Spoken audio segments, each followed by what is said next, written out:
ನಮ್ಮ ಜನ ಮತ ಯಾತ್ರೆ ಸದ್ಯ ಹುಲಿಗೆಮ್ಮ ದೇವಿ ಕ್ಷೇತ್ರದಲ್ಲಿರ್ತಕ್ಕಂಥದ್ದು. ಐತಿಹಾಸಿಕವಾಗಿ ಪೌರಾಣಿಕವಾಗಿ ಸಾಕಷ್ಟು ಭಕ್ತರನ್ನು ಗಳಿಸಿರ್ತಕ್ಕಂಥದ್ದು ಹುಲಿಗೆಮ್ಮ ದೇವಿ. ಹುಲಿಗೆಮ್ಮ ದೇವಿ ಯಾರಪ್ಪ ಅಂತೇಳಿ ಸಹಜವಾದಂಥ ಪ್ರಶ್ನೆ ಮೂಡುತ್ತೆ. ಹುಲಿಗೆಮ್ಮ ದೇವಿ ನಾಗಜೋಗಿ ಬಸವಜೋಗಿ ಅಂತ ಇಬ್ಬರು ಭಕ್ತರು. ಅವರಿಗೆ ಯಲ್ಲಮ್ಮನ ಭಕ್ತರಾಗಿರ್ತಾರೆ. ಅವರಿಗೆ ಒಂದು ಬಾರಿ ತುಂಗಭದ್ರಾ ನದಿ ಬಂದ ಕಾರಣದಿಂದಾಗಿ ಅಲ್ಲಿ ಹೋಗಿ ಯಲ್ಲಮ್ಮನ ದರ್ಶನವನ್ನು ಪಡೆದುಕೊಳ್ಳೋದಕ್ಕಾಗೋದಿಲ್ಲ ಸವದತ್ತಿಗೆ. ಆಗ ಕನಸಿನಲ್ಲಿ ಬಂದು ಹೇಳೋದೇನೆಂದರೆ, ನಾನು ಇಲ್ಲೇ ಇದ್ದೀನಿ ಅಂತ. ಅಂದರೆ ಹುಲಿಗೆಮ್ಮ ದೇವಿ ಕೂಡ ಈ ಯಲ್ಲಮ್ಮ ದೇವಿಯ ಮತ್ತೊಂದು ಅಂಶ ಅಥವಾ ಮತ್ತೊಂದು ರೂಪ ಅಂತೇಳಿ ಹೇಳ್ತಾರೆ. ಜೊತೆಗೆ ರಾಮಾಯಣ ಕಾಲದಲ್ಲೂ ಕೂಡ ಮಾತಂಗಿ ಅಂತಕ್ಕಂಥ ಹೆಸರು ಬರುತ್ತಲ್ಲ, ಮಾತಂಗಿ ಕ್ಷೇತ್ರ ಕೂಡ ಇದೇ ಆಗಿರ್ತಕ್ಕಂಥದ್ದು. ಹೀಗೆ ಐತಿಹಾಸಿಕವಾಗಿ ಪೌರಾಣಿಕವಾಗಿ ಹೆಸರುವಾಸಿಯಾಗಿರ್ತಕ್ಕಂಥ ಈ ಕ್ಷೇತ್ರವನ್ನು ಪ್ರವೇಶ ಮಾಡೋಣ, ಇಲ್ಲಿಗೆ ಹೋಗೋಣ. ಇಲ್ಲೂ ಕೂಡ ದೇವಿಯ ದರ್ಶನವನ್ನು ಪಡೆದು ಇಲ್ಲಿರ್ತಕ್ಕಂಥ ಜನರ ಅಭಿಪ್ರಾಯವನ್ನು ಕೂಡ ನಮ್ಮ ಜನ ಮತ ಯಾತ್ರೆ ಕಾರ್ಯಕ್ರಮದಲ್ಲಿ ಪಡೆದುಕೊಳ್ಳೋಣ. ಅಮ್ಮ, ಓಟ್ ಹಾಕಿರಿ? ಹಾಕಿವ್ರಿ. ಓಟ್ ಹಾಕ್ತೀರಿ? ಹೆಂಗೈತಿ ಇಲ್ಲಿ? ಎಲ್ಲ ಚಲೋನೇ ಐತ್ರಿ. ಯಾರು ಚಲೋ ಮಾಡ್ಯಾರ ಅನ್ಸುತ್ತೆ? ಈಗ ಮೋದಿ ಮೋದಿನೂ ಹೆಸರು ನೋಡಾಕ್ತಿರೋ, ಸಿದ್ದರಾಮಯ್ಯ ಹೆಸರು ನೋಡಾಕ್ತಿರೋ, ಏನು ಮಾಡ್ತೀರಿ ಎಲೆಕ್ಷನ್ ಟೈಮ್ನಾಗ? ಅವಾಗಿನ ಟೈಮ್ನಲ್ಲಿ ಯಾರು ನಮಗೆ ಒಳ್ಳೇದು ಮಾಡ್ತಾರ ಅವ್ರನ್ನ ನೋಡೇ ಹಾಕ್ತೀವ್ರಿ. ಈಗಂತೂ ಹೇಳೋಕ್ಕಾಗಲ್ಲ. ಮುಂದೆ ಎಲೆಕ್ಷನ್ ಇನ್ನೊಂದು ತಿಂಗಳೂ ಉಳಿದಿಲ್ಲ. ಮತ್ತೆ ಅಷ್ಟೊತ್ತಿಗೆ ಯಾರು ಜನಕ್ಕೆ ಯಾರು ಸಹಾಯ ಮಾಡ್ತಾರ ಅವ್ರಿಗೆ ಹಾಕ್ತೀವಿ ಓಟು ನಾವು. ಈಗ 10 ವರ್ಷದಿಂದ ಮೋದಿ ಇರೋದು, 1 ವರ್ಷದಿಂದ ಸಿದ್ದರಾಮಯ್ಯ ಇದ್ದಾರೆ. ಈಗ ಇನ್ನೂ ಒಂದು ತಿಂಗಳು ಐತಲ್ರಿ, ಅವಾಗ ಅವ್ರು ಯಾರ್ಯಾರು ಚೆನ್ನಾಗಿ ಮಾಡ್ತಾರೆ, ಇನ್ನೂ ಒಂದು ತಿಂಗಳದೊಳಗಡೆ ಯಾರು ಚೆನ್ನಾಗಿ ನಮ್ಮನ್ನ ಬಡವ್ರು ನೋಡಿ. ಹಾಗಂಗೆ ನಿಮಗೆ 10 ವರ್ಷ ಮಾಡದೇ ಇರೋರು 1 ತಿಂಗಳದಾಗ ಮಾಡಿಬಿಡ್ತಾರ, ಅಥವಾ 10 ವರ್ಷ ಮಾಡಿರೋರು 1 ತಿಂಗಳದಾಗ ಇನ್ನೇನು ಮಾಡ್ತಾರೆ ನೋಡ್ಬೇಕ್ರಿ. ಮತ್ತೆ ಇವಾಗ ಇನ್ನೂ ಒಂದು ತಿಂಗಳು ಐತಲ್ಲ, ಅವಾಗ ಯಾರು ಮೆಂಡ್ ಹೆಂಗೆ ಚೇಂಜ್ ಆಗ್ತದ ನೋಡ್ಕೊಂಡು ಹಾಕ್ತಿವ್ರಿ ನಾವು. ಸೊ ನೀವು ಹಂಗಂತೀರಿ, ಮೈಂಡ್ ನೋಡ್ಕೊಂಡು ಹಾಕಿರಿ. ಅಮ್ಮ, ನೀವೇನಂತೀರಿ? ನಾವು ಕಾಂಗ್ರೆಸ್ ಹಾಕೋದ್ರಿ. ಯಾಕೆ ಕಾಂಗ್ರೆಸ್? ಕಾಂಗ್ರೆಸ್ ಹಸ್ತ. ಯಾಕೆ? ಹೌದ್ರಿ, ಮೊದ್ಲಿದ್ದ ಫಸ್ಟ್ಗೆ ಬಂದಿದ್ಲಿ ಅವರೇ ರೀ. ಇವ್ರು ಇವಾಗ ಹೊಸ್ದಾಗಿ ಬಂದವ್ರು. ಅಕ್ಕಿ ಅವಲಿದ್ದ ಬಾರ ಊಟ ಮಾಡ್ತೀವಿ ಕಾಂಗ್ರೆಸ್. ಸೊ ನಿಮ್ಗೆ ಗ್ಯಾರಂಟಿ ಎಲ್ಲ ಸಿಕ್ಕವಂಗಂದ್ರೆ? ಸಿಕ್ಕವ್ರಿ. 2,000 ರೂಪಾಯಿ ಬರುತ್ತೆ? ಬರತ್ರಿ. ಸೊ ಈಗ ನಿಮಗೆ ಈ ಸರ್ಕಾರದ ಯಾವ ಕೆಲಸ ಭಾಳ ಚಲೋ ಅನ್ಸುತ್ತೆ? ಏನ ತಾತ್ಕಾಲಕ್ಕೆ ಎಲ್ಲ ಒಳ್ಳೇದ ಅನಿಸ್ತೈತ್ರಿ. ಯಾವ್ದು ಶಾಶ್ವತ ಇಲ್ಲಲ್ರಿ. ಇವ್ರ ನಂಬಿರಿ ಅವ್ರ ಕೈ ಕೊಡ್ತಾರ, ಅವ್ರ ನಂಬಿರಿ ಇವ್ರ ಕೈ ಕೊಡ್ತಾರ, ಅಷ್ಟೇ ರೀ. ನಿಮ್ಮ ಓಟ್ ಮಾತ್ರ ಶಾಶ್ವತ ರೀ. ಇದು ಇಲ್ಲಿ ಒಂದು ಹೂ ಮತ್ತು ಹಣ್ಣನ್ನು ಮಾರ್ತಿರುವಂಥವ್ರ ಅಭಿಪ್ರಾಯ ಆಗಿರ್ತಕ್ಕಂಥದ್ದು, ಮತ್ತು ಬೇರೆ ಬೇರೆ ಅವರ ಅಭಿಪ್ರಾಯವನ್ನು ಕೂಡ ಪಡೆದುಕೊಳ್ಳೋಣ ಬನ್ನಿ. ನಮ್ಮ ಜನ ಮತ ಯಾತ್ರೆ ಈಗ ಹುಲಿಗೆಮ್ಮ ದೇವಿ ಕ್ಷೇತ್ರದಲ್ಲಿರ್ತಕ್ಕಂಥದ್ದು. ಈ ಕ್ಷೇತ್ರದ ಟ್ರಸ್ಟಿ ಆಗಿರ್ತಕ್ಕಂತಹ ವಿಜಯಕುಮಾರ್ ಶೆಟ್ಟಿ ಅವರು ನಮ್ಮ ಜೊತೆಯಲ್ಲಿ ಬಂದಿದ್ದಾರೆ, ಮಾತನಾಡ್ತಾ ಇದ್ದಾರೆ. ನಮಸ್ತೆ. ನಮಸ್ತೆ. ನಮಸ್ತೆ. ಸೊ ಈ ಕ್ಷೇತ್ರದ ಐತಿಹ್ಯವನ್ನು ತಿಳಿಸ್ಕೊಡೋದಾದರೆ? ಈ ಕ್ಷೇತ್ರದ ಐತಿಹ್ಯ ಅಂತಂದರೆ, ಇದು ಮೂಲತಃ ಒಂದು ರೇಣುಕಾ ಯಲ್ಲಮ್ಮ ದೇವಸ್ಥಾನದ ಒಂದು ಅವತಾರ. ಇಲ್ಲಿ ಮೊದಲು ಈ ಗಂಗಾ ನದಿ, ತುಂಗಭದ್ರಾ ನದಿಯಲ್ಲಿ ಅಂಬಿಗರು ಒಂದು ಮೀನುಗಾರಿಕೆ ಒಂದು ವೃತ್ತಿ ನಡೆಸ್ತಾ ಇದ್ರಂತ ಆಗಿನ ಕಾಲದಲ್ಲಿ. ಅವರು ನಾಗಜೋಗಿ ಬಸವಜೋಗಿ ಅಂತ ಅವರ ಹೆಸರು. ಅವರು ಪ್ರತಿ ಹುಣ್ಣಿಮೆಗೆ ಮತ್ತು ವಿಶೇಷ ದಿನಗಳಲ್ಲಿ ಯಲ್ಲಮ್ಮನ ಒಂದು ದರ್ಶನಕ್ಕೆ ಹೋಗ್ತಕ್ಕಂಥದ್ದು ಸಂಪ್ರದಾಯ. ಅದು ಒಂದು ದಿನ ಮಳೆಗಾಲದಲ್ಲಿ ಅವರು ಯಲ್ಲಮ್ಮನ ದರ್ಶನಕ್ಕೆ ಹೋದಾಗ ಘಟಪ್ರಭಾ ಮತ್ತು ಮಲಪ್ರಭಾ 2 ನದಿಗಳು ಉಕ್ಕಿ ಹರಿದು ಅವರಿಗೆ ಆ ದಿನ ದರ್ಶನ ಆಗಲಿಲ್ಲ. ಆ ದರ್ಶನ ಆಗದೇ ಇದ್ದಂಥ ಸಂದರ್ಭದಲ್ಲಿ ಅವರು ಅವತ್ತು ಉಪವಾಸ ಹೋಗಿರ್ತಾರೆ. ಅವರು ಪ್ರತಿ ಹುಣ್ಣಿಮೆಗೆ ಉಪವಾಸ ಹೋಗ್ತಕ್ಕಂಥದ್ದು ಒಂದು ಸಂಪ್ರದಾಯ. ಅವರಲ್ಲಿ ಆಯಾಸಗೊಂಡು ಅವತ್ತು ಅಲ್ಲಿ ನಿದ್ರೆಗೆ ಜಾರಿದಾಗ ದೇವಿ ಅದೃಶ್ಯಳಾಗ್ತಾಳೆ. ಅದೃಶ್ಯಳಾದಾಗ ದೇವಿ ಅವರಿಗೆ ಹೇಳ್ತಾಳೆ, ನಿಮ್ಮ ಭಕ್ತಿಯನ್ನು ಮೆಚ್ಚಿ ನೀವಿರತಕ್ಕಂಥ ಭಾಗದಲ್ಲೇ ನಾನು ಪಶ್ಚಿಮ ದಿಕ್ಕದಲ್ಲಿ ಇರ್ತೀನಿ, ನೀವು ಬಂದು ನನ್ನಲ್ಲಿ ಉತ್ಖನನ ಮಾಡಿರಿ, ನಾನು ಅಲ್ಲಿ ನಿಮಗೆ ದೊರಕ್ತೀನಿ. ನಾನು ನಿಮ್ಮ ಮೇಲೆ ಪ್ರತಿ ಹುಣ್ಣಿಮೆ ಮತ್ತು ಶುಕ್ರವಾರ, ಮಂಗಳವಾರ, ಜಾತ್ರೆ, ದಸರಾ ದಿನಗಳಲ್ಲಿ ನೀವು ಅಲ್ಲೇ ಸೇವೆ ಮಾಡಿದರೆ ನಾನು ನಿಮಗೆ ಸಂಪೂರ್ಣ ಆಶೀರ್ವಾದ ಮಾಡ್ತೀನಿ ಅಂತ ಹೇಳ್ತಾಳೆ. ಆ ಸಂದರ್ಭದಲ್ಲಿ ಈ ತುಂಗಭದ್ರಾ ತಟದಲ್ಲಿ ಇರ್ತಕ್ಕಂಥ ಸೋಮೇಶ್ವರ ದೇವಸ್ಥಾನ ಅಂತ, ಇದು ಪಂಚಲಿಂಗೇಶ್ವರ ದೇವಸ್ಥಾನ ಅಂತ, ಅಲ್ಲಿ ಚಾವಡಿ ಭಟ್ರು ಅಂತಂದೇಳಿ ಇರ್ತಾರೆ. ಅವ್ರಿಗೆ ಬಂದು ಆ ನಾಗಜೋಗಿ ಬಸವಜೋಗಿ ಅವ್ರಿಗೆ ಹೇಳ್ತಾರೆ, ಗುರುಗಳೇ, ನಮಗೆ ಸ್ವಪ್ನದಲ್ಲಿ ಈ ರೀತಿ ಆಯಿತು, ನಾವು ಮತ್ತೆ ಹೇಗೆ ಮಾಡೋಣ ಅಂತಂದಾಗ, ಆಯ್ತಪ್ಪ, ದೇವಿ ಹೇಳಿದಾಳಲ್ಲ ಪಶ್ಚಿಮ ದಿಕ್ಕದಲ್ಲಿ ಉತ್ಖನನ ಮಾಡೋಣ ಸೋಮೇಶ್ವರ ದೇವಸ್ಥಾನದ ನದಿ ಪಕ್ಕದಲ್ಲಿ ಅಂತಂದೇಳಿ ಪಶ್ಚಿಮ ದಿಕ್ಕದಲ್ಲಿ ಉತ್ಖನನ ಮಾಡಿದಾಗ ತಾಯಿ ಅಲ್ಲಿ ಉದ್ಭವ ಆಗಿರ್ತಾಳೆ. ಅಲ್ಲಿ ಶ್ರೀಚಕ್ರ ಮತ್ತು ಶಿಲಾಮೂರ್ತಿ ಉದ್ಭವ ಆಗಿರ್ತದೆ.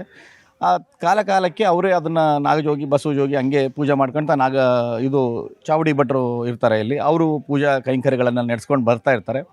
ಮುಂದಿನ ದಿನಮಾನಗಳಲ್ಲಿ ಇದಕ್ಕೆ ಯಾವುದೇ ರೀತಿಯಾದಂಥ ಮಠಮಾನ್ಯಗಳ ಒಂದು ಆಶ್ರಯ ಇಲ್ಲ ಮತ್ತು ರಾಜಮನೆತನದ ಆಶ್ರಯ ಇಲ್ಲ.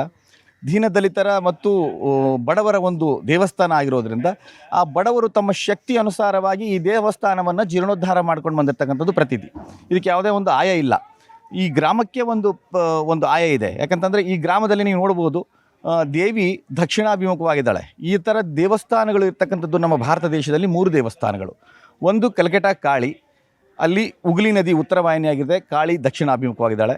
ಎರಡನೇದು ಕಾಶಿ ವಿಶಾಲಾಕ್ಷಿ, ಗಂಗಾ ನದಿ ಉತ್ತರ ವಾಹಿನಿಯಾಗಿದೆ, ವಿಶಾಲಾಕ್ಷಿ ದಕ್ಷಿಣಾಭಿಮುಖವಾಗಿದ್ದಾಳೆ, ಗಂಗಾದೇವಿ ದಕ್ಷಿಣಾಭಿಮುಖವಾಗಿದ್ದಾಳೆ.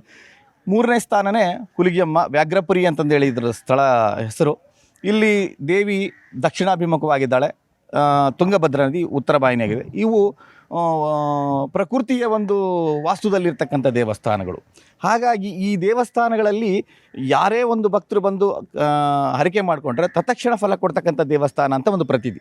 ನೋಡಿ, ಈಗ ಇಲ್ಲಿ ನಮ್ಮಲ್ಲಿ ಸುಮಾರು ಒಂದು ಹುಣ್ಣಿಮೆಗೆ ಒಂದು 3 ರಿಂದ 4 ಲಕ್ಷ ಜನ ಗ್ಯಾದರ್ ಆಗ್ತಾರೆ. ಆಮೇಲೆ ದಸರಾದಲ್ಲಿ ಒಂದು ಸುಮಾರು 5-6 ಲಕ್ಷ ಜನ ಗ್ಯಾದರ್ ಆಗ್ತಾರೆ. ಆಮೇಲೆ ಒಂದು ಜಾತ್ರೆಯಲ್ಲಿ ಸುಮಾರು ಒಂದು ನಾವು ಎವರೇಜ್ ಹಿಡಿದ್ರೆ ಒಂದು 20 ಲಕ್ಷ ಜನ ಇಲ್ಲಿ ಭಕ್ತಾದಿಗಳು ಬರ್ತಾರೆ. ಅಂದರೆ ಅವ್ರಿಗೆ ಒಂದಿಲ್ಲ ಒಂದು ರೀತಿಯಿಂದ ಆ ದೇವಿಯ ಒಂದು ಆಶೀರ್ವಾದ ಸಂಪೂರ್ಣವಾಗಿ ಆಗಿದೆ ಅಂತ ನಮ್ಮ ಅನಿಸಿಕೆ. ಈ ನಿಟ್ಟಿನಲ್ಲಿ ಈ ದೇವಸ್ಥಾನ ಉತ್ತರ ಕರ್ನಾಟಕದಲ್ಲಿ ಪ್ರತಿಷ್ಠಿತ ದೇವಸ್ಥಾನ ಆದರೂ ಕೂಡ ಇಷ್ಟು ದಿವಸ ಬೆಳಕಿಗೆ ಬಂದಿರಲಿಲ್ಲ. ಇತ್ತೀಚಿನ ದಿನಗಳಲ್ಲಿ ಇದಕ್ಕೆ ಸಪ್ರೇಟ್ ಆದಂಥ ಒಬ್ಬ ಅಧಿಕಾರಿಗಳು ಬಂದ ಮೇಲೆ ಇದರದ್ದು ಒಂದು ವ್ಯವಸ್ಥಿತವಾಗಿ ಮಾಡಿದಾಗ ಇವತ್ತು ಒಂದು ಸುಮಾರು ನನಗನ್ನಿಸ್ತದೆ ಈ ರಾಜ್ಯದ ಒಂದು 10 ಪ್ರತಿಷ್ಠಿತ ದೇವಸ್ಥಾನದಲ್ಲಿ ನಮ್ಮ ದೇವಸ್ಥಾನ ಕೂಡ ಒಂದು 6ನೇ ಸ್ಥಾನ 7ನೇ ಸ್ಥಾನದಲ್ಲಿ ಇದೆ ಅಂತ ಅಂದ್ಕೊಳ್ತಾ ಇದ್ದೇನೆ. ಯಾಕಂದರೆ ನಿನ್ನೆ ಮಾಧ್ಯಮದಲ್ಲೂ ಕೂಡ ಅದು ಪೇಪರ್ದಲ್ಲಿ ಬಂದಿದೆ, ಒಂದು ದಾಖಲೆಗಳೆಲ್ಲ ತಗೊಂಡಿದ್ದಾರೆ. ಇದಕ್ಕೆ ಈಗಿನ ದಿನಗಳಲ್ಲಿ ಮೊದಲು ವ್ಯವಸ್ಥಾಪನಾ ಸಮಿತಿ ಇತ್ತು, ನಾನು ಮಾಜಿ ಸದಸ್ಯ. ಈಗ ಇದಕ್ಕೆ ಒಂದು ಪ್ರಾಧಿಕಾರ ಆಗಿದೆ, ಸರ್ಕಾರ ಪ್ರಾಧಿಕಾರ ಮಾಡಿದೆ. ಮುಂದಿನ ದಿನಗಳ ಮಾನಗಳಲ್ಲಿ ಇದು ಒಳ್ಳೆ ಅಭಿವೃದ್ಧಿ ಕಾಣ್ತದೆ ಅಂತ ನಮ್ಮ ಅನಿಸಿಕೆ. ಸೊ ಈಗ ಒಂದು ಕಡೆ ದೇವಸ್ಥಾನ ಅಭಿವೃದ್ಧಿ ವಿಚಾರ ಎಲ್ಲ ಬಂತು, ಈಗ ನೋಡ್ತಾ ಇದ್ದೀವಿ ಚುನಾವಣೆ ಕೂಡ ಬಂದಿರುವಂಥ ಸಮಯ ಇದು. ಇಂಥ ಸಂದರ್ಭದಲ್ಲಿ ಚುನಾವಣೆಗೆ ಸಂಬಂಧಪಟ್ಟ ಹಾಗೆ ನಿಮ್ಮ ಅಭಿಪ್ರಾಯ ಏನಾಯಿತು? ಚುನಾವಣೆ ಇಲ್ಲಿ ಎಲ್ಲ ಕಡೆ ನಡೆದ ಹಾಗೆ ಇಲ್ಲಿ ಕೂಡ ಚುನಾವಣೆ ಇದೆ. ಇಲ್ಲಿ ಮೊದಲು 3 ಬಾರಿ ಲೋಕಸಭಾ ಸದಸ್ಯರು BJPಯವರೇ ಆಗಿದ್ದರು. ಇಂದಿನ ಒಂದು ದಿನಮಾನಗಳಲ್ಲಿ ನೋಡಲಿಕ್ಕೆ ಹೋದರೆ ಇವತ್ತು ಅದು ವ್ಯವಸ್ಥೆ ಚೇಂಜ್ ಆಗಿದೆ. ಯಾಕಂತಂದರೆ ಇವತ್ತು ನಿರುದ್ಯೋಗ ಸಮಸ್ಯೆ ಆಗಿರ್ಬೋದು ಅಥವಾ ಭಾಳ ಎಲ್ಲ ಇದೆ. ಆಮೇಲೆ ಈಗಿನ ಒಂದು ಸರ್ಕಾರ ಕೊಟ್ಟಿರ್ತಕ್ಕಂಥ ಫೆಸಿಲಿಟೀಸ್ ನೋಡಿದರೆ ಮತ್ತು ಆಮೇಲೆ ರಾಜಕಾರಣ ನೋಡಿದರೆ ಈಗ ಹಳಬರಿಗೆ ಇಲ್ಲಿ ತೆಗೆದಿರೋದ್ರಿಂದ ಅದೆಲ್ಲ ಸ್ವಲ್ಪ ಚೇಂಜ್ ಆಗಬಹುದು ಅಂತ ಅನ್ನಿಸ್ತದೆ ನಮಗೆ. ಸೊ ಇಲ್ಲಿಯ ಸಿದ್ಧತೆಗಳು ಹೇಗಿದ್ದಾವೆ? ನಿಮ್ಮ ಊರು ಸುತ್ತಮುತ್ತ ಜನ ಎಲ್ಲ ಯಾವ ರೀತಿಯಾಗಿರ್ತಕ್ಕಂಥದ್ದು, ಅಭಿವೃದ್ಧಿ ವಿಚಾರಕ್ಕೆ ಬಂದಾಗ ಹೇಗಿದೆ ಇಲ್ಲಿ ಅಂತ? ಅಭಿವೃದ್ಧಿಗೆ ಪರವಾಗಿಲ್ಲ, ಎಲ್ಲ ನಡೀತಾ ಇದೆ. ಆದರೆ ಈಗ ಏನಾಗಿದೆ ಅಂದರೆ ನಮ್ಮ ಅಭಿವೃದ್ಧಿಗೆ ನಾವು ಯಾವುದಾದ್ರೂ ಒಂದು ಚಿಂತನೆ ಮಾಡಿದಾಗ ಇಲ್ಲಿ ಮೊದಲು ವ್ಯವಸ್ಥಾಪನಾ ಸಮಿತಿ ಇತ್ತು. ಒಂದು ಫೈಲನ್ನು ನಾವು ಮೂವ್ ಮಾಡಿದರೆ ಕನಿಷ್ಠ ಪಕ್ಷ 2 ರಿಂದ 3 ವರ್ಷ ಸರ್ಕಾರಕ್ಕೆ ಮುಟ್ಲಿಕ್ಕೆ. ಅವತ್ತಿನ ದಿನಮಾನಗಳಲ್ಲಿ ಕಲ್ಲಿನ ರೇಟ್ ಚೇಂಜ್ ಆಗಿರ್ಬೋದು, ಕರೆಂಟಿನ ರೇಟ್ ಚೇಂಜ್ ಆಗಿರ್ಬೋದು, ಸಿಮೆಂಟಿನ ರೇಟ್ ಚೇಂಜ್ ಆಗಿರ್ಬೋದು. ಆಮೇಲೆ ಏನಾಗ್ತಾ ಇತ್ತು, ಕಾಂಟ್ರಾಕ್ಟ್ಗಳು ಅದು ಟೆಂಡರ್ ಆಗ್ತಿರಲಿಲ್ಲ, ಬರ್ತಕ್ಕಾಗ್ತಿರಲಿಲ್ಲ. ಇವಾಗ ಪ್ರಾಧಿಕಾರ ಆಗಿರೋದ್ರಿಂದ ಇದಕ್ಕೆ ಮುಖ್ಯಮಂತ್ರಿಗಳೇ ಮತ್ತು ಅಥವಾ ಇಲ್ಲ ಮುಜರಾಯಿ ಸಚಿವರೇ ಅಧ್ಯಕ್ಷರಾಗೋದ್ರಿಂದ ಪ್ರಗತಿ ಭಾಳ ಶೀಘ್ರದಲ್ಲಿ ಆಗಬೇಕು. ಈ ಸರ್ಕಾರ ಒಳ್ಳೆಯ ಒಂದು ನಿರ್ಧಾರ ತಗೊಂಡಿದೆ. ಈಗ ಇದನ್ನು ಪ್ರಾಧಿಕಾರ ಮಾಡಿ ಮುಂದಿನ ದಿನಮಾನಗಳಲ್ಲಿ ಒಳ್ಳೆ ಅಭಿವೃದ್ಧಿ ಕಾಣುತ್ತೆ ಅಂತ ನಮ್ಮ ಅನಿಸಿಕೆ. ಧನ್ಯವಾದಗಳು, ನಿಮ್ಮ ಅನಿಸಿಕೆಯನ್ನು ನ್ಯೂಸ್ 18 ಜೊತೆಯಲ್ಲಿ ಹಂಚ್ಕೊಂಡಿದ್ದೆ. ಧನ್ಯವಾದಗಳು. ತಮಗೂ ಕೂಡ ಒಳ್ಳೆಯದಾಗಲಿ, ತಮಗೂ ಕೂಡ ದೇವಿ ತಮಗೆ ಒಳ್ಳೇದು ಮಾಡಲಿ. Thank you. ಈಗ ಯಾರ್ಗ ನಿಮ್ಗೆ ಚಲೋ ಅನಿಸ್ತಾರೆ, ಮೋದಿನ ಸಿದ್ದರಾಮಯ್ಯನ? ಸಿದ್ದರಾಮಯ್ಯ ನಮ್ಮ ಕರ್ನಾಟಕ ಬೇಕು. ಹಾಂ, ಸಿದ್ದರಾಮಯ್ಯ ನಾವು ಯಾವಾಗಲೂ ಸಿದ್ದರಾಮಯ್ಯಗೆ ಹಾಕೋದು ಓಟು ಆತಗೆ. ಏನಪ್ಪ ಅಪ್ಪ ಒಂದು ಎಲ್ಲಮ್ಮನ ಪದ ಹೇಳ್ತೀರಿ? ಯಾರ್ರಿ ಯಾರದ್ರಿ?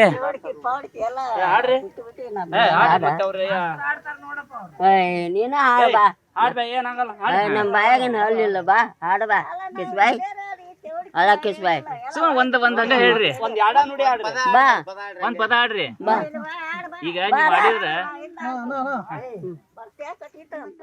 ಈಗ ನೀವ್ ಹಾಡಿದ್ರ ಎಲ್ಲಾರು ನೋಡ್ತಾರ. ಬಾ ಯಾರೋ ತಗೋ ಹಾಡ್ರಿ ಒಂದು. ಹಾಡ್ಬೇ ನಮ್ಗೆ ಇನ್ನೂ ಜಾಗ ಹೋಗೋದಾವ. ನಾನು ಒಬ್ಬಾಕಿ ಬಂದಿಲ್ಲ, ನಾವು ಇಬ್ರು ಹಾಡ್ರಿ. ಕರಿ ಹುಲ್ಗ ನಮ್ಮ ಮನೆಗೆ ಯಾಕ ಬರುವಲ್ಲಿ, ನಮ್ಮ ಮನೆಗೆ ಯಾಕ ಬರುವಲ್ಲಿ, ಕರಿಗೆಡೆ ಕುಣುವಲ್ಲಿ, ಯಾಕಮ್ಮ ಜಗದಂಬ ನಮ್ಮ ಮನೆಗೆ ಯಾಕ ಬರುವಲ್ಲಿ. ಹಾಡು ಈಗಾರ ಬಾರಿ ನೀನು ಮಾಡಕ್ಕೆ ಆದ್ರೂ ಚಂದ ಹಾಡಿದ್ರಿ, ಚಂದ ಹಾಡಿದ್ರಿ.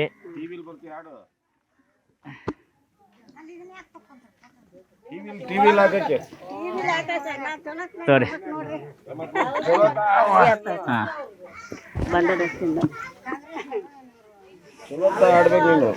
ಚೆನ್ನಾಗಿ ಹಿಡಿತಾರ ಅವ್ರು.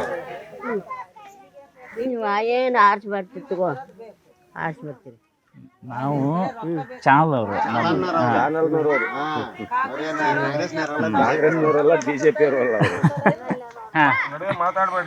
ತೋಗೋ ಮನ್ಸಾದ ಮೇಲೆ ತೋಗಲೇನ ಚೌರ ಬೀಸಲೇನ ಆಕೆನ ಮೂಲೆಗಮ್ಮನ ಬಂಡಾರ ಬಾರೇನ ಮ್ಯಾಗ ಬ್ಯಾವ್ತಾಳ್ರಿ ಹೋಲಿಗಮ್ಮ ತೋಗೋ ಮನ್ಸಾದ ಮೇಲೆ ತೋಗಲೇನ ಚೌರ ಬೀಸಲೇನ ಬಂಗಾರ ಬಾರೇನ ಮೇಲೆ ಬ್ಯಾವ್ತಾಳ್ರಿ ಹೋಲಿಗಮ್ಮ ತೋಗೋ ಮಂಚಾದ ಮೇಲೆ ತೋಗಲೇನ ಚೌರ ಬೀಸಲೇನ ಕುಂಕಂಬಾರೇನ ಮೇಲೆ ಬ್ಯಾವ್ತಾಳೆ ಹೋಲಿಗೆಮ್ಮ ಕುಂಕಂಬಾರೇನ ಮೇಲೆ ಬ್ಯಾವ್ತಾಳೆ ಹೋಲಿಗೆಮ್ಮ ತೋಗೋ ಮಂಚಾದ ಮೇಲೆ ತೋಗಲೇನ ಚೌರ ಬೀಸಲೇನ ನತ್ತಿನ ಬರಾಕಾಗಲಿ ಬ್ಯಾವ್ತಾಳೆ ಹೋಲಿಗೆಮ್ಮ ನತ್ತಿನ ಬರಾಕಾಗೆ ಬ್ಯಾವ್ತಾಳೆ ಹೋಲಿಗೆಮ್ಮ ತೋಗೋ ಮಂಚಾದ ಮೇಲೆ ತೋಗಲೇನ ಚೌರ ಬೀಸಲೇನ ತೋಗೋ ಮಂಚಾದ ಮೇಲೆ ತೋಗಲೇನ ಚೌರ ಬೀಸಲೇನ ತೋಳ ಕುಬಸಾದ ಮೇಲೆ ಬ್ಯಾವ್ತಾಳೆ ಹೋಲಿಗೆಮ್ಮ ತೋಳ ಕುಬಸಿನ ಮೇಲೆ ಬ್ಯಾವ್ತಾಳೆ ಹೋಲಿಗೆಮ್ಮ ತೋಗೋ ಮಂಚಾದ ಮೇಲೆ ತೋಗಲೇನ ಚೌರ ಬೀಸಲೇನ ಸೀರೆಯ ಬಾರಕ ಬ್ಯಾವ್ತಾಳೆ ಹೋಲಿಗೆಮ್ಮ ಸೀರೆಯ ಬಾರಕ ಬ್ಯಾವ್ತಾಳೆ ಹೋಲಿಗೆಮ್ಮ ತೋಗೋ ಮಂಚಾದ ಮೇಲೆ ತೋಗಲೇನ ಚೌರ ಬೀಸಲೇನ ತೋಡಿನ ಬರಾಕಾಗಲಿ ಬ್ಯಾವ್ತಾಳೆ ಹೋಲಿಗೆಮ್ಮ ತೋಡಿನ ಬರಾಕಾಗಲಿ ಬ್ಯಾವ್ತಾಳೆ ಹೋಲಿಗೆಮ್ಮ ತೋಗೋ ಮಂಚಾದ ಮೇಲೆ ತೋಗಲೇನ ಚೌರ ಬೀಸಲೇನ ತೋಗೋ ಮಂಚಾದ ಮೇಲೆ ತೋಗಲೇನ ಚೌರ ಬೀಸಲೇನ ಉದೋ ಉದೋ ಅಪ್ಪಸಾಗನಗೊಂಡ ತಾಯಿ ನಿನ್ನ ಹಾಲು ಕುದೋ ಬಸ್ಸು ಜೋಗಿ ನಾಗ ಜೋಗಿ ನಿಮ್ಮ ಹಾಲು ಕುದೋ ಆರಿಸಿ ಬರ್ರಿ ನನ್ನ ಮಕ್ಕಳ ನಿಮ್ಮ ಹಾಲು ಕುದೋ. ಈಗ ಇಲ್ಲಿ ಹಿಟ್ನಾಳ ಗ್ರಾಮದಲ್ಲಿ ಸಾಕಷ್ಟು ಜನ ನಾಗರಿಕರಿದ್ದಾರೆ, ಅವರನ್ನ ಕೂಡ ಮಾತನಾಡಿಸೋಣ ಹೆಂಗಿದೆ ಚುನಾವಣೆ ಅಂತ. ನಮಸ್ಕಾರ, ಯಾರು ಮಾತಾಡ್ತಾರೆ? ನಮಸ್ಕಾರ. ಹೆಂಗೈತೆ ಚುನಾವಣೆ ಸರಿ? ಇಲ್ಲಿ ನೋಡ್ರಿ ನಮ್ದು ಕಾಂಗ್ರೆಸ್ ಬರ್ತದೆ ಸರ್. ಹಾಂ, ರಾಜಶೇಖರ್ ಇಟ್ನಾಡ್ರಿ ಸರ್. ಯಾಕೆ ಕಾಂಗ್ರೆಸ್? ಕಾಂಗ್ರೆಸ್ ಬರ್ಬೇಕು ರೀ, ಭಾಳ ಸಾಯ್ತು ಬಂದಿಟ್ಟು ಬರ್ಬೇಕ್ರಿ. ಅದು ಯಾಕೆ ಅಭಿವೃದ್ಧಿ ಮಾಡ್ಯಾರಿ ಅವರು. ಏನು ಅಭಿವೃದ್ಧಿ ಮಾಡ್ಯಾರ? ಮಾಡ್ಯಾರಿ, ಚಲೋ ಮಾಡ್ಯಾರ, ಅಭಿವೃದ್ಧಿ ಮಾಡ್ಯಾರಿ. ಈಗ ನಿಮ್ಗೆ ಏನೇನು ಮಾಡಿಕೊಟ್ಟಾರ? ಮಾಡಿಕೊಟ್ಟಾರಿ, ಎಲ್ಲದು ಮಾಡಿಕೊಟ್ರಿ. ಮನೆ ಕೊಟ್ಟಾರ ನಮ್ಗೆ, ಹಾಂ. ಇರಾಗ ಜಾಗ ಮಾಡಿಕೊಟ್ರ ಅವರು. ನಮಗಂತ ಮಾಡ್ಯಾರಿ ಸರ್, ಅದಕ್ಕೆ ನಾವು ಮಾಡ್ಯಾರ ಅಂತ ಹೇಳ್ತೀವಿ ಸರ್.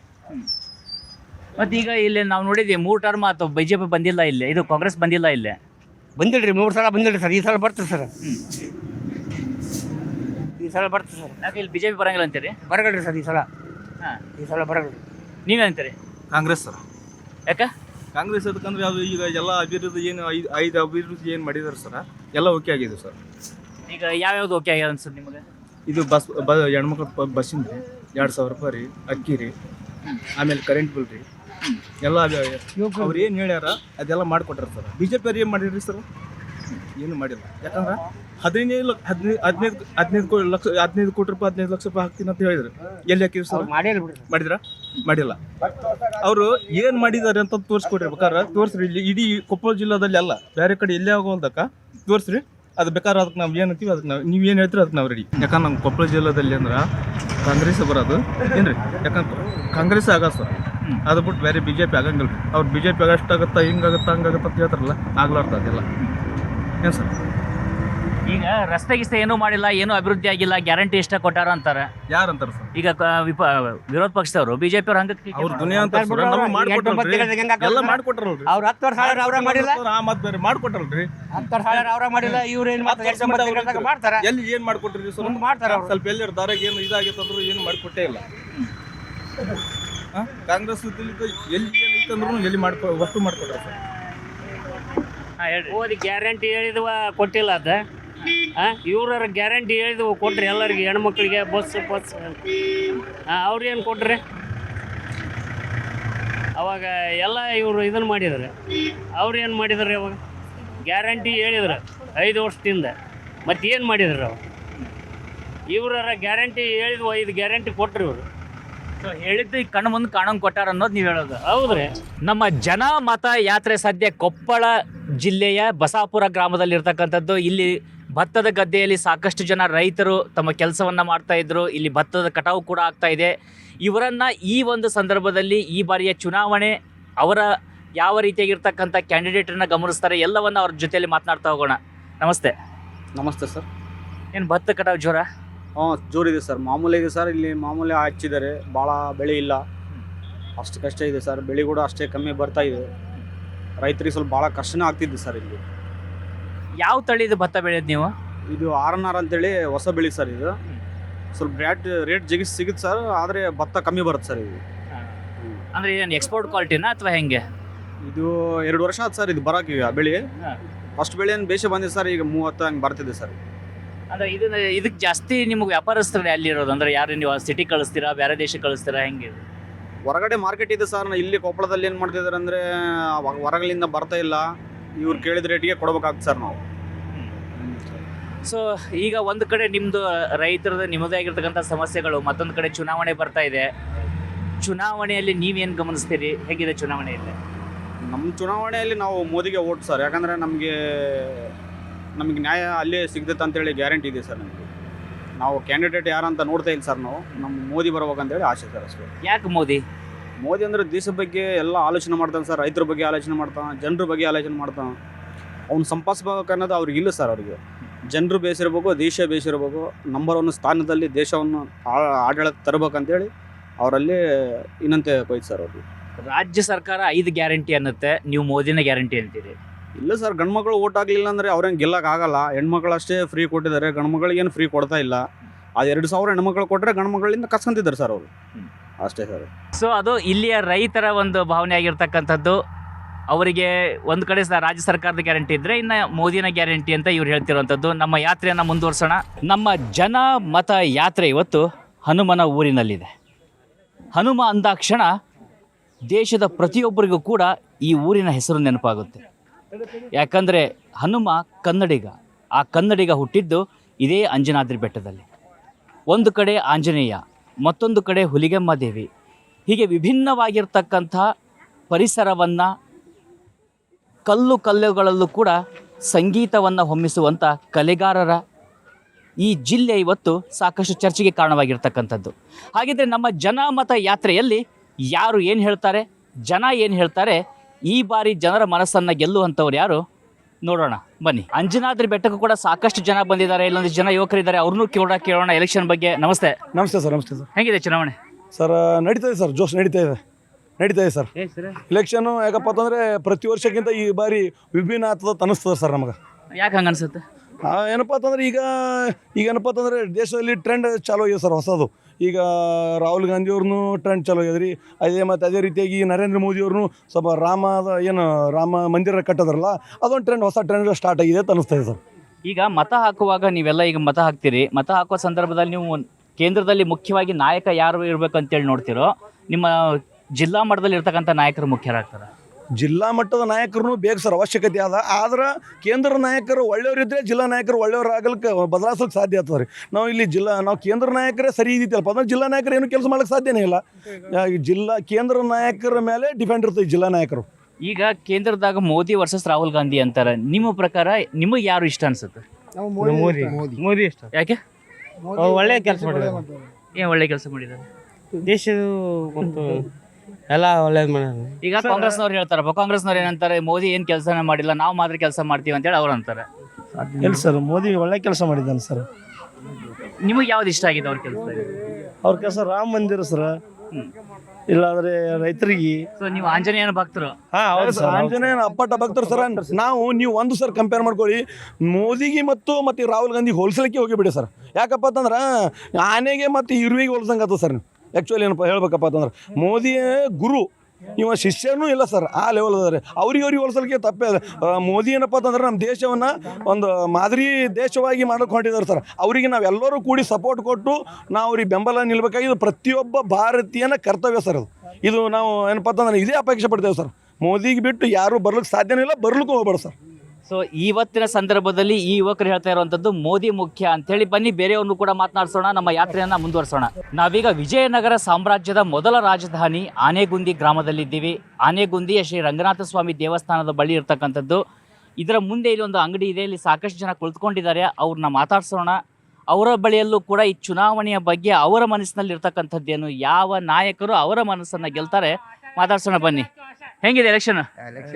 ಸ್ವಲ್ಪ ಸಪ್ಪೆ ಐತೆ ಸರ್. ಈಗ ಯಾಕೆ ಸಪ್ಪೆ? ಇಲ್ಲ, ಸ್ವಲ್ಪ ಇನ್ನು ನಾಮಿನೇಷನ್ ಹಾಕಿಲ್ಲ ಸರ್. ಹಾಕಿ ಒಂದು ವಿಷಯಕ್ಕೆ ನಾಮಿನೇಷನ್ ಆದಮೇಲೆ ಸ್ವಲ್ಪ ಜೋರಾಗುತ್ತೆ. ಸೊ ಯಾವ ಪಕ್ಷ ಹೆಂಗಿದೆ ಇಲ್ಲಿ ನಿಮ್ಮಲ್ಲಿ? ನಮ್ಮ ಕಡೆಗೆ ಬಿಜೆಪಿ ಐತ್ರಿ. ಬಿಜೆಪಿ ಐತೆ. ಈಗ ನೀವು ಬಿಜೆಪಿ ಅಂತೇಳಿ ಆಗ್ತಿರೋ ಅಥವಾ ಮೋದಿ ಹೆಸರು ಮೇಲೆ ಆಗ್ತಿರೋ, ಇಲ್ಲಿ ಲೋಕಲ್ ಕ್ಯಾಂಡಿಡೇಟ್ ಮೇಲೆ ಆಗ್ತಿರೋ? ಯಜಮಾನ ಹೆಸರಲ್ಲ, ಮೋದಿ ಹೆಸರಲ್ಲ ಆಗ್ತಿರಿ ನಾವು. ಮೋದಿ ಅಂದ್ರೆ ಇಷ್ಟನಾ? ಇಷ್ಟ ರೀ ಸರ್. ಯಾಕೆ? ಹೌದು ರೀ, ಭಾಳ ಒಳ್ಳೆ ವ್ಯಕ್ತಿ ರೀ. ಅಭಿಮಾನ್ಯ ಸರ್. ಮೋದಿ ಅಂದ್ರೆ ಅಭಿಮಾನ್ಯ ಸರ್. ನಾವು ಅಭಿವೃದ್ಧಿ ಕಾರ್ಯಗಳು ಮಾಡ್ಯಾರಿ, ಅದಕ್ಕೆ ದೇಶಕ್ಕೆ ಇದು ಮಾಡ್ಯಾರ. ಅದಕ್ಕೆ ನಾವು ಅದಕ್ಕೆ ಮೆಚ್ಚತಕ್ಕಂತೂ ಆತು ಒಂದು ಊಟ ಕೊಡೋದು ಧರ್ಮ ಐತೆ, ನಾವು ಕೊಡ್ತೀವಿ ಸರ್. ನೀವೇನಂತೀರಿ? ನಾವು ಮೋದಿ ಸರ್. ಯಾಕೆ? ಅಭಿವೃದ್ಧಿ ಕಾರ್ಯಗಳು ಭಾಳ ಮಾಡ್ಯಾರ ಸರ್. ಕೋವಿಡ್ನಲ್ಲಿ ಅವರು ಇಲ್ಲಿದ್ರೆ ನಾವು ಜನ ನಮ್ಮ ಇಂಡಿಯಾದಾಗ ಯಾರು ಉಳ್ತಿದ್ದಲ್ಲಪ್ಪ, ಇರಿಬಿ ಸತ್ತಂಗೆ ಸಾಯ್ತಿದ್ರು ಸರ್. ಅವ್ರು ಮಾಡಿದ್ದೊಂದು ಜನ ಜಾಗೃತಿ, ಅದೇ ಕೋವಿಡ್ ಬಗ್ಗೆ ಭಾಳ ಒಳ್ಳೆ ನಿರ್ಧಾರ ತಗೊಂಡ್ರು. ಜನನೂ ಸ್ವಲ್ಪ ಇದಾಯ್ತು ಸರ್. ನೀವೇನಂತೀರಿ? ನಾವು ಮೋದಿ ಸರ್. ಯಾಕೆ? ಮೋದಿ ಸರ್ ನಮಗೆ ಭಾಳ ನಮ್ಮ ದೇಶಕ್ಕೆ ಅಭಿವೃದ್ಧಿಗೆ ಜಾಸ್ತಿ ಮಾಡ್ಯಾರ ಸರ್. ಆಮೇಲೆ ಕೋವಿಡಿಂದ ಅಲ್ಲಿ ಎಲ್ಲದೂ ನಮ್ಮ ದೇಶಕ್ಕೆ ಭಾರಿ ಒಳ್ಳೇದೈತಿ. ಇಡೀ ವರ್ಲ್ಡ್ಗೆ ನಂಬರ್ 1 ಮೋದಿ ತಾತ. ಅವ್ರಿದ್ರೇ ನಾವು ಉಳಿಯತಿ. ಮೋದಿ ಇದ್ರೇ ನಾವು ಸರ್. ಈಗ ಇಲ್ಲಿ ಕಾಂಗ್ರೆಸ್ನವ್ರು ಹೇಳ್ತಾರೆ, ಒಂದು ವಿರೋಧ ಪಕ್ಷದವರೆಲ್ಲ ಹೇಳ್ತಿರ್ತಾರೆ ಮೋದಿ ಏನು ಕೆಲಸ ಮಾಡಿದ್ದಾರೆ ಅಂತೇಳಿ. ಮೋದಿ ಕೆಲಸ ಮಾಡಿದ್ದು ಸರ್ ಇಡೀ ದೇಶಕ್ಕೆ ಗೊತ್ತೈತೆ ಸರ್. ಎಂತ ಓದ್ಲಾರ್ದು ಮನುಷ್ಯ ಸಮಿತಿಗೆ ಹೇಳ್ತಾನೆ ಸರ್. ಮೋದಿದು ವರ್ಕ್ ಮಾಡಿದ ಕೆಲಸಗಳು ಹೌದಲ್ಲ ಸರ್? ಹಾಂ, ಮೋದಿ ಮಾಡಿದ ಕೆಲಸಗಳು ಈ ಕಾಂಗ್ರೆಸ್ 70 ವರ್ಷ ಮಾಡಿದ್ರು ಸರ್. ಏನು ಮಾಡಿದ್ರು ಸರ್? ಮನೆ ಮುಚ್ಚಿದ್ರು ಇವರು. ಕಾಂಗ್ರೆಸ್ನವ್ರು ಮನೆ ಮುಚ್ಚಿಬಿಟ್ರು, ದೇಶನ ಹಾಳು ಮಾಡಿಬಿಟ್ರು. ಆ ಮೋದಿ ಇದ್ದೇನೆ ಬದುಕ್ತಾ ಇದ್ದೀವಿ ಸರ್ ಇವತ್ತಿವರೆಗಾದ್ರೆ. ರೈತಿಗೆ 2,000 3,000 ಹಾಕ್ತಾರೆ ಸರ್. ಈಗ ನಮ್ಮ ಕರ್ನಾಟಕ ಸರ್ಕಾರ ಬಂದು ರೈತರದ್ದು ರೊಕ್ಕನೇ ಕೊಡ್ಲಾರ್ದಂಗೆ ಆಗ್ಬಿಡ್ತು ಸರ್. ಹೌದಲ್ಲ ಸರ್? ಮತ್ತೆ ಎಲ್ಲರ ಅದು ಫ್ರೀ ಇದು ಫ್ರೀ ಅಂದರು. ನಮ್ಮ ರೊಕ್ಕ ತಗೊಂಡು ವಾರದಾಗ ಇದು ಮಧ್ಯಮಾರದ್ದು 60-70 ರೂಪಾಯಿ ಏರಿಸಿದ್ರು. ಅದನ್ನು ರೊಕ್ಕ ತಗೊಂಡು ನಮಗೆ ಕೊಡ್ತಾರೆ, ಅವ್ರು ಹೆಣ್ಮಕ್ಳಿಗೆ ಕೊಡ್ತಾರೆ. ನಮ್ಮ ದುಡ್ಡು ನಮಗೆ ಕೊಡ್ತಾರೆ ಅವರು. ಹಿಂಗಾಗಿ ನಿಮಗೆ ಮೋದಿ ಬೇಕು ಅಂತೇಳಿ. ಮೋದಿ ಸರ್. ಮೋದಿ ಸರ್. ನೀವೇಂತೀರಿ? ಎಲ್ಲ ಹೆಣ್ಮಕ್ಳಿಗೆಲ್ಲ ಸಹಾಯ ಸಹಕಾರ ಮಾಡ್ಯಾರ. ಬಸ್ಸಿಂದ Aadhaar card, identity card, ration card ಎಲ್ಲ ಐತೆ. ಮತ್ತು ಏನು ರೇಷನ್ ಕಾರ್ಡಿಗೆ ಇವಾಗ ಅಕ್ಕಿ ಕಮ್ಮಿ ಮಾಡಿಬಿಟ್ಟಾನ. 5 kg ಏನೋ ಆಗ್ತಾನೆ ಒಬ್ಬರಿಗೆ, ಇಷ್ಟೇ ಆಗ್ತದನ. ಬಸ್ಸಿಗೆ ಹೋಗ್ತಾ ಬರ್ತಾ ಹೆಣ್ಮಕ್ಳಿಗೆ ಸೌಲಭ್ಯ ಮಾಡ್ಯಾನ. ಆದರೆ ಗಂಡು ಮಕ್ಳಿಗೆ ಕೂಡ ಆಧಾರ್ ಕಾರ್ಡ್ ಐತೆ, ಐಡೆಂಟಿ ಕಾರ್ಡ್ ಐತೆ, ರೇಷನ್ ಕಾರ್ಡ್ ಐತೆ, ಎಲ್ಲ ಐತೆ. ನಮಗೆ ಯಾಕೆ ಬಸ್ಸು ಫ್ರೀ ಇಲ್ಲ? ಆ ಹೆಣ್ಮಕ್ಳಿಗೆ ಎಷ್ಟೇ ಹಲವೈತೇನೋ. ದೇವಸ್ಥಾನ ಮಂಜುನಾಥಗೆ ಹೋದೆ, ವೆಂಕಟೇಶ್ವರಿಗೆ ಹೋದ್ನೆ, ಈ ಕಡೆಗೆ ಹೋದ್ನೆ, ರಾಘವೇಂದ್ರ ಮಠಕ್ಕೆ ಹೋದ್ನೆ. ಇಷ್ಟೆಲ್ಲ ವ್ಯವಸ್ಥೆ ಅವ್ರಿಗೆ ಅನುಕೂಲ ಮಾಡಿಕೊಟ್ಟಾನ. ನಮ್ಮ ಚಾರ್ಜ್ ಇಟ್ಕೊಂಡು ಹೋಗ್ಬೇಕು. ಚಾರ್ಜ್ ಏನು ಮಾಡೋದು ಸ್ವಾಮಿ? ಅವರು ಮೋದಿ ಹೆಲ್ಪಿಂಗ್ ಮಾಡ್ಯಾನ. ಹೆಣ್ಮಕ್ಳಿಗೆ 3,000 ಹಾಕ್ಯಾನ. ಸಿದ್ದರಾಮಯ್ಯ 2,000 ರೂಪಾಯಿ ಹಾಕ್ಯಾನ. ಅವ್ರಿಗೆ 60 ವರ್ಷದ ಸಂಬಳ ಕೂಡಾಗೆ ಹೆಲ್ಪಿಂಗ್ ಮಾಡ್ಯಾನ, ಇಲ್ಲಂತಲ್ಲ. ಸಿದ್ದರಾಮಯ್ಯ, ಮೋದಿ ಎಲ್ಲ ಒಳ್ಳೆ ಕ್ಯಾಂಡಿಡೇಟು, ಒಳ್ಳೆ ನಂಬರ್ 1. ಸೊ ಈಗ ಮೋದಿ ಇರಲಿ ಸಿದ್ದರಾಮಯ್ಯ ಇರಲಿ ಬರೀ ಹೆಣ್ಮಕ್ಳಿಗೆ ಮಾತ್ರ ಸಹಾಯ ಮಾಡ್ತಾರೆ ಅಂತ ಹೇಳಿ. ನಮ್ದು ಆಧಾರ್ ಕಾರ್ಡ್ ಐತೆ, ಐಡೆಂಟಿ ಕಾರ್ಡ್ ಎಲ್ಲ ಐತೆ. ನಮಗೆ ಏನು ಮಾಡ್ಯಾನ ಸರಿಯಾಗಿ? ನಮಗೆ ಹೆಣ್ಮಕ್ಳಿಗೆ ಸೀರೆ ಬಟ್ಟೆ ಬರೆ ಎಲ್ಲ ಈಗ ಸೌಲಭ್ಯ ಮಾಡಕತ್ತಾನ. ನಮಗೇನು ಎಲ್ಲಿ ರೊಕ್ಕ ದುಡ್ದು ತಗೊಂಡು ಹೋಗ್ಬೇಕು. ಎಲ್ಲಿ ಮಂತ್ರಾಲಯ ಧರ್ಮಸ್ಥಳಕ್ಕಾಗಲಿ ಮತ್ತು ನಮ್ಮ ಚಾರ್ಜ್ ಇಟ್ಕೊಂಡು ನಾವು ಹೋಗ್ಬೇಕು. ಅವರು ಮೋದಿ ಸಿದ್ದರಾಮಯ್ಯ ಇವರೆಲ್ಲ ಹೆಲ್ಪಿಂಗ್ ಮಾಡ್ಯಾರ ಹೆಣ್ಮಕ್ಳಿಗೆ ಆಗಲಿ. ನೀವೀಗ ಗಂಡು ಮಕ್ಳಿಗೂ ಮಾಡಲಿ ಅಂತೇಳಿ ನೀವು ಹೇಳೋದು? ಗಂಡು ಮಕ್ಕಳಿಗೆ ಏನು ನಮ್ಗೆ ಚಾರ್ಜ್ ಇಟ್ಕೊಂಡು ಹೋಗ್ಬೇಕು. ಮಂತ್ರಾಲಯಕ್ಕಾಗಲಿ ಧರ್ಮಸ್ಥಳಕ್ಕಾಗಲಿ ಯಾವುದೇ ಊರಿಗೆ ಹಂಪಿಗೆ ಹೋಗೋದ್ರ ಕೂಡ ಚಾರ್ಜ್ ಇಟ್ಕೊಂಡು ಹೋಗ್ಬೇಕು. ಇಂಥದ್ರಲ್ಲಿ ನಮಗೆ ಯಾವುದು ಹೆಲ್ಪಿಂಗ್ ಇಲ್ಲ ಗಂಡು ಮಕ್ಕಳಿಗೆ. ಹೆಣ್ಮಕ್ಳಿಗೆ ಮಾತ್ರ ಅಲೋ ಐತೆ. ಸೊ ಗಂಡು ಮಕ್ಕಳಿಗೆ ಎಷ್ಟು ನೋವಿರುತ್ತೆ ಅನ್ನೋದನ್ನು ಭಾಳ ಸಿಕ್ಕಾಪಟ್ಟೆ ಜನ ಅದ್ರ ಬಗ್ಗೆ ಮಾತಾಡೋದಿಲ್ಲ. ಆದರೆ ಇವತ್ತು ಇವ್ರು ಹೇಳ್ತಿದ್ದಾರೆ ಗಂಡು ಮಕ್ಳಿಗೂ ಸಹಾಯ ಮಾಡಲಿ, ಯಾಕೆ ಹೆಣ್ಮಕ್ಳಿಗೆ ಅಷ್ಟೇ ಅಂತೇಳಿ. ಅಮ್ಮ ನೀವೇನಂತೀರಿ? ಈಗ ಅವ್ರು ಹೇಳ್ತಿದ್ರು ಬರೀ ಹೆಣ್ಮಕ್ಳಿಗೆ ಎಲ್ಲ ಕೊಡ್ತಾರೆ. ನೋಡ್ರಿ ನಾವು ಹಾಕೋದು ಮೋದಿಗೆ ಹಾಕೋದ್ರಿ. ಯಾಕೆ ಮೋದಿ ಅಂದ್ರೆ ಇಷ್ಟ? ಅಯ್ಯ ಮೋದಿ ಅಂದ್ರೆ 2,000 ರೂಪಾಯಿ ಕೊಡ್ತಾನ್ರಿ, ಫ್ರೀ ಗ್ಯಾಸ್ ಮಾಡ್ಸ್ಯಾನ್ರಿ. ಅಲ್ಲ ಒಟ್ಟ ಯಾರನ್ನ ಆಗಲಿ ಒಟ್ಟ ಅವ್ರಂಕಾರ ಇಬ್ರು ಮಾಡ್ತಾರಲ್ಲ, ಮೋದಿಗೆ ಹಾಕದ್ರಿ ನಾವು. ಈಗ ಫ್ರೀ ಗ್ಯಾಸ್ ಬರುತ್ತೆ ನಿಮಗೆ? ಫ್ರೀ ಗ್ಯಾಸ್ ಬರ್ತೈತ್ರಿ, 2,000 ರೂಪಾಯಿ ಬರ್ತೈತ್ರಿ. ಈಗ ಸಿದ್ದರಾಮಯ್ಯನು ಕೊಡ್ತಾರೆ, ಸಂಬಳ ಬರ್ತೈತ್ರಿ. ನಿಮಗೆ ಮೋದಿ ಯಾಕೆ ಇಷ್ಟ? ಮೋದಿ ನಮ್ಮ ಮೊದ್ಲಿದ್ದ ಇಷ್ಟ್ರಿ, ಮೊದ್ಲಿದ್ದ ಅದೇ ನಮ್ಗೆ. ಹ್ಞೂನ್ರಿ, ಮೊದ್ಲಿದ್ದ ಮೋದಿನ ಹಾಕ್ಯಂತ ಬಂದಿವ್ರಿ, ಮೋದಿದ. ಹಿಂಗಾಗಿ ನಿಮ್ಮ ಮೋದಿ ಅಂತೇಳಿ ನೀವು ಅಂತೀರಿ. ಅಮ್ಮ ನೀವಿಲ್ಲಿ ಅಂಗಡಿ ಎಷ್ಟು ದಿನ ಆತಿಟ್ಟು? ಒಂದು 3 ವರ್ಷ ಆಯ್ತು. ಹೆಂಗ್ ನಡೀತದೆ ಅಂಗಡಿ? ಚೆನ್ನಾಗಿ ನಡಿತೈತ್ರಿ. ಎಲ್ಲ ಜನ ಎಲ್ಲ ಬರ್ತಾರೆ? ಎಲ್ಲ ಬರ್ತಾರ್ರಿ, ಊರು ಟೂರಿಸ್ಟ್ ಜನನೂ ಬರ್ತಾರ, ಚೆನ್ನಾಗಿ ನಡಿತೈತ್ರಿ ಹೋಟ್ಲ. ಸೊ ಈಗ ಜಾಸ್ತಿ ಜನ ಬರ್ತಾರ, ಮುಂಚೆ ಬರ್ತಿದ್ರ? ಇಲ್ಲ ರೀ, ಮುಂಚಿಂದನೂ ಬರ್ತಾರ್ರಿ. ಇದೆಲ್ಲ ನೋಡಕ್ಕೆಲ್ಲ ಪ್ಲೇಸ್ ಚೆನ್ನಾಗಿರ್ತಾವಲ್ರಿ, ಅದಕ್ಕೆ ಎಲ್ಲರೂ ಬರ್ತಾರೆ ನೋಡಕ್ಕೆ. ಸೊ ಈಗ ಎಲೆಕ್ಷನ್ ವೋಟ್ ಹಾಕ್ತೀರಿ? ಹಾಕ್ತೀವ್ರಿ. ಯಾರು ಇಷ್ಟ ನಿಮ್ಗೆ? ಮೋದಿಗೆ ಹಾಕತ್ತೀವಿ ನಾವು. ಯಾಕೆ ಮೋದಿ? ಇಲ್ಲ ರೀ, ಮತ್ತೆ ಅವರು ನಾವು ಚಿಕನ್ ಲೇಸಿಂದ ನೋಡ್ತಾ ಇದೀವಿ ಅಂದ್ರೂ ಸಾಕಾರ ಎಲ್ಲ ಫ್ರೀ ಸಿಲಿಂಡ್ರ್ ಕೊಟ್ಟಾರ, ಅಕ್ಕಿನೂ ಕೊಡ್ತಾರ. ಏನು ಅಕ್ಕಿ ರೊಕ್ಕ ಬದಲು ಅಕ್ಕಿ ಜಾಸ್ತಿ ಕೊಟ್ರೆ ಬಡವ್ರಿಗೆ ಇನ್ನೂ ಸಹಾಯ ಆಗ್ತತ್ರಿ. ಇನ್ನು ನಾವು ಮೋದಿಗೆ ಹಾಕತ್ತೀವಿ. ಈಗ ಹೇಳ್ರಿ, ನೀವು ಎಲೆಕ್ಷನ್ ವೋಟ್ ಹಾಕ್ತೀರಿ? ಹಾಕ್ತೀವಿ ರೀ. ಹೆಂಗೆ, ಯಾರು ಇಷ್ಟ ನಿಮಗೆ? ನಮಗೆ ಕಾಂಗ್ರೆಸ್ಸಿನೇ ಮುಖ್ಯ. ಯಾಕೆ? ಯಾಕೆ ಅಂದರೆ ಹೆಣ್ಮಕ್ಳಿಗೆ ನಮ್ಮ ಗಂಡು ಮಕ್ಳು ಹಾಕಿಬಿಟ್ಟೆ ಅಂದರೆ ಕುಡಿದು ಹಾಳು ಮಾಡ್ಕೊಂಬಿಡ್ತೀವಿ. ಹೆಣ್ಮಕ್ಳಾದ್ರೆ ಸಂತಿಗಿಂತಿ ಮನೆ ಮಾಡ್ಕೊಂಬಂದು ಮನೆಗೆ ಹಾಕ್ತಾರೆ. ಹಾಂ, ನಾವಂದರೆ ಕುಡಿದು ಹಾಳು ಮಾಡ್ಕೊಂಬಿಡ್ತೀವಿ. ಅವ್ನು ಸಿದ್ದರಾಮಯ್ಯ ಕರೆಕ್ಟ್ ಮಾಡ್ಯಾನ. ಯಾಕಂದರೆ ಹೆಣ್ಮಕ್ಳು ಅಕೌಂಟಿಗೆ ಹಾಕ್ತಾನೆ, ನಮ್ಗೆ ಕುಡಿಯೋಕೆ ಕೊಡಗಲ್ಲ ಅಂತ ಒಂದು ಸಂಕಟಕ್ಕೆ ನಾವು ಹೊಡೆದಾಡಿಬಿಡ್ತೀವಿ. ಹಾಕೋದೇ ಎಲ್ಲರೂ ಹೆಣ್ಮಕ್ಳು ಕಾಂಗ್ರೆಸ್ಸಿಗೆ ಎಲ್ಲ ಸವಲತ್ತು. ಮೋದಿ ಯಾವಾಗ ಬರ್ತಾನೆ ನಮ್ಮ ಕರ್ನಾಟಕ ಕೇಳು? ಎಲೆಕ್ಷನ್ ಇದ್ದರೆ ಮಾತ್ರ ಬಿಟ್ಟು ಬರ್ತಾನೆ ಇಲ್ಲಿಗೆ, ನಮ್ಮ ಕರ್ನಾಟಕಕ್ಕೆ ಬರ್ತಾನೆ. ಇಲ್ಲಿದ್ರೆ ಬರೋಂಗಿಲ್ಲ.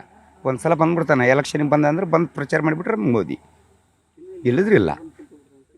ಹಾಂ, ಬರ್ತಾನೆ ನಮ್ಮ ಕರ್ನಾಟಕ ಯಾವಾಗಾರ ಅತ್ಯುತ್ತಪ್ಪಿ ಯಾವಾಗಾರ ಬರ್ತಾನೆ, ಬರೋಂಗಿಲ್ಲ. ನಮಗೆ ಅನ್ನ ಕೊಡ್ತಾರೆ. ಹೆಣ್ಮಕ್ಳಿಗೆ ನಮ್ಮ ಗಂಡ್ಮಕ್ಳು ಕೊಳ್ಳಾರ್ದಕ್ಕೆ ಸಂಕಟ. ಹೆಣ್ಮಕ್ಳಿಗೆ ಹಾಕ್ಲಿ, ನಾವೇನು ಅಷ್ಟೇ, ನಮ್ಮ ಹಿಂಗೆ ಕೊಟ್ಟರೆ ದುಡ್ಡು ನಮ್ಗೆ ತಕ್ಕಿರಂಗಿಲ್ಲ. ಹಿಂಗಾಗಿ ನಿಮಗೆ ಸಿದ್ದರಾಮಯ್ಯ ಇಷ್ಟ? ನಮಗೆ ಸಿದ್ದರಾಮಯ್ಯ ಇಷ್ಟ. ಈಗ ಕೊಪ್ಪಳ ಲೋಕಸಭೆಯ ಮತ್ತೊಂದು ಗ್ರಾಮದಲ್ಲಿದ್ದೀವಿ. ಇಲ್ಲೂ ಕೂಡ ಸಾಕಷ್ಟು ಜನ ಹಿರಿಯರಿದ್ದಾರೆ, ಸಾಕಷ್ಟು ಚುನಾವಣೆಗಳನ್ನು ನೋಡಿ ಚುನಾವಣೆಗಳಲ್ಲಿ ಮತವನ್ನು ಚಲಾಯಿಸಿದಂಥ ಅನುಭವ ಇರತಕ್ಕಂಥವ್ರು. ಇವರನ್ನು ಕೂಡ ಮಾತಾಡ್ಸೋಣ, ಏನಂತಾರೆ, ಹೇಗಿದೆ ಚುನಾವಣೆ. ನಮಸ್ಕಾರ. ನಮಸ್ಕಾರ, ನನ್ನ ಹೆಸರು ಕುಪ್ಪರಾಜ್ ಅಂತ. ನಾನು ಆನಗಂದಿ ಗ್ರಾಮದವನು.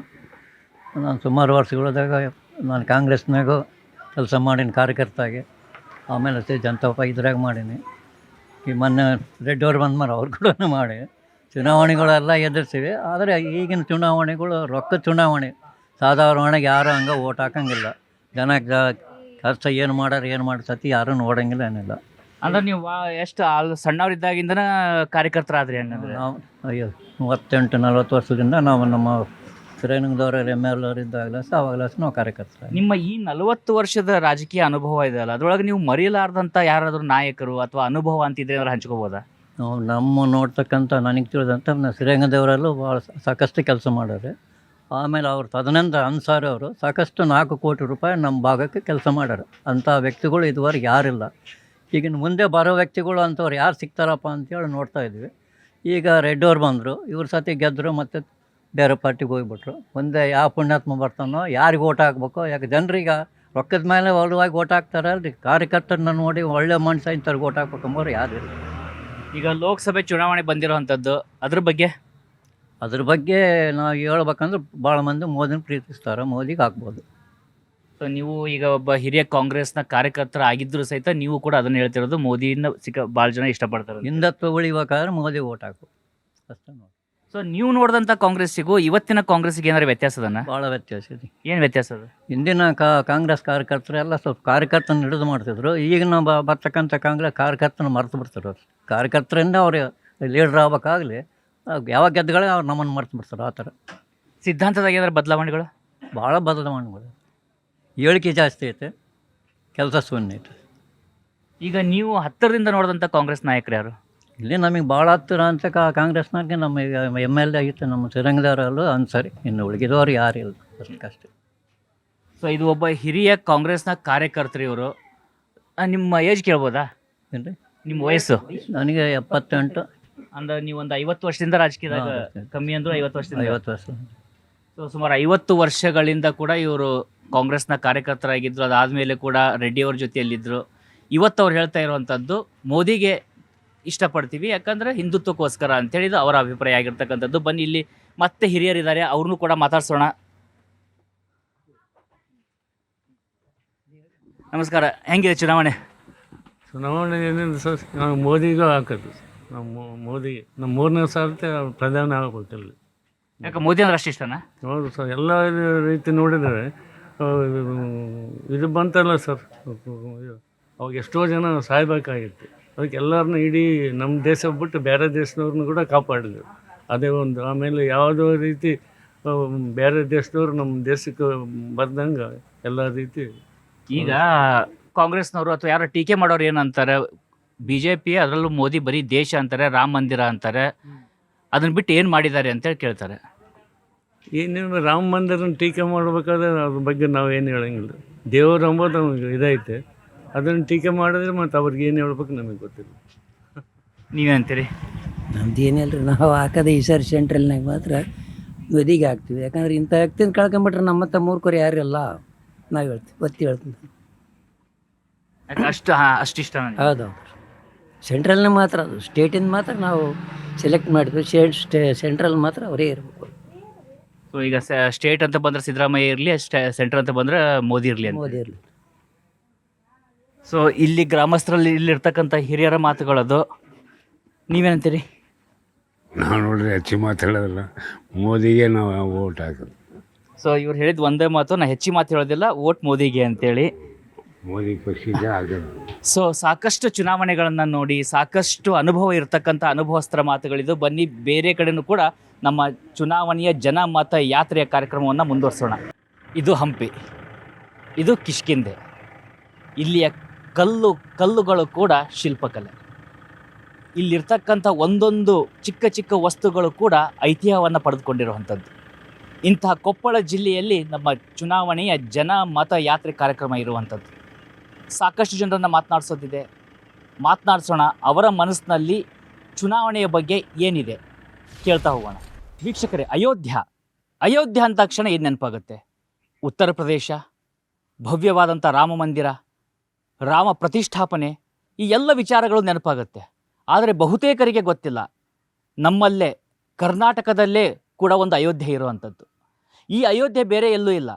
ಈ ಅಯೋಧ್ಯೆ ಇರುವಂಥದ್ದು ಕಿಷ್ಕಿಂಧ ರಾಜ್ಯದಲ್ಲಿ, ಸುಗ್ರೀವನ ಕಿಷ್ಕಿಂಧ ರಾಜ್ಯದಲ್ಲಿ ಇಂಥ ಒಂದು ಅಯೋಧ್ಯೆ ಅಂತಕ್ಕಂಥ ಪುಟ್ಟದಾಗಿರ್ತಕ್ಕಂಥ ಒಂದು ಗ್ರಾಮ ಇದೆ. ಆ ಗ್ರಾಮದಲ್ಲಿದ್ದೀವಿ. ಇಲ್ಲೂ ಕೂಡ ರಾಮನ ದೇವಸ್ಥಾನ ಇದೆ, ಆದರೆ ಪುಟ್ಟದಾಗಿರ್ತಕ್ಕಂಥ ರಾಮನ ದೇವಸ್ಥಾನ ಇರುವಂಥದ್ದು. ವಿಶೇಷ ಅಂದರೆ ಆ ರಾಮ ಮಾತ್ರ ಇಲ್ಲ, ಇಲ್ಲಿ ರಾಮನ ಜೊತೆಗೆ ಇನ್ನೂ ಕೆಲ ವಿಶೇಷತೆಗಳು ಇರುವಂಥದ್ದು. ಅದನ್ನು ನಾನು ನಿಮಗೆ ತೋರಿಸ್ತಾ ಹೋಗ್ತೀನಿ ಈ ಪುಟ್ಟದಾಗಿರ್ತಕ್ಕಂಥ ರಾಮನ ಮಂದಿರದಲ್ಲಿ. ಕರ್ನಾಟಕದ ಅಯೋಧ್ಯೆ, ಈ ಅಯೋಧ್ಯೆ ಎಂಬ ಪುಟ್ಟ ಗ್ರಾಮದಲ್ಲಿರ್ತಕ್ಕಂಥ ಶ್ರೀರಾಮನ ಪುಟ್ಟ ದೇವಸ್ಥಾನದಲ್ಲಿ ನಾವಿದ್ದೀವಿ. ಈ ಶ್ರೀರಾಮ ದೇವಸ್ಥಾನ ಚಿಕ್ಕದಾಗಿದ್ದರೂ ಕೂಡ ಸಾಕಷ್ಟು ವಿಶೇಷತೆಗಳನ್ನು ಒಳಗೊಂಡಿರ್ತಕ್ಕಂಥದ್ದು. ಇಲ್ಲಿರ್ತಕ್ಕಂಥ ದೇವರ ಮೂರ್ತಿಗಳು ಕೂಡ ತನ್ನದೇ ಆಗಿರ್ತಕ್ಕಂಥ ವಿಶೇಷ ಕಥೆಯನ್ನು ಹೇಳ್ತವೆ. ಮೊದಲಿಗೆ ನಾವು ಗಮನಿಸಬಹುದಾಗಿದೆ ಶಿವಲಿಂಗ. ಸಾಕಷ್ಟು ಶ್ಲೋಕಗಳಲ್ಲೂ ಕೂಡ ನಾವು ನೋಡ್ತೀವಿ, ಶಿವನ ಹೃದಯದಲ್ಲಿ ರಾಮ ಇದ್ದಾನೆ, ಶ್ರೀರಾಮಚಂದ್ರ ಶಿವನನ್ನು ಪೂಜಿಸ್ತಾನೆ ಅಂತ. ಅದಕ್ಕೆ ದ್ಯೋತಕ ಅನ್ನೋ ಹಾಗೆ ಈ ಶ್ರೀರಾಮನ ದೇವಸ್ಥಾನದಲ್ಲಿ ಪುಟ್ಟದಾಗಿರ್ತಕ್ಕಂಥ ಶಿವಲಿಂಗಕ್ಕೂ ಕೂಡ ಸ್ಥಾನವನ್ನು ಕಲ್ಪಿಸಲಾಗಿರ್ತಕ್ಕಂಥದ್ದು. ಶಿವಲಿಂಗದ ಪಕ್ಕದಲ್ಲಿ ನಾವು ನೋಡೋದಾದರೆ ಶಿವನ ಅಂಶ ಅಂತಲೇ ಹೇಳಲಾಗುವಂಥ ಆಂಜನೇಯನ ಮೂರ್ತಿ ಇದೆ. ಶ್ರೀರಾಮಚಂದ್ರನ ಬಂಟ, ಶ್ರೀರಾಮಚಂದ್ರನ ಭಕ್ತ ಮಹಾಬಲಿ ಆಂಜನೇಯ ಸ್ವಾಮಿಯ ವಿಗ್ರಹವನ್ನು ಕೂಡ ನಾವು ಅಲ್ಲಿ ಗಮನಿಸಬಹುದಾಗಿದೆ. ಕೈಯಲ್ಲಿ ಗದೆ ಇದೆ, ಮತ್ತೊಂದು ಕೈಯಲ್ಲಿ ಹಸ್ತವನ್ನು ತೋರಿಸುವಂಥ ಆಶೀರ್ವಾದದ ಇರ್ತಕ್ಕಂಥದ್ದು. ಈ ಆಂಜನೇಯ ಪಕ್ಕದಲ್ಲಿ ಬಂದಾಗ ವಿಶೇಷವಾಗಿರ್ತಕ್ಕಂಥ ಮೂರ್ತಿಗಳನ್ನು ನಾವು ಗಮನಿಸ್ತಾ ಇದ್ದೀವಿ. ಸೀತಾರಾಮ ಮೂರ್ತಿಗಳು ಇಲ್ಲಿ ಮೊದಲಿಗೆ ಮಾತೆ ಸೀತೆಗೆ ವಿರಾಜಮಾನವಾಗಿದ್ದರೆ ಸೀತೆಯ ಪಕ್ಕದಲ್ಲಿ ಶ್ರೀರಾಮಚಂದ್ರ ಇರತಕ್ಕಂಥದ್ದು. ಶ್ರೀರಾಮಚಂದ್ರನ ಕೈಯಲ್ಲಿ ನಾವು ಕೋದಂಡವನ್ನು ಕೂಡ ಗಮನಿಸಬಹುದಾಗಿದೆ. ಅದಕ್ಕೆ ಆತನನ್ನು ಕೋದಂಡಪಾಣಿ ಅಂತಾರೆ. ಕೋದಂಡ ಅನ್ನೋದು ಶ್ರೀರಾಮಚಂದ್ರನ ಬಿಲ್ಲಿನ ಹೆಸರು. ಕೋದಂಡಪಾಣಿಯಾಗಿರ್ತಕ್ಕಂಥ ಶ್ರೀರಾಮಚಂದ್ರನ ಪಕ್ಕದಲ್ಲಿ ನಾವು ಗಮನಿಸ್ತಾ ಇದ್ದೀವಿ ಲಕ್ಷ್ಮಣನ ಮೂರ್ತಿ ಇದೆ. ಅಣ್ಣನಿಗೋಸ್ಕರ ತಾನೂ 14 ವರ್ಷಗಳ ಕಾಲ ವನವಾಸವನ್ನು ಅನುಭವಿಸಿದಂಥ ಸಹೋದರ ತಮ್ಮ ಲಕ್ಷ್ಮಣ. ಇನ್ನು ಲಕ್ಷ್ಮಣನ ಪಕ್ಕದಲ್ಲಿರ್ತಕ್ಕಂಥ ಒಂದು ವಿಗ್ರಹ ಇದೆಯಲ್ಲ, ಅದೇ ಅತ್ಯಂತ ವಿಶೇಷತೆಯನ್ನು ಮೂಡಿಸುವಂಥದ್ದು. ಸಾಮಾನ್ಯವಾಗಿ ಯಾವುದೇ ಶ್ರೀರಾಮನ ದೇವಸ್ಥಾನ ಇರ್ಬೋದು, ಅಥವಾ ನಾವು ಯಾವುದೇ ಚಿತ್ರಗಳನ್ನು ನೋಡಿದರೂ ಕೂಡ ಅಲ್ಲಿ ರಾಮ, ಲಕ್ಷ್ಮಣ ಮತ್ತು ಸೀತೆ ಜೊತೆಗೆ ಆಂಜನೇಯಗೆ ಅವಕಾಶ ಇರುತ್ತೆ, ಆಂಜನೇಯ ವಿರಾಜಮಾನವಾಗಿರ್ತಾನೆ. ಆದರೆ ಇಲ್ಲಿ ಈ ಒಂದು ಕಿಷ್ಕಿಂಧ ರಾಜ್ಯದ ಮಹಾರಾಜರಾಗಿರ್ತಕ್ಕಂಥ ಸುಗ್ರೀವನಿಗೂ ಕೂಡ ಸ್ಥಾನವನ್ನು ಕಲ್ಪಿಸಲಾಗಿರ್ತಕ್ಕಂಥದ್ದು ಸುಗ್ರೀವ ಮಹಾರಾಜ. ಯಾಕಂದರೆ ನಾವಿರ್ತಕ್ಕಂಥ ಪ್ರದೇಶ ಕಿಷ್ಕಿಂಧ ರಾಜ್ಯವಾದಂಥದ್ದು, ಈ ಕಿಷ್ಕಿಂಧ ರಾಜ್ಯದ ಮಹಾರಾಜರಾಗಿದ್ದಂಥದ್ದು ಆ ಸುಗ್ರೀವ. ಇನ್ನು ಈ ಒಂದು ವಿಶೇಷದ ಜೊತೆಗೇ ಪ್ರಮುಖವಾಗಿ ನಾವು ಇಲ್ಲೀಗ ನಮ್ಮ ಜನ ಮತ ಯಾತ್ರೆಯನ್ನು ಕೂಡ ಮಾಡ್ತಾ ಇದ್ದೀವಿ. ಹೀಗಾಗಿ ಸಹಜವಾಗಿ ಲೋಕಸಭೆ ಚುನಾವಣೆಯ ಈ ಹೊತ್ತಿನಲ್ಲಿ ಇಲ್ಲಿ ಜನ ಏನು ಹೇಳ್ತಾರೆ, ಜನರ ಅಭಿಪ್ರಾಯ ಏನಾಗಿರ್ತಕ್ಕಂಥದ್ದು ಅದನ್ನು ಕೂಡ ಕೇಳ್ತಾ ಹೋಗೋಣ. ಯಾಕಂದರೆ ಇದು ಕನಕಗಿರಿ ಕ್ಷೇತ್ರಕ್ಕೆ ಸೇರುವಂಥದ್ದು. ಕನಕಗಿರಿ ಏನಂದರೆ ಅಲ್ಲಿ ಈಗ ಸದ್ಯ ಸಚಿವರಾಗಿರ್ತಕ್ಕಂಥ ಶಿವರಾಜ್ ತಂಗಡಿಯವರು ಅಲ್ಲಿಯ ಶಾಸಕರಾಗಿದ್ದಾರೆ. ಅವರು ಪ್ರತಿನಿಧಿಸುವಂಥ ಕ್ಷೇತ್ರ ಕನಕಗಿರಿ. ಆ ಕನಕಗಿರಿ ಕ್ಷೇತ್ರದ ಅಯೋಧ್ಯೆಯಲ್ಲಿ ನಾವಿದ್ದೇವೆ. ಇಲ್ಲಿರ್ತಕ್ಕಂಥ ನಿವಾಸಿಗಳನ್ನು ಕೂಡ ನಾವು ಮಾತಾಡಿಸ್ತಾ ಹೋಗೋಣ. ಈಗ ನಾವಿಲ್ಲಿ ದೇವಸ್ಥಾನದಿಂದ ಹೊರಗಡೆ ಬಂದಿದ್ದೀವಿ. ದೇವಸ್ಥಾನದ ಮುಂದೆ ಸಾಕಷ್ಟು ಜನ ಕುಳಿತುಕೊಂಡಿದ್ದಾರೆ. ಅವರನ್ನು ಕೂಡ ಕೇಳೋಣ ಇಲ್ಲಿಯ ಚುನಾವಣೆ ಹೇಗಿದೆ ಅಂತ. ಒಂದು ಕಡೆ ಇಲ್ಲಿ ಆಕಳುಗಳಿದ್ದಾವೆ, ಮನೆಗಳಿದ್ದಾವೆ, ಬಣವೆಗಳಿರ್ತಕ್ಕಂಥದ್ದು. ಇಂಥ ಒಂದು ಹಳ್ಳಿಯ ಈ ವಾತಾವರಣದಲ್ಲಿ ಇಲ್ಲಿರ್ತಕ್ಕಂಥವ್ರನ್ನ ಮಾತಾಡ್ಸ್ತಾ ಹೋಗೋಣ ಹೇಗಿದೆ ಚುನಾವಣೆ ಅಂತ. ಸರ್ ನಮಸ್ತೆ. ನಮಸ್ಕಾರ. ನಮಗೆ ಇಲ್ಲಿ ಅಯೋಧ್ಯ ಅಂದ ತಕ್ಷಣವೇ ಒಂದು ರೀತಿಯಿಂದ ಅಚ್ಚರಿ ಅನ್ನಿಸ್ತು. ಈ ಅಯೋಧ್ಯ ಅಂತ ಹೆಸರು ಬಂದಿದ್ದು ಹೇಗೆ ಸರ್ ಇಲ್ಲಿಗೆ? ಇದು ನೋಡ್ರಿ ಸರ್, ನಾನು ಬಂದು 48 ವರ್ಷ ಆಯಿತು. ಆವಾಗ ನಾನು ಬಂದಿದ್ದೆ, ನಾನು ಗದಗದಿಂದ ಡೈರೆಕ್ಟ್ ಈ ಊರಿಗೆ ಕಾಲಿಟ್ಟಿದ್ದೆ. ಆವಾಗೂ ಇದಕ್ಕಿಂತ ಕೆಟ್ಟದಿತ್ತು. ಇವಾಗೂ ಪರಿಸ್ಥಿತಿ ಹಂಗೆ ಇದೆ. ಬಟ್ ಇದು ಹಳೆ ಅಯೋಧ್ಯೆ ಅಂತ ಒಂದು ಹೆಸರು ಬಂತು ಅವಾಗೆ. ಆ್ಯಕ್ಚುಲಿ ಇದು ಅಯೋಧ್ಯೆನೇ. ಬಟ್ ಇಲ್ಲಿ ಏನಾಯ್ತು ಅಂದರೆ ಆಂಧ್ರ ಪೀಪಲ್ ಬರೋದ್ರಿಂದ ಇಲ್ಲಿಂದ 1 ಕಿಲೋಮೀಟ್ರ್ ಮೇಲೆ ಊರಿನ ಹಿರಿಯರು ಕೆಲವರು ಪ್ಲೇಸ್ ಕೊಟ್ಟದಕ್ಕೆ ಅದು ಹೊಸ ಅಯೋಧ್ಯೆ ಆಯಿತು. ಇದು ಹಳೆ ಅಯೋಧ್ಯೆ, ಅದು ಹೊಸ ಅಯೋಧ್ಯೆ ಅಂತ. ಈ ಥರ ಇದು ಒಂದು ಗಂಗಾವತಿ ತಾಲೂಕಿನ ಒಂದು ಕಡೆ ಕನಕಗಿರಿ ಇದು MP ಕ್ಷೇತ್ರದ ಒಂದು ಹಳ್ಳಿ. ಇದು ಸುಡುಗಾಡು ಹಳ್ಳಿ. ಅಂದರೆ ಅಷ್ಟು ಸೌಲಭ್ಯನೇ ಇಲ್ಲ ಇಲ್ಲಿ. ನದಿ ಪಕ್ಕದಲ್ಲಿದ್ದರೂ ಕುಡಿ ನೀರಿಲ್ಲ, ಫಿಲ್ಟರ್ ವಾಟರ್ ಇಲ್ಲ ಇವರಿಗೆ. ದಾರಿ ಇಲ್ಲ ರೀ, ಸುಗಮವಾದ ದಾರಿ ಅಂತೂ ಇಲ್ಲೇ ಇಲ್ಲ. ತಾವು ನೋಡಿದ್ರಿ ಈಗ ಬರ್ತಾ. ಸೊ ಇಲ್ಲಿ ಆದಷ್ಟು ಈ ಊರಿನ ಬಡ ಜನರಿಗೆ ಮೂಲಭೂತ ಸೌಕರ್ಯಗಳನ್ನು ಕೊಡಬೇಕಾಗಿ ನಾನೀಗ ಏನು ಚುನಾವಣೆ ನಡೀತಾ ಇದೆ, ಈ ಚುನಾವಣೆಯಲ್ಲಿ ಬರ್ತಕ್ಕಂಥ ಎಲ್ಲ ಅಭ್ಯರ್ಥಿ ಅಂತ ನಾನು ಅದನ್ನೇ ಕೇಳೋದು. ಈ ಒಂದು ಕಟ್ಟೆ ಹಳ್ಳಿಗೆ ಹಳೆ ಅಯೋಧ್ಯೆಗೆ ಒಳ್ಳೆಯ ಒಂದು ಸೌಕರ್ಯಗಳನ್ನು ಮೂಲಭೂತ ಕೊಡಲಿ ಸಾಕು. ಶಿಕ್ಷಣ ಅದೇ ಇನ್ನೂ ಸ್ವಲ್ಪ ಆಗಬೇಕು. ಇನ್ನೂ ಮೂಲಭೂತ ಸೌಕರ್ಯಗಳನ್ನು ಕೊಟ್ಟರೆ ಹಳ್ಳಿ ಒಳ್ಳೆಯದಾಗತ್ತೆ, ಚೆನ್ನಾಗಾಗುತ್ತೆ. ಈಗ ನಾವು ಆ ಅಯೋಧ್ಯೆ ನೋಡಿದ್ವಿ, ಎಲ್ಲಿ ಉತ್ತರ ಪ್ರದೇಶದ ಅಯೋಧ್ಯೆಯನ್ನು ನೋಡಿದ್ವಿ. ಭವ್ಯವಾದಂಥ ರಾಮ ಮಂದಿರ ಆಯಿತು, ಅಲ್ಲಿ ಎಲ್ಲ ರೀತಿಯಾದಂಥ ಸೌಲಭ್ಯಗಳು ಬರ್ತಿರುವಂಥದ್ದು. ಆದರೆ ಇಲ್ಲಿ ಅಯೋಧ್ಯ ಅಂತ ಇದೆಯಲ್ಲ, ಈ ಅಯೋಧ್ಯ ಅಂತಕ್ಕಂಥದ್ದಕ್ಕೆ ಐತಿಹಾಸಿಕ ಹಿನ್ನೆಲೆ ಏನು ಅಂತ? ಇದು ಐತಿಹಾಸಿಕ ಹಿನ್ನೆಲೆ ಅನ್ನೋದು ಏನಿಲ್ಲ ರೀ. ನಾನು ಬಂದೊಂದು ನೋಡ್ತಾ ಇರೋದು ಇಲ್ಲಿ ದುಡಿದು ತಿನ್ಬೇಕು ಅನ್ನೋದು, ಮೀನುಗಾರಿಕೆ ಒಂದು. ಆಮೇಲೆ ಮೊದಲಿನ ಕಾಲದಾಗ ಬೆಲ್ಲ ಮಾಡ್ತಿದ್ರು, ಗಾನ್ಗಳು ಇರ್ತಿದ್ದು. ಆಮೇಲೆ ಭತ್ತದ್ದು ಒಂದು. ಇವು ಎಷ್ಟೇ ಒಂದು 2-3 ಮುಖ್ಯವಾದ ಕೂಲಿ ಮಾಡ್ಕೊಂಡು ತಿನ್ನುವಂಥ ಊರೇ ಇದು. ಅವಾಗ ಅದು ಹಿಂದೂ 80 ವರ್ಷದವರು ಒಬ್ರು ಇದ್ದರು, ಯಜಮಾನ್ರನ್ನ ಕೇಳಿದ್ದೀನಿ ನಾನು. ಇಲ್ಲರಿ ನನಗೂ ಅದು ಅಷ್ಟೇ ಗೊತ್ತು, ಮತ್ತು ಹೇಗೆ ಹೆಸರು ಬಂತು ಅನ್ನೋದು ಇಲ್ಲ ಅಂತ ಅವ್ರು ಹೇಳ್ತಾರೆ. ಅಂದರೆ ಉತ್ತರ ಪ್ರದೇಶಕ್ಕೆ ಇರುವಂಥ ಆ ಅಯೋಧ್ಯೆಗೆ ಈ ಅಯೋಧ್ಯೆಗೆ ಪುರಾಣ ಅಂದರೆ ಇದರಲ್ಲಿ ಶಾಶ್ವತವಾಗಿದ್ದು 80 ವರ್ಷದಿಂದ ಹಿಂದೂ ಸಹಿತ ಅಯೋಧ್ಯನ ಅಂತಲೇ ಹೆಸರದೆ ಇದೆ. ಅಂದರೆ ಇದು ಹೆಂಗೆ ಹೆಸರು ಬಂತು ಅನ್ನೋದು ಹೆಚ್ಚು ಜನರಿಗೆ ಮಾಹಿತಿ ಇಲ್ಲ. ಇದ್ರೆ ಇಲ್ಲಿಗೆ ಸದ್ಯ ಇರೋರು 1-2 ಮಂದಿ ಇದ್ದಾರೆ 80 ವರ್ಷ ದಾಟಿದವರು. ಅವರು ಯಜಮಾನರು ಲಾಸ್ಟ್ ಟೈಮು ಹೇಳಿದ್ದಾರೆ ಅವರು.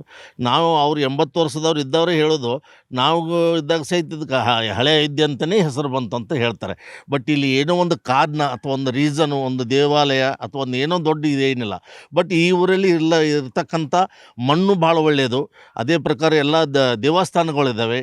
ಆಮೇಲೆ ಇಲ್ಲಿ ಯಾವ ದೇವಿಪುರ ಅನ್ನಲ್ರಿ, ಚಿದಾನಂದ ಅವಧೂತರದ ಒಂದು ಮೂಲ ಸ್ಥಾನ ಅದ ರೀ ನದಿ ದಂಡಿ ಮೇಲೆ. ಇಲ್ಲಿ ಅದೊಂದು ಭಾಳ ಎಲ್ಲ ಜನ ನಡ್ಕೊತಾರೆ. ಇದನ್ನು ನಾವು ವಿಜಯನಗರ ಇದಕ್ಕೆ ಅವ್ರಿಗೆ ಯೂನಿವರ್ಸಿಟಿಗಿನ್ನೂ ಅದ್ರ ಬಗ್ಗೆ ಪರಿಚಯ ಮಾಡಿಸ್ಕೊಟ್ಟಿದ್ದೆ. ಅದರ ಸೀತೆ ಸೆರಗದ ಇನ್ನೂ ಕೆಲವಿದಾವೆ. ಇನ್ನೂ ಈ ಊರು ಕುರುಗಳು ಇಲ್ಲೇ ಇರೋವರು ಹೇಳ್ತಾರೆ, ಕೇಳ್ರಿ. ಈಗ ಲೋಕಸಭೆ ಚುನಾವಣೆ ಕೂಡ ಬರ್ತಿರೋವಂಥದ್ದು ನಾವೀಗ ನೋಡ್ತಾ ಇದ್ವಿ. ಬರುವಾಗ ಒಂದು ರಸ್ತೆ ಈಗ ಹೇಳ್ತಾ ಇದ್ರು, ಅದೇ ರೀತಿಯಾಗಿ ರಸ್ತೆ ವಿಚಾರ ಇರ್ಬೋದು. ಈಗ ದೇವಸ್ಥಾನ ಇದೆ ಅಂದರೂ ಕೂಡ ಈ ಪರಿಸರವನ್ನೇ ಗಮನಿಸ್ತಾ ಇದ್ರು ಕೂಡ ಯಾವ ರೀತಿಯಾಗಿರ್ತಕ್ಕಂಥ ಬೇಡಿಕೆ ನಿಮ್ಮದು ಇರ್ತಕ್ಕಂಥದ್ದು, ಇಲ್ಲಿ ಬಂದವರು ಯಾರ್ಯಾರ ಮುಂದೆ ಅದನ್ನು ಹೇಳುವಂಥ ಒಂದು ಪ್ರಯತ್ನವನ್ನು ಮಾಡಿದ್ದೀರಾ? ಸರ್, ನಮಗೆ ಫಸ್ಟ್ ಆಫ್ ಆಲ್ ಏನಿಲ್ಲ, ದಾರಿ ಇಲ್ಲ. ಹುಡುಗರಿಗೆ ಹೋಗೋಕೆ, ಕಾಲೇಜ್ಗೆ ಹೋಗಲು, ಎಲ್ಲಿಗೆ ಹೋಗಲು ಬಸ್ ಇಲ್ಲ. ಒಂದು ದಾರಿ ವ್ಯವಸ್ಥೆ ಒಂದು ಆಯ್ಕೆ ಮಾಡಿಕೊಡ್ಬೇಕು ನಮಗೆ. ಯಾರೇ ವ್ಯಕ್ತಿ ಇರಲಿ, ಯಾವುದೇ ಪಕ್ಷ ಇರಲಿ, ನಮಗೆ ಯಾರು ದಾರಿ ಮಾಡಿಕೊಡ್ತಾರೆ ಅವ್ರಿಗೆ ಓಟ್ ಕೊಡೋರು ನಾವು. ಆ ಪಕ್ಷ ಈ ಪಕ್ಷ ಅಂತೇನು ಭೇದ ಭಾವ ಇಲ್ಲ ನಮಗೆ. ನಮಗೆ ಸುಮಾರು ವರ್ಷಗಳಿಂದ ನೋಡ್ತೀವಿ, ಒಂದು ದಾರಿ ಇಲ್ಲ. ಅದು ದಾರಿ ನೀವು ಬಂದಿರಲ್ಲ ಸರ್, ಈಗ ನೋಡಿರಲ್ಲ ದಾರಿ ಐತೆ. ಅದು ಹುಡುಗರು ಮಿನಿಮಮ್ ಸುಮಾರು ಅಂದ್ರೆ ಒಂದು 40ರಿಂದ 50 ಜನ ಹುಡುಗರು ಕಾಲೇಜ್ಗೆ ಹೋಗ್ತಾರೆ. ಹೈಸ್ಕೂಲ್ ಬಂತು, ಪದವಿ ಬಂತು, ಒಂದು 40 ಜನ 50 ಜನ ಹುಡುಗರು ಹೋಗ್ತಾವಲ್ಲ, ಅವಕ್ಕೆ ಬಸ್ಸಿನ ವ್ಯವಸ್ಥೆ ಇಲ್ಲ. ಅಲ್ಲಿ ಹೊಸ ಇದಕ್ಕೆ ಹೋಗ್ಬೇಕು. ಹೊಸ ಇದಕ್ಕೆ ಹೋದ್ರೆ ಅಲ್ಲಿ ಡಣಪುರ ಮುಷ್ಟೂರ್ಲಿಂದ ಬಸ್ ತುಂಬ್ಸ್ಕೊಂಬಂದ್ಬಿಡ್ತೈತೆ. ಆ ಹುಡುಗರಿಗೆ ಸೀಟ್ ಇರೋಂಗಿಲ್ಲ. ಅಲ್ಲಿದ್ದು ವಾಪಸ್ ಬರ್ಬೇಕು ಮತ್ತೆ. ಯಾಕಂದ್ರೆ ಬಡವ್ರ ಮಕ್ಕಳಲ್ಲಿ ಅಲ್ಲಿ ಎಲ್ಲರೂ ಇರೋದು. ಇದ್ದವ್ರ ಮಕ್ಳೇನು ಹೊಸ ಇದ್ದಾಗ ಅದಾರ, ಅವ್ರೇನು ಕಾರ್ಮೆಂಟ್ಗೆ ಹಾಕಿರ್ತಾರೆ, ಅಲ್ಲಿ ಬಸ್ ಬರ್ತಾವೆ, ಕರ್ಕೊಂಡು ಹೋಗ್ತಾವೆ. ಇಲ್ಲಿ ಬಡ ಜನ ಎಲ್ಲ ದುಡ್ಕೊಂಡು ತಿನ್ನೋ ಜನ. ಹುಡುಗರಿಗೆ ಹೋಗಿ ಸ್ಕೂಲ್ಗೆ ಹೋಗೋಕೆ ಬಸ್ ಇಲ್ಲ. ಮೊದಲಿನ ದಾರಿ ಆದ್ರೆ ಬಸ್ ಬರ್ತೈತೆ, ಬಸ್ಸೇ ಇಲ್ಲ ಸರ್ ಇಲ್ಲಿ. ಸೊ ಈಗ ಒಂದು ಇಷ್ಟು ಸರ್ಕಾರಗಳು ಬಂದಿದ್ದಾವೆ, ಆಮೇಲೆ ಜೊತೆಗೆ ಇಲ್ಲಿ ಈಗ ನಿಮಗೆ ಇದೇ ಕನಕಗಿರಿಯ ವ್ಯಕ್ತಿ ಇಲ್ಲಿ ಸಚಿವರಾಗಿರ್ತಕ್ಕಂಥದ್ದು ಶಿವರಾಜ್ ತಂಗಡಗಿ ಅವರಿದ್ದಾರೆ. ಅವರನ್ನೇನಾದ್ರು ಸಂಪರ್ಕ ಮಾಡುವಂಥ ಪ್ರಯತ್ನ ಮಾಡಿದ್ದಾರೆ? ಮಾಡ್ತೀವಿ ಅಂತ ಹೇಳ್ತಾರೆ.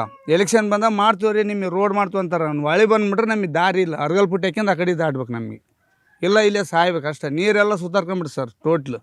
ಅಲ್ಲೇನು ಬಂದ್ರಲ್ಲ ಸರ್ ನಿಂಬೆಳ ಅಂತೇಳಿ, ಅದಕ್ಕೆ ಅವಾಗ ಬಸವರಾಜರು ಹೇಳಿದ್ರು, ಎಷ್ಟೋ ಕೋಟಿ ಇಟ್ಬಿಟ್ಟೇನಪ್ಪ, ಎಲ್ಲ ಸರ್ವೆ ಮಾಡ್ಯಾರ, ಎಲ್ಲ ಬ್ರಿಡ್ಜ್ ಆಗುತ್ತಾ, ಎಲ್ಲ ದಾರಿ ಆಗುತ್ತಾ, ನಿಮ್ಗೇನು ಪ್ರಾಬ್ಲಮ್ ಇಲ್ಲ ಅಂತ ಹೇಳಿದ್ರು. ಅವ್ರದ್ದು ಮುಗ್ದೋಯ್ತು ಯಾವುದೇ. ಫಸ್ಟ್ನೇ ಸಲ ತಂಗಡಿ ಸಾಹೇಬ್ರು ರೋಡ್ ಮಾಡಿಸಿದ್ರು, ಕಚ್ಚಾ ರೋಡ್ ಇತ್ತು, ರೋಡ್ ಮಾಡಿಸಿದ್ರು. ಆ ಪಕ್ಷ ಈ ಪಕ್ಷ ಅಂತೇನು ನಮಗೆ ಭೇದ ಭಾವ ಇಲ್ಲ. ನಮ್ಗೆ ಏನಂದ್ರೆ ರೋಡ್ ಮಾಡಿಸಿದ್ರು. ಆಮೇಲೆ ಬಸವರಾಜರು ಆರಿಸಿ ಬಂದರು, ಬ್ರಿಡ್ಜ್ ಮಾಡ್ತೀವಪ್ಪ, ಪೋಲ್ ಮಾಡ್ತೀವಿ, ಎಲ್ಲ ಮಾಡ್ತೀವಿ ಅಂತ ಹೇಳಿದ್ರು.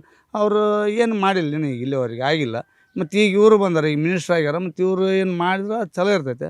ಮಾಡಲಿಲ್ಲ ಅಂದ್ರೆ ಮತ್ತು ಅಷ್ಟೇ ಆಗ್ತೈತೆ. ಈಗ ಲೋಕಸಭೆ ಇರಲಿ, ವಿಧಾನಸಭೆ ಇರಲಿ, ಅವ್ರಿಗೆ ಬಂದವ್ರಿಗೆ ಕೇಳ್ಕೊಂಬೋದು ಇಷ್ಟೇ ನಾವು. ಅವ್ರಿಗೇನು ದುಡ್ಡು ಕೊಡ್ರಿ, ನಮಗೆ ಸರಾಯಿ ಕೊಡ್ರಿ, ಅದು ಕೊಡ್ರಿ, ಇದು ಕೊಡ್ರಿ ಅಂತ ಏನು ಕೇಳಲ್ಲ. ಸ್ಕೂಲ್ ಹುಡುಗರಿಗೆ ಹೋಗೋಕೆ ಒಂದು ವ್ಯವಸ್ಥೆ ಆಗ್ತೈತೆ. ರೋಡ್ ಆದ್ರೆ ವ್ಯವಸ್ಥೆ ಆಗುತ್ತೆ, ಹಳ್ಳಿ ಒಂದು ಸ್ವಲ್ಪ ಡೆವಲಪ್ ಆಗುತ್ತೆ. ಈಗ ಏನು ಮಾಡಿಬಿಟ್ರೆ ಸರ್, ಇದು ನೆರವಳಿ ಬಂದಂಗೆಲ್ಲ ಮುಂಚೆಕ್ಕಿದ್ದು ಒಂದೇ ಇದ್ದಲ್ಲ, ನೆರವಳಿ ಬಂದಂಗೆಲ್ಲ ಇಲ್ಲಿ ಹೊಸ ಹೆಜ್ಜೆ ಅಂತ ಒಂದು ಶಿಫ್ಟ್ ಮಾಡ್ಯಾರ. ಆಮೇಲೆ ಕೇರಿ ನಗರ ಅಂತ ಆಗ್ಯಾರ, ರೋಡಿಗೆ ಆಗ್ಬಿಟ್ರೆ ಅವರು. ಇಲ್ಲಿದ್ದವ್ರಿಗೆ ಈಗ ಒಂದು ಸ್ವಲ್ಪ ಹೊಲ ಗದ್ದೆ ಪದ್ದೆ ಕೂಲಿ ಮಾಡ್ಕೊಂತ ಮೀನುಗಾರಿಕೆ ಮಾಡೋರಿಗೆ ಎಲ್ಲ ತ್ರಾಸು. ರೋಡಿಂದ ತ್ರಾಸು ನಮಗೆ, ಬದಲೇನಿಲ್ಲ. ರೋಡಿಂದ ನೀರು ಅದಾವೆ, ಇದ್ದಿದ್ವೇನೋ ಕುಡ್ತೀವಿ. ಈಗ ಫಿಲ್ಟ್ರ್ ನೀರು ಅಂತ ಮಾಡ್ರೆ ಅವು ಫಿಲ್ಟ್ರ್ ಇಲ್ಲ. ಫಿಲ್ಟ್ರ್ ನೀರಿಂದ ನಾನು ದುಡ್ಡು ಕೊಟ್ಟು ಮಾಡೈತೆ, ತಂಗಡಿ ಸಾಬ್ ಅವು ಎಲ್ಲ ಮಿಷನರಿ ಕೊಡಿಸಿದ್ದ, ಅದೆಲ್ಲ ಬಂದಾಗಿತ್ತು. ಫಿಲ್ಟ್ರ್ ನೀರು ಇಲ್ಲ ನಮಗೆ ಕುಡಿಯೋಕೆ. ಸೊ ಅಂದರೆ ಮೂಲಭೂತ ಸೌಕರ್ಯ, ಒಂದು ಬಸ್ಸು, ರಸ್ತೆ, ನೀರು, ಇವತ್ತಿಗೂ ಕೂಡ ನೀವು ಅದಕ್ಕೋಸ್ಕರನೇ ಕೇಳ್ತಾ ಇರೋವಂಥದ್ದು? ಅದ್ರಗೋಸ್ಕರನೇ ಕೇಳ್ತು ಸರ್. ನಮಗೆ ಮೇನ್ ದಾರಿಯಾಗಿ ಬಸ್ ಬರೋಂಗಾದ್ರೆ ಸಾಕು ನಮಗೆ. ಬದಲು ಅವ್ರೇನು ದುಡ್ಡು ಕೊಡೋದು ಬೇಡ, ನೀವೊಂದು ಕೊಡೋದು ಬೇಡ. ನಮಗೆ ಮೇನ್ ರೋಡು ನಮಗೆ. ಈಗ ಮಕ್ಕಳಿಗೆ ಇಲ್ಲಿ ಪ್ರಾಥಮಿಕ ಶಾಲೆ ಆ ಥರದ್ದು ಏನಾದರೂ ಇದೆಯಾ? ಇಲ್ಲಿ LPS ಅಷ್ಟೇ ಐತಿ ಸರ್, 1 to 5 ಅಷ್ಟೇ. ಮತ್ತೇನು ಹೈಸ್ಕೂಲ್ ಇಲ್ಲ. ಅಲ್ಲ, ಮಕ್ಕಳ ಸಂಖ್ಯೆ ಕಮ್ಮಿ ಐತೆ. 5ನೇ ಕ್ಲಾಸ್ ಇರಲಿ. ಈಗ ಉಳ್ಕ್ಯದಂತ 5ನೇ ಕ್ಲಾಸ್ ಮುಗಿದಿಂದ ಈಗ ಹೊಸ ಇದಕ್ಕೆ ಹೋಗ್ತಾರೆ, ಡಣಾಪುರಕ್ಕೆ ಹೋಗ್ತಾರೆ ಹೈಸ್ಕೂಲು. ಈಗ ಮತ್ತು ಕಾಲೇಜ್ಗೆ ಹೋಗ್ಬೇಕಂದ್ರೆ ಬಸ್ ಇಲ್ಲ, ಹೈಸ್ಕೂಲ್ಗೆ ಹೋಗ್ಬೇಕಂದ್ರೆ ಬಸ್ ಇಲ್ಲ. ಇಲ್ಲಿದ್ದ ಏಜ್ನಲ್ಲ ಸರ್ ಅವು, ಅದೇ ಮಲ್ಲೆ ಸರ್ ಏಜ್ನಲ್ಲಿ ಹೊಸ ಇದಕ್ಕೆ ಹೋಗ್ತಾರೆ. ಅಲ್ಲಿ ಮುಷ್ಟೂರು ಡಗ್ಗೆಲಿಂದ ಬಸ್ ಎಲ್ಲ ಫುಲ್ಲಾಗಿ ಬರ್ತಾವೆ. ಅಲ್ಲಿ ಏನಿಲ್ಲ, ಡೋರಿನಿಂದ ಅಲ್ಲಿಂದ ಈಗ ಒಂದು ಮತ್ತೊಂದಿದೆ ಆಧಾರ್ ಕಾರ್ಡ್ ಅಂತ ಹೆಣ್ಮಕ್ಳು ಒಂದು ಓಟ್ ಕಿರಿಕಿರಿ, ಅಲ್ಲಿದ್ದು ವಾಪಸ್ ಬರ್ತಾರೆ ಮಕ್ಕಳು. ಬದಲೇನಿಲ್ಲ, ಆಗಿರೋದು ಇಷ್ಟ ತೊಂದರೆ ನಮಗೆ. ಈಗ ಇಲ್ಲಿರ್ತಕ್ಕಂಥವ್ರು ತಮ್ಮದೇ ಆಗಿರ್ತಕ್ಕಂಥ ಸಮಸ್ಯೆಗಳು, ಯಾಕಂದರೆ ಈ ಹಳ್ಳಿಗಳಿಗೆ ಬಂದಾಗ ಸಾಕಷ್ಟು ಜನ ಎಲ್ಲ ಹೇಳ್ತಾರೆ ನಾವು ಗ್ರಾಮೀಣ ಪ್ರದೇಶವನ್ನು ಅಭಿವೃದ್ಧಿ ಮಾಡ್ತೀವಿ ಅಂತ. ಆದರೆ ಈ ಹಳ್ಳಿ ವಿಚಾರಕ್ಕೆ ಬಂದಂಥ ಸಂದರ್ಭದಲ್ಲಿ ಇವತ್ತು ಕೂಡ ಇವ್ರು ಹೇಳ್ತಾ ಇದ್ರು, ಕೆಲವು ಸಮಸ್ಯೆಗಳನ್ನ ಹೇಳಿದರು. ನೀವೇನು ಅನ್ಕೋತೀರಿ? ಈಗ ಲೋಕಸಭೆ ಚುನಾವಣೆ ಬರ್ತಿರೋಂಥ ಸಮಯ ಇದು. ಈಗ ಇಲ್ಲಿ ಸಂಸದರಾಗಿ ಬರುವಂಥವ್ರು ಅಥವಾ ಸಂಸದ ಆಗ್ತೀನಿ ಅಂತೇಳಿ ನಿಮ್ಮಲ್ಲಿ ಓಟ್ ಕೇಳ್ಕೊಂಡು ಬರುವಂಥವ್ರಿಗೆ ನೀವು ಹೇಳುವಂಥದ್ದೇನು? ಸರ್, ನಾವು ದಾರಿ ಬಗ್ಗೆನೇ ಮಾತಾಡಿದ್ದೀವಿ ಸರ್. ಸಚಿವರ ಹತ್ರ ಎಲ್ಲ ಮುಡಿಸಿದ್ದೀವಿ. ವಿಷಯಗಳು ಎಲ್ಲ ಸಮಸ್ಯೆಗಳೇನು ಎಲ್ಲ ತಿಳಿಸಿದ್ದೀವಿ. ನಮ್ಮ ಊರಿಗೆ ಇದು ಬೇಕಂದ್ರೆ ಎಲ್ಲ ಕೊಟ್ಟಿದ್ದಾರೆ. ಆಂಜನೇಯ ದೇವಸ್ಥಾನದೊಂದು ರಥವನ್ನು ಕೂಡ ಶಿವರಾಜ್ ತಂಗಡಿ ಸಾಹೇಬರು ಮಾಡಿಕೊಟ್ಟಿದ್ದಾರೆ. ಮುಂದಿನ ದಿನಮಾನಗಳದ ಎಲೆಕ್ಷನ್ ಆಗಲಿ, ಇದೊಂದು ದಾರಿಯನ್ನು ಮಾಡಿಕೊಡ್ತೀನಿ ಅಂತೇಳಿ ಮಾತನ್ನು ಕೊಟ್ಟಿದ್ದಾರೆ ಸರ್. ಆಗುತ್ತೆ. ನಾವೆಲ್ಲ ಇಲ್ಲಿ ಭಾಳಷ್ಟು ಬಡ ಜನ ಇದ್ದೀವಿ. ದಾರಿಗಳು ಭಾಳ ಸಮಸ್ಯೆ ಇದೆ ಸರ್. ಊರದ್ದೇ ಭಾಳ ಸಮಸ್ಯೆ. ಬಸ್ಸೇ ಇಲ್ಲ ಸರ್. ಸ್ವಲ್ಪ ಭಾಳ ವರ್ಷಗಳ ಇದೆ, ಬಸ್ಸೇ ಇಲ್ಲ. ಭಾಳ ಕಷ್ಟಪಟ್ಟಿದ್ದೀವಿ ಸರ್. ಈಗ ನಮ್ಮ ಯುವಕರು ಭಾಳ ಜನ ಸ್ಕೂಲಿಗೆ ಹೋಗಿ ಕಾಲೇಜಿಗೆ ಹೋಗ್ತಾ ಇದ್ದಾರೆ. ಬಸ್ಸಿನ ವ್ಯವಸ್ಥೆ ಇಲ್ಲ. ದಯವಿಟ್ಟು ಅದೊಂದು ಬಸ್ಸಿನ ವ್ಯವಸ್ಥೆ ಆಗಬೇಕು. ಯಾರೇ ರಾಜಕಾರಣಿಗಳಿರಲಿ, ಅದೊಂದು ಬಸ್ಸಿನ ವ್ಯವಸ್ಥೆ ಒಂದು ಮಾಡಿಕೊಡ್ಬೇಕು ಅಂತ ನೋಡಿ. ಗ್ರಾಮಗಳಲ್ಲಿ ಯಾವ ರೀತಿ ಸಮಸ್ಯೆ ಇದೆ ಅಂದರೆ, ಇವತ್ತಿಗೂ ಕೂಡ ಕುಡಿಯೋ ನೀರಿಲ್ಲ, ಬರೋದಕ್ಕೆ ರಸ್ತೆ ಇಲ್ಲ, ಬಸ್ಗಳಿಲ್ಲ. ಹೀಗಿದ್ರೆ ಇಲ್ಲಿರ್ತಕ್ಕಂಥ ಯುವಕರು ಯಾವ ರೀತಿಯಾಗಿ ಅವರು ಒಂದು ಹೆಚ್ಚಿನ ಶಿಕ್ಷಣ ಪಡೆದುಕೊಳ್ಬೇಕಾದ್ರೆ, ಹೈಸ್ಕೂಲಿಗೆ ಹೋಗಬೇಕಾದ್ರೆ ಅಥವಾ ಕಾಲೇಜ್ಗಳಿಗೆ ಹೋಗಬೇಕಾದ್ರೆ ಹೇಗೆ ಹೋಗಬೇಕು ಅಂತೇಳಿ ಪ್ರಶ್ನೆಯನ್ನು ಇಲ್ಲಿರ್ತಕ್ಕಂಥ ಜನ ಮಾಡ್ತಿರೋವಂಥದ್ದು. ನೀವೇನು ಹೇಳ್ತೀರಿ? ಈಗ ಚುನಾವಣೆ ಬರ್ತಾ ಇದೆ ಸರ್. ಏನಿಲ್ಲ ಸರ್, ನಮ್ಮ ಶಾಸಕರಿಗೆ ಕೇಳೋದು ಒಂದೇ ಸರ್. ನಾವು ನಮಗೆ ಮೂಲಭೂತ ಸೌಕರ್ಯಗಳನ್ನ ಫಸ್ಟ್ ನಮ್ಮ ಹಳ್ಳಿಗೆ ಮಾಡಿಕೊಡು ಅಂತ ಕೇಳ್ತಿದ್ದೀವಿ ಸರ್, ಅಷ್ಟೇ ರೀ. ಈಗ ಸಂಸದರ ಚುನಾವಣೆ ಕೂಡ ಬರ್ತಿರೋವಂಥದ್ದು. ಹೌದು ಸರ್. ನಮಗೆ ರೋಡಿನ ವ್ಯವಸ್ಥೆ ಆಯ್ತು ಸರ್, ಆಮೇಲೆ ಕುಡಿಯೋ ನೀರಿನ ವ್ಯವಸ್ಥೆ ಆಯಿತು, ಆಮೇಲೆ ಶಿಕ್ಷಣದಾಯಿತು. ಇವು ಸ್ವಲ್ಪ ಚೆನ್ನಾಗಿ ಮಾಡಿಕೊಟ್ರೆ ನಮ್ಗೆ ಸ್ವಲ್ಪ ಹಳ್ಳಿ ಡೆವಲಪ್ಮೆಂಟ್ ಆಗುತ್ತೆ ಸರ್, ಅಷ್ಟೇ ಸರ್. ಈಗ ಸಾಕಷ್ಟು ಹಳ್ಳಿಗಳಿಗೆ ರಸ್ತೆಗಳು ಬಂದಿದ್ರು ಸಹಿತ ನಿಮ್ಮ ಹಳ್ಳಿಗೆ ಯಾಕೆ ಈ ರೀತಿಯಾದಂಥ ಸಮಸ್ಯೆ ಆಗ್ತಾ ಇದೆ ಅಂತ ಸರ್ ಇದು ನಮ್ಮ ಹಳ್ಳಿ ಕಡೆ ಲಾಸ್ಟ್ ಏರಿಯಾ ಸರ್ ಇದು. ಹಂಗಾಗಿ ನಮ್ಮ ಹಳ್ಳಿಗೆ ಅಂದರೆ ವೋಟಿಂಗ್ ಸ್ವಲ್ಪ ಭಾಳ ಕಡಿಮೆ. ಹಂಗಾಗಿ ಸ್ವಲ್ಪ ಬರ್ತಕ್ಕಂಥ MLA ಆಯಿತು MP ಆಯಿತು ಸ್ವಲ್ಪ ಕೇರ್ಲೆಸ್ ಮಾಡ್ತಾರೆ ಸರ್ ಅಷ್ಟೇ. ಅಂದರೆ ಓಟ್ ಇಲ್ಲ ಅಂತೇಳಿ ಯಾಕೆ ಸುಮ್ಮನೆ ಅಲ್ಲಿಗೆ ಬೇಕು ಅನ್ನೋದು. ಹಾಂ ಸರ್ ಅಷ್ಟೇ ಸರ್. ಈಗ ಗ್ರಾಮ ಸಡಕ್ ಯೋಜನೆ ಇರ್ಬೋದು, ಇಂಥವು ಸಾಕಷ್ಟು ಯೋಜನೆಗಳು ಇದ್ರೂ ಸಹಿತ ಇಲ್ಲಿಗೆ ಅದು ಯಾವುದೂ ಬರ್ತಿಲ್ಲ. ಇಲ್ಲ ಕೆಲವೊಂದು ಮಾಡಿಕೊಡ್ತಾರೆ ಸರ್, ಕೆಲವೊಂದು ಎಲ್ಲ ಈಗ ನಮ್ಗೆ ಮಾಡಿಕೊಟ್ಟಿದ್ದಾರೆ. ಬಟ್ ಈ ರೋಡ್ ವಿಷಯ ಬಂದರೆ ಯಾಕೆ ಆ ಥರ ಮಾಡ್ತಿದ್ರೆ ಗೊತ್ತಾಗ್ತಿಲ್ಲ ಸರ್. ಅದೇ ನಮಗೊಂದು ದೊಡ್ಡ ಸಮಸ್ಯೆ ಆಗಿದೆ ಸರ್. ರೋಡಿಂದ ಒಂದು ದೊಡ್ಡ ಸಮಸ್ಯೆ ಸರ್ ನಮಗೆ ಈ ಹಳ್ಳಿಗೆ ಬಂದು ಸರ್ ಮೇನ್. ಈಗ ಕೇಂದ್ರ ಸರ್ಕಾರ ಹೇಳುತ್ತೆ ನಾವು ಜಲ್ ಸೆ ನಲ್ ಅಂತೇಳಿ ಸಾಕಷ್ಟು ಕಡೆ ಗ್ರಾಮಗಳಿಗೆ ನೀರನ್ನು ತಲುಪಿಸ್ತಾ ಇದೀವಿ ಅಂತೇಳಿ. ನಿಮ್ಮಲ್ಲಿ ಯಾವ ರೀತಿ ಇದೆ ನೀರು? ಸರ್ ನೀರು ಬರ್ತಾ ಇದೆ, ನೀರು ಎಲ್ಲ ಉಪಯೋಗ ಆಗ್ತಿದೆ, ನೀರೇನು ಬರ್ತಾರೆ ಸರ್. ಎಲ್ಲ ನಳಗಳು ಬಂದವ, ನಮ್ಮ ಮನೆ ಪ್ರತಿಯೊಂದು ಮನೆಗೂ ಒಂದೊಂದು ನಳ ಬಂದಿದೆ ಸರ್. ಬಟ್ ಕುಡಿಯೋಕ್ಕಂತ ನೀರು ಸ್ವಚ್ಛ ನೀರು ಬೇಕಲ್ಲ ಸರ್ ನಮಗೆ. ಇದು ನಮ್ಮ ನದಿ ನೀರನ್ನೇ ಬಿಡ್ತಿದ್ದಾರೆ ಸರ್ ಇಲ್ಲಿಗೆ, ಬೇರೆ ಯಾವ ನೀರು ಬರ್ತಾರಲ್ಲ ಸರ್. ನಮ್ಮ ನದಿ ನೀರನ್ನೇ ಕೊಳೆಗೆ ಬಿಡ್ತಿದ್ದಾರೆ, ನಮ್ಮ ನದಿ ನೀರನ್ನೇ ಹಳ್ಳಿ ಮನೆಗೆ ಹೋಗ್ತಾವೆ ಸರ್. ಬಟ್ ಈಗ ಒಂದು ಫಿಲ್ಟರ್ ಅನ್ನೋದು ನೀರು ಬೇಕಲ್ಲ ಸರ್ ನಮಗೆ. ಆ ವ್ಯವಸ್ಥೆ ನಾವು ಇಲ್ಲಿಂದನೇ ಹೋಗಿ ಸರ್.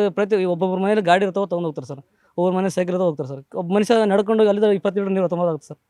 ಒಂದು 2 ಕಿಲೋಮೀಟರ್ ತರೋಗಿ ಸರ್ ನೀರು, ಅಲ್ಲಿಂದ ತರೋದಾಗಲ್ಲ ಸರ್. ಅದು ಕಾಯಿನ್ ಹಾಕಿ ಆ ಥರ ತರೋದಾಗಲ್ಲ ಸರ್. ನಮಗೆ ಅಂತ ಒಂದು ವ್ಯವಸ್ಥೆ ಇಲ್ಲಿ ಮಾಡಿಕೊಟ್ರೆ ನಾವು ಇಲ್ಲೇ ಹೋಗಿ ತೊಗೊಂಬರ್ತೀವಿ ಸರ್ ಫಿಲ್ಟರ್ ನೀರು ಅಷ್ಟೇ ಸರ್. ಇನ್ನು ಅಯೋಧ್ಯ ಗ್ರಾಮದಲ್ಲಿ ಇರ್ತಕ್ಕಂಥ ಇದೊಂದು ರಾಮನ ದೇವಸ್ಥಾನ ಇದೆ, ಅದ್ರ ಬಗ್ಗೆ ಕೂಡ ಈಗ ಸಾಕಷ್ಟು ನನಗೆ ಹೇಳ್ತಾ ಇದ್ದೀರಿ. ಅಲ್ಲಿ ಏನು ಸಮಸ್ಯೆ ಇದೆ, ನಿಮ್ಮ ಬೇಡಿಕೆ ಏನು ಸಂಬಂಧಪಟ್ಟ ಹಾಗೆ ಅಂತ? ಸರ್ ಬೇಡಿಕೆ ಎಂಬುದು ಏನಿಲ್ಲ. ಈಗ ಇದು ಸುಮಾರು ವರ್ಷಗಳಿಂದ ವಿಜಯನಗರ ಸಾಮ್ರಾಜ್ಯದಿಂದ ಅವಾಗಲಿಂದ ನಮಗೆ ಗೊತ್ತಿದ್ದು, ನಮಗಿಂತ ಯಜಮಾನ್ರೇನು 106 ವರ್ಷದ ಯಜಮಾನ್ರೇನು ಇದಾರಲ್ಲ, ಒಂದು 500 ವರ್ಷದ ಹಿಂದಲಿಂದ ಇದೇ ಇತಿಹಾಸ ಇದೆ. ಇದು ಇರೋದು ಒಂದು ಅಯೋಧ್ಯ. ಇದು ಏನಾಗಿತ್ತೆ, ನೆರವಳಿ ಬಂದಂಗೆಲ್ಲ ಶಿಫ್ಟೇಜ್ ವಿಲೇಜ್ ಆಗಿ 3 ಊರಾಗಿ ಇದು ಹಳೆ ಇದ್ದೆ, ಅದು ಹೊಸ ಇದ್ದೆ, ಅದು KD ನಗರ ಅಂತೇಳಿ ಮಾಡಿದ್ದಾರೆ. ನಮಗೆ ಗುರ್ತು ಸಿಗಲಿ ಅನ್ನೋ ಉದ್ದೇಶಕ್ಕೆ ಮಾಡಿದ್ದಾರೆ ಅಷ್ಟೇ. ಅದು ಬಿಟ್ಟು ಅಯೋಧ್ಯೆ ಅನ್ನೋದು ಒಂದೇ ಉತ್ತರ ಪ್ರದೇಶದಾಗ ಒಂದೈತೆ, ಇಲ್ಲಿ ನಮ್ಮ ಕರ್ನಾಟಕದಾಗ ಈ ಅಯೋಧ್ಯೆ. ಮತ್ತು ಈ ಅಯೋಧ್ಯೆ ಬಿಟ್ಟರೆ ಮತ್ತೆ ಬದಲ ಕಡೆಗೆ ಅಯೋಧ್ಯೆ ಇಲ್ಲಿ ಇಲ್ಲ. ಈ ಹಂಪಿಯಾಗ ಏನು ದೇವಸ್ಥಾನ ಅದಾವ ಅದೇ ಥರ ಇಲ್ಲಿ ಸೀತೆನ ಅಪಹರಣ ಮಾಡ್ಕೊಂಡು ಹೋಗಿ ಸೀತೆ ಸರ್ಗಿದೆ, ಶಿವನ ಬುತ್ತಿದೆ, ರಾಮ ಮಂದಿರ ಇದೆ, ರಾಮ ಲಕ್ಷ್ಮಣ, ಆಮೇಲೆ ಸುಗ್ರೀವಾಜ್ಞೆ ಎಲ್ಲ ಇಲ್ಲಿ ಮೂರ್ತಿಗಳು ನೋಡ್ಬೋದು ಸರ್ ನೀವು. ಏನಂದ್ರೆ ಇದು ಚಿಕ್ಕ ಹಳ್ಳಿ ಇರೋದ್ರಲ್ಲಿಂದ ಇಲ್ಲಿ ಏನು ಡೆವಲಪ್ ಇಲ್ಲ, ರೋಡ್ ಇಲ್ಲ, ಬರೋಕ್ಕೆ ಬಸ್ಸಿನ ವ್ಯವಸ್ಥೆ ಇಲ್ಲ, ಜನಗಳು ಯಾರು ಬರಲ್ಲ ಇಲ್ಲಿ. ಯಾಕೆ ಬರಲ್ಲ ಅಂದ್ರೆ ರೋಡ್ ಇದ್ರೆ ಎಲ್ಲರೂ ಬರ್ತಾರೆ. ಹಂಗಾಗಿ ಈ ದೇವಸ್ಥಾನ ಇಲ್ಲಿ ಹಿಂದೂದ ಸರ್. ದಯವಿಟ್ಟು ಇದೇನೋ ನೀವು ಇದು ಮುಂದರಿಸಿ ಒಂದು ಸ್ವಲ್ಪ ದೇವಸ್ಥಾನ ಡೆವಲಪ್ ಮಾಡಿದ್ರೆ ಚೆನ್ನಾಗಿರ್ತೈತೆ. ಸ್ವಲ್ಪ ರೋಡ್ ಮಾಡಿದ್ರೆ ಎಲ್ಲರೂ ಬರ್ತಾರೆ ಸರ್ ಇಲ್ಲಿಗೆ. ರೋಡ್ ಇಲ್ಲ ಅಂದ್ರೆ ಎಲ್ಲಿ ಬರ್ತಾರೆ ಸರ್? ರೋಡ್ ಇಲ್ಲ, ಬಸ್ ಇಲ್ಲ ಅಂದ್ರೆ ಯಾವ ದೇವಸ್ಥಾನ ನೋಡೋಕ್ಕೆ ಯಾರೂ ಬರೋಲ್ಲ. ಪುರಾತನ ಕಾಲದ ವಿಜಯನಗರ ಸಾಮ್ರಾಜ್ಯದಿಂದ ಬಂದಿತ್ತು ಸರ್. ಇದು ಒಂದು ಆನೆಗೊಂದಿ, ಒಂದು ಹಂಪಿ, ಅಲ್ಲಿ ಏನು ದೇವಸ್ಥಾನ ಆ ದೇವಸ್ಥಾನ ಇಲ್ಲಿ ಅದಾವೆ ಸರ್. ಸರ್ ನಮ್ಮ ಪ್ರಾರ್ಥನೆ ಒಂದೇ ಸರ್, ನಮ್ಮ ಉತ್ತರ ಪ್ರದೇಶ ಅಯೋಧ್ಯೆಯ ರಾಮ ಮಂದಿರ ಹೆಂಗೆ ಸ್ವಲ್ಪ ಉದ್ಘಾಟನೆ ಚೆನ್ನಾಗಾಯಿತು, ಅದೇ ಥರ ನಮ್ಮ ಚಿಕ್ಕ ಹಳ್ಳಿಯಲ್ಲಿ ಇರ್ತಕ್ಕಂಥ ಇದೊಂದು ದೇವಸ್ಥಾನನ ಸ್ವಲ್ಪ ಚೆನ್ನಾಗಿ ಇಂಪ್ರೂವ್ಮೆಂಟ್ ಮಾಡಿಕೊಡಿ ಅಂತ ಅಷ್ಟೇ ಸರ್, ಮತ್ತೇನಿಲ್ಲ. ಸ್ವಲ್ಪ ಚೆನ್ನಾಗಿ ಮಾಡಿಕೊಟ್ಟು ಇಂಪ್ರೂವ್ಮೆಂಟ್ ಆಗಿ ಸ್ವಲ್ಪ ಚೆನ್ನಾಗಿ ಪೂಜೆ ಆಗೋ ಥರ ಮಾಡಿಕೊಡಿ. ನಾವು ಊರಿನ ಜನ ಎಲ್ಲ ನಿಂತ್ಕೊಂಡು ಮಾಡ್ತೀವಿ ಸರ್, ಪ್ರೋತ್ಸಾಹ ಮಾಡ್ತೀವಿ. ಈಗ ನೀವು ಇದನ್ನ ಯಾರ್ದಾರು ಗಮನಕ್ಕೆ ತರೋಂಥ ಪ್ರಯತ್ನ ಮಾಡಿದರೆ ಇದನ್ನೊಂದು ಜೀರ್ಣೋದ್ಧಾರ ಮಾಡಿಕೊಡಿ ಅಂತ? ಸರ್ ಇಲ್ಲಿವರೆಗೂ ಯಾರನ್ನೂ ಕೇಳಿಲ್ಲ ಸರ್. ನಾವು ಈಗ ಎಲ್ಲ ಪಬ್ಲಿಸಿಟಿ ಆಗೋದ್ರಿಂದ ನಾವು ಸ್ವಲ್ಪ ಇದೇ ಸ್ವಲ್ಪ ಬೇಡಿಕೆ ಇಟ್ಟಿವಿ ಸರ್ ಅಷ್ಟೇ ಸರ್. ಸ್ವಲ್ಪ ನಮಗೆ ಒಂಥರ ಶ್ರೀರಾಮ ಮಂದಿರ ಅಲ್ಲ, ನಮಗೂ ಸ್ವಲ್ಪ ಭಕ್ತಿ ಭಾವದಿಂದ ಸ್ವಲ್ಪ ಮಾಡೋಣ ಅಂತ ನಾವು ಎಲ್ಲ ನಮ್ಮ ಊರಿನ ಜನ ಎಲ್ಲ ಒಗ್ಗಟ್ಟಾಗಿ ಮಾಡೋಣ ಅಂತ ಒಂದು ಉದ್ದೇಶ ಸರ್ ಅಷ್ಟೇ ಸರ್. ಸೊ ಈ ಊರಿನವ್ರು ಹೇಳ್ತಾ ಇರುವಂಥದ್ದು, ಒಂದು ತಮಗೆ ಬೇಕಾಗಿರ್ತಕ್ಕಂಥ ಕುಡಿಯುವ ನೀರಿರ್ಬೋದು, ರಸ್ತೆ ಜೊತೆಗೆ ಈ ಒಂದು ರಾಮನ ದೇವಸ್ಥಾನವನ್ನು ಕೂಡ ಒಂದು ಇಲ್ಲಿ ದಿನ ಪೂಜೆ ಸಲ್ಲಿಸೋ ರೀತಿಯಲ್ಲಿ, ಒಂದು ಜನ ಬರೋ ರೀತಿಯಲ್ಲಿ ಅದಕ್ಕೊಂದು ವ್ಯವಸ್ಥೆಯನ್ನು ಮಾಡಿಕೊಡ್ಬೇಕು ಅಂತ ಕೇಳ್ತಿದ್ದಾರೆ. ಮತ್ತೆ ಮುಂದಿನ ಊರಿಗೆ ನಮ್ಮ ಪಯಣವನ್ನು ಬೆಳೆಸೋಣ ಜನಮತ ಯಾತ್ರೆಯಲ್ಲಿ. ನಮ್ಮ ಜನಮತ ಯಾತ್ರೆ ಈಗ ಕೊಪ್ಪಳ ಜಿಲ್ಲೆಯ ಗಂಗಾವತಿ ನಗರದಲ್ಲಿರ್ತಕ್ಕಂಥದ್ದು. ಗಂಗಾವತಿಯ ಮುಖ್ಯವಾದಂಥ ಗಾಂಧಿ ಸರ್ಕಲ್ನಲ್ಲಿದ್ದೀವಿ. ಇಲ್ಲಿರ್ತಕ್ಕಂಥ ಜನರನ್ನ ಚುನಾವಣೆ ಬಗ್ಗೆ ಮಾತನಾಡಿಸ್ತಾ ಹೋಗೋಣ ಬನ್ನಿ. ಇವತ್ತು ಗಂಗಾವತಿಯ ಮುಖ್ಯವಾದಂಥ ಗಾಂಧಿ ಸರ್ಕಲ್ನಲ್ಲಿದ್ದೀವಿ. ಇಲ್ಲೊಬ್ರು ಇದ್ದಾರೆ, ಇವ್ರನ್ನ ಕೇಳೋಣ. ಹೆಂಗಿದೆ ಸರ್ ಚುನಾವಣೆ? ಚುನಾವಣೆ ಅದ ರೀ, ಪರವಾಗಿಲ್ಲ. ನಾವು BJP ಮಾಡೋದು. ಮೋದಿ ಅವರ ಸಾಧನೆಗಳು ಚಲೋ ಇದ್ದಾವೆ. ಇಲ್ಲಿ ಕೆಲವೊಬ್ಬರು BJP, ನಮ್ಮ ಸರ್ಕಲೆಲ್ಲ BJP. ಹೆಂಗೆ ಅಭಿವೃದ್ಧಿ ಕಾರ್ಯಗಳು ಮಾಡಿದ್ದಾರೆ ರೀ, ನಡೀತಾವ. ಈಗ ಜನಾರ್ದನ್ ರೆಡ್ಡಿ ಅವರು ಇದ್ದಾರೆ, ಮಾಡ್ತಾರೆ ಅಂಬೋದು ಹೋಪ್ ಅದ. ಈಗ ಅವರು BJP ಸೇರ್ಪಡೆ ಆಗ್ಯಾರ. ಇಲ್ಲಿ BJP ಜನನೂ ಅದ, ನಾವಂತೂ BJP ಮಾಡ್ತೀವಿ. ಸೊ ನೀವು ಮೋದಿಯವರ ಯಾವ ಕೆಲಸ ನಿಮಗೆ ಇಷ್ಟ ಆಗುತ್ತೆ? ದೇಶ ಅಭಿವೃದ್ಧಿ ಆಗ್ಲಿಕ್ಕತ್ತೀರಿ. ಇನ್ನು ಈಗ ಸಾಮಾನ್ಯ ಈಗ ಲೋಕಲ್ ಕೆಲಸಗಳು ಆಗಿರ್ಲಿಕ್ಕಿಲ್ಲ, ಅಷ್ಟು ಒಬ್ಬರಿಂದ ಮಾಡೋದು ಆಗಲ್ಲ. ಈಗ ಹಂತ ಹಂತವಾಗಿ ಮುನ್ಸಿಪಾಲ್ಟಿ ಇರ್ತದೆ, ಪಂಚಾಯತ್ ಇರ್ತದೆ, ಅವ್ರು ಮಾಡೋ ಕೆಲಸಗಳು ಎಲ್ಲರೂ ಚಲೋ ಮಾಡಿದ್ರೆ ಮೋದಿ ಹೆಸರು ಬರ್ತದೆ. ಎಲ್ಲದೂ ಮೋದಿನೇ ಮಾಡ್ಬೇಕಂದ್ರೆ ಆಗೋದಲ್ಲ. ಅವ್ರು ದೇಶ ಅಭಿವೃದ್ಧಿ ಮಾಡ್ಲಿಕ್ಕತ್ತಿಲ್ಲ, ಅವ್ರ ಪರವಾಗಿ ನಾವಿದ್ದೀವಿ. ಇಲ್ಲಿ ಆಟೋ ಚಾಲಕರಿದ್ದಾರೆ, ಅವ್ರನ್ನು ಕೂಡ ಮಾತಾಡ್ಸೋಣ. ನಮಸ್ತೆ. ನಮಸ್ಕಾರ. ಹೆಂಗಿದೆ ಚುನಾವಣೆ? ಚುನಾವಣೆ ಜೋರಾಗಿದೆ. ನಮ್ಮದೆಲ್ಲ BJP ಕಡೆಗೆ ನಾವು ಮಾಡೋದಲ್ಲ. ಸೊ ಈಗ ಇಲ್ಲಿ ನಿಮಗೆ ಇಲ್ಲಿಯ ಅಭ್ಯರ್ಥಿ ನೋಡಿ ನೀವು ಓಟ್ ಹಾಕೋದಾ ಅಥವಾ ಕೇಂದ್ರ ನೋಡಿ ಹಾಕ್ತೀರಾ? ಕೇಂದ್ರ ನೋಡಿ, ಮೋದಿ ನೋಡಿ ನಾವು ಓಟ್ ಹಾಕ್ತಾ ಇದ್ದೀವಿ. ಮೋದಿನೇ ದೊಡ್ಡ ಇದರಲ್ಲಿ ಕೆಲಸ ಮಾಡ್ತಾರೆ ಅನ್ನೋದು ನಮ್ಮ ಅಭಿಪ್ರಾಯ. ಅವರು ದೇಶ ಸಾಲಿಗೆ ಎಲ್ಲ ಅಭಿವೃದ್ಧಿನ ಮಾಡ್ತಾರೆ ಅಂತಂತೇಳಿ ನಾವು ಒಂದು ಅಭಿಮಾನ್ಯದಿಂದ ಓಟ್ ಹಾಕ್ತೀವಿ. ಸೊ ನೀವು ಹಿಂಗಾಗಿ ಮೋದಿ ಅವರಿಗೆ ಓಟ್ ಹಾಕ್ತೀರಿ. ನಮಸ್ತೆ. ನಮಸ್ತೆ ಸರ್. ನೀವು ಏನಂತೀರಿ, ಹೆಂಗಿದೆ ಎಲೆಕ್ಷನ್? Election ಜೋರಿದೆ sir. ಈ ಥರ ಹೆಂಗಿದೆ ಇಲ್ಲಿ? BJPನೇ ಮುಂಚೂಣಿಯಲ್ಲಿದೆ. ಸೊ ಈಗ ಇವರು ರಾಜಶೇಖರ್ ಹಿಟ್ನಾಳ್ ಕಾಂಗ್ರೆಸ್ಸಿಂದ ಇರೋದು, BJPಯಿಂದ ಡಾಕ್ಟರ್ ಇದ್ದಾರೆ. ಸೊ ಯಾರು ನಿಮಗೆ ಹೆಂಗೆ ಅನಿಸ್ತಾರೆ? ಇಲ್ಲ ಸರ್, ಪಕ್ಷ ಇಂಪಾರ್ಟೆಂಟ್ ಇಲ್ಲಿ, ನಮಗೆ ಕೇಂದ್ರ ಇಂಪಾರ್ಟೆಂಟ್. ಕೇಂದ್ರ ನೋಡೇನೆ ನಾವು ವೋಟ್ ಮಾಡಬೇಕಾಗತ್ತೆ. ಕಾಂಗ್ರೆಸ್ನಿಂದ ಏನಿದೆ? 70 ವರ್ಷ ಸರ್ಕಾರ ಆಳಿದ ಮೇಲೆ ನಮಗೇನು ಕೊಟ್ಟಿದ್ದಾರೆ ದೇಶಕ್ಕೆ? ಅವರು ಏನೂ ಕೊಟ್ಟಿಲ್ಲ. ತಮ್ಮ ಮನೆ ತುಂಬಿಸ್ಕೊಂಡ್ರೆ, ತಮ್ಮ ಮನೆ ಖಜಾನೆ ತುಂಬಿಸ್ಕೊಂಡ್ರೆ ಹೊರತಾಗಿ ದೇಶಕ್ಕೆ ಏನು ಅಭಿವೃದ್ಧಿ ಮಾಡಿದ್ದಾರೆ? ಅವರು ಏನೂ ಮಾಡಿಲ್ಲ. ಹಾಗಾಗಿ ನಾವು ಮೋದಿಯವರಿಗೆ ವೋಟ್ ಮಾಡ್ತೀವಿ. ಜೈ ಶ್ರೀರಾಮ್. ನಮಸ್ತೆ. ಹಾಗೆ ಈಗ ಇಲ್ಲಿ ಸಾಕಷ್ಟು ಜನ ಹಣ್ಣು ಮಾರುವಂಥವ್ರು ಇದ್ದಾರೆ, ಇವರನ್ನು ಕೇಳ್ತಾ ಹೋಗೋಣ ಚುನಾವಣೆ ಹೆಂಗಿದೆ ಅಂತ. ನಮಸ್ತೆ. ನಿಮ್ಮ ಊರು ಬಿಸಿಲಂತೂ ಸಿಕ್ಕಾಪಟ್ಟೆ ಇದ್ರಿ ಸರ್, ಬಿಸಿಲಿದೆ. ಹಣ್ಣೆಲ್ಲ ಹೆಂಗೆ ಹೋಗ್ತಾ ಇದ್ದಾವೆ? ಹೋಗ್ತಾ ಸರ್, ವ್ಯಾಪಾರ ಡಲ್ ಇದೆ. ಜನಸಂಖ್ಯೆ ಬರ್ತಾ ಇಲ್ಲಲ್ಲ, ಸಾಯಂಕಾಲ ಹೊತ್ತಿಗೆ ಬರ್ತಾರೆ ಸಂಸಕ್ಕೆ. ಬಿಸಿಲು ಹೆಂಗದ ಎಲೆಕ್ಷನ್ ಇಲ್ಲಿ? ಎಲೆಕ್ಷನ್ ಸ್ಟಾರ್ಟ್ ಆಗಿಲ್ಲ ಸರ್, ನೋಡೋಣ ಮುಂದೆ. ನೀವೇನಂತೀರಿ, ಯಾರು ಚಲೋ ಅಂತೀರಿ? ಇಲ್ಲ, ಯಾರು ಚಲೋ ಅಂದ್ರೆ ಹೇಳಕ್ಕೆ ಬರೋಲ್ಲ. ಯಾಕಂದ್ರೆ ಎಲ್ಲರೂ ಅವರು ಅಷ್ಟು ಪಾಲಿಟಿಕ್ಸ್ ಅಷ್ಟೇ ಮಾತಾಡ್ತಾರೆ. ಗೆಲ್ಲ ಮಟ್ಟ ಒಂದು, ಗೆಲ್ ಮೇಲೆ ಒಂದು, ಈ ಥರ ಹತ್ರ ಹೆಂಗೆ? ನಿಮಗೆ ಯಾವ್ದಾರ ಅಭಿವೃದ್ಧಿ ಯೋಜನೆಗಳು ನಿಮಗೆ ಸಿಕ್ಕಾವ? ಸದ್ಯಕ್ಕೆ ಯಾವ ಸಿಗಿಲ್ಲ ಸರ್, ಇಷ್ಟು ವರ್ಷ ಯಾವ ಸಿಕ್ಕಿಲ್ಲ, ಯಾವಿಲ್ಲ ನಮಗೆ. ಕೇಳಾಕಂದ್ರೆ ಯಾರು ಇಲ್ಲ. ನಾವೇನಪ್ಪ ನಿಂತ ದುಡಿಯೋದೈತೆ, ತಿನ್ನೋದೈತೆ, ಯಾವ ಅಭಿವೃದ್ಧಿ ಇಲ್ಲ. ರೆಡ್ಡಿ ಸಾಬ್ರು ಗೆದ್ದರು, ಅವರು ಏನು ಮಾಡಿಲ್ಲ. ಅವರು ಎಲ್ಲ ಪಾಲಿಟಿಕ್ಸ್ ಮಂದಿ ಆ ಕಡೆ ಈ ಕಡೆ ಹೋಗ್ತಿರ್ತಾರೆ. ಇಲ್ಲಿ ನಮ್ದಂತೂ ನೀರು ಇಲ್ಲ. ನಾವೇನೋ ವೋಟ್ ಮಾಡೋದು, ನಮ್ಮ ಅಧಿಕಾರ ಐತೆ, ವೋಟ್ ಮಾಡೇ ಮಾಡ್ತೀವಿ. ಚುನಾವಣೆಯಿಂದ ಅಷ್ಟೇ ಬಿಸಿ ಅದನ್ನ ಐತ್ರಿ, ಚೆನ್ನಾಗೈತಿ. ಯಾರು ಬಂದ್ರೆ ಏನು ಐತ್ರಿ, ಎಲ್ಲದು ಒಂದೇ ಲೆವೆಲ್ನಾಗ ಇರ್ತಾರೆ ಅವರು. ನಾವೇ ಸಣ್ಣ ಪುಟ್ಟ ವ್ಯಾಪಾರದವರೇ ಒಂದು ಸ್ವಲ್ಪ ಕಷ್ಟದಾಗಿರೋದು. ಬೋಲ್ ಬಾತು. ನೀವೇಂತೀರಿ, ಎಲೆಕ್ಷನ್ ಹೆಂಗಿದೆ ಅಂತೀರಿ? ಚೆನ್ನಾಗಿದೆ ಸರ್. ಏನಂತೀರಿ? ಈ ಬಾರಿ ಆಯ್ತಲ್ಲ ಕಾಂಗ್ರೆಸ್ಸಿಗೆ ಮತ ಕೊಟ್ಟು, ಇವಾಗ ರಾಜ್ಯ ಸರ್ಕಾರ ಏನು 5 ಗ್ಯಾರಂಟಿ ಏನು ಕೊಟ್ಟಿದ್ದೆ ಪೂರ್ಣ ಆಗಿದೆ. ಮತ್ತು ಮುಂದೆ ಕೇಂದ್ರ ಸರ್ಕಾರದಾಗ ಬಂದರೆ ಒಳ್ಳೆಯದಾಗುತ್ತೆ ಅಂತ ನಮ್ಮ ಅನಿಸಿಕೆ. ಗಂಗಾವತಿಯಲ್ಲಿ ವಿಧಾನಸಭಾ ಕ್ಷೇತ್ರದಲ್ಲಿ ಏನು ನಮ್ಮ ರೆಡ್ಡಿಯವರು ನಮಗೇನು ಮೋಸ ಮಾಡಿದಾರಲ್ಲ, ಇದು ಒಳ್ಳೆಯದಲ್ಲ. ಇದು ಮುಂದಿನ ದಿನದಲ್ಲಿ ಎಲೆಕ್ಷನ್ನಲ್ಲಿ ಪ್ರಚಾರಕ್ಕೆ ಬರ್ತಾರ, ಅವಾಗ ನಾವು ಖಂಡಿಸ್ತೀವಿ. ಇದು ಏನೈತಲ್ಲ, ನಾವು ಅವ್ರೇನು KRPPಲಿಂದ ಏನು MLA ಮಾಡಿದ್ದೀವಿ, ಇದಾದರೆ ಮೋಸ ನಮಗೆ. ಅವ್ರು ರಕ್ತ ಹಣದಲ್ಲಿ ನಂದು ಅದು ಇಲ್ಲ ಅಂತ ಹೇಳಿದ್ರು. ಇವಾಗ ಏನೈತೆ ಅವರೇ ತೋರಿಸ್ಕೊಳ್ಬೇಕು. ಆಮೇಲೆ ಈಗ ಇಲ್ಲಿ ಅಭಿವೃದ್ಧಿ ವಿಚಾರ ಅಂತ ಬಂದಾಗ, ಈಗ ಒಂದು ರಾಜ್ಯ ಚುನಾವಣೆ, ಇನ್ನೊಂದು ಕೇಂದ್ರದ್ದು. ನೀವು ಅಭಿವೃದ್ಧಿ ವಿಚಾರದಾಗ ಹೆಂಗದ ನಿಮ್ಮ ಅಭಿವೃದ್ಧಿ ವಿಚಾರದಲ್ಲಿ ನೋಡ್ರಿ, ಮೊದಲೇ ಏನೈತಲ್ಲ ಇಕ್ಬಾಲ್ ಸಾಬ್ ಏನು ಇದ್ರಲ್ಲ, ಇವೆಲ್ಲ ಬಸ್ ಸ್ಟ್ಯಾಂಡು ಎಲ್ಲ ಏನಿದೆ ಅಲ್ಲ ಅವ್ರ ಪೇಡಲ್ಲಿ ಆಗಿದ್ದು. ಇವಾಗ ಈ ಸದ್ಯ ಮಟ್ಟಿಗೆ ಯಾವುದು ಏನು ಅಭಿವೃದ್ಧಿ ಆಗಿಲ್ಲ. ಇವಾಗೇನು ಮೊನ್ನೆ ವಿಧಾನಸಭಾ ಎಲೆಕ್ಷನ್ನಲ್ಲಿ ಇನ್ನೋವರೆಗೆ ಯಾವುದೂ ಅಭಿವೃದ್ಧಿ ಆಗಿಲ್ಲ. ಇವಾಗ ಬಳ್ಳಾರಿ ಪರ್ಮಿಷನ್ ಸಿಕ್ಬಿಟ್ಟಿದೆ ಅವರಿಗೆ, ಬಳ್ಳಾರಿಯಲ್ಲಿ ಹೋಗಿ ಇದು ಬಿಡ್ತಾರೆ ಅವರು. ನಾವು ಈ ವಿಧಾನಸಭಾ ಕ್ಷೇತ್ರದವರೆಲ್ಲ ಬಳ್ಳಾರಿಗೆ ಹೋಗ್ಬೇಕು ಏನಾರು ಕೆಲ್ಸಕ್ಕೆ. ನೀವು ಯಾವ ಊರು MLA? ಗಂಗಾವತಿ ತಾಲೂಕು MLA, ಗಂಗಾವತಿಯಲ್ಲೇ ಇರಬೇಕು ನೀವು. ಇವಾಗ ಆಯ್ತು, ಅಲ್ಲಿ ಸಿಕ್ಬಿಟ್ಟಿದ್ದಾರೆ, ಪರ್ಮಿಷನ್ ಕೊಟ್ಬಿಟ್ಟಿದ್ದಾರೆ, ಹೌದಾ? ಇವು ಅಲ್ಲಿ ಇದ್ಬಿಡ್ತಾರೆ ಅವರು. ಇವಾಗ ಈ ಸತಿ ನಮ್ಮ ಮತ ಎಲ್ಲ ಕಾಂಗ್ರೆಸ್ಸಿಗೆ.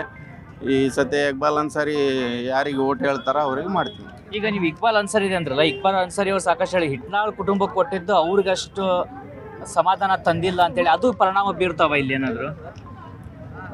ಅದಕ್ಕೇನು ಪರಿಣಾಮ ಬೀಳಲ್ರಿ. ಏನೈತಲ್ಲ, ಇವಾಗ ಹಿಟ್ನಾಳ್ ಅವರು 2 ಸತಿ ನಿಂತಿದ್ರು, ಈಗ 3ನೇ ಸತಿ ಇದ್ದಾರೆ.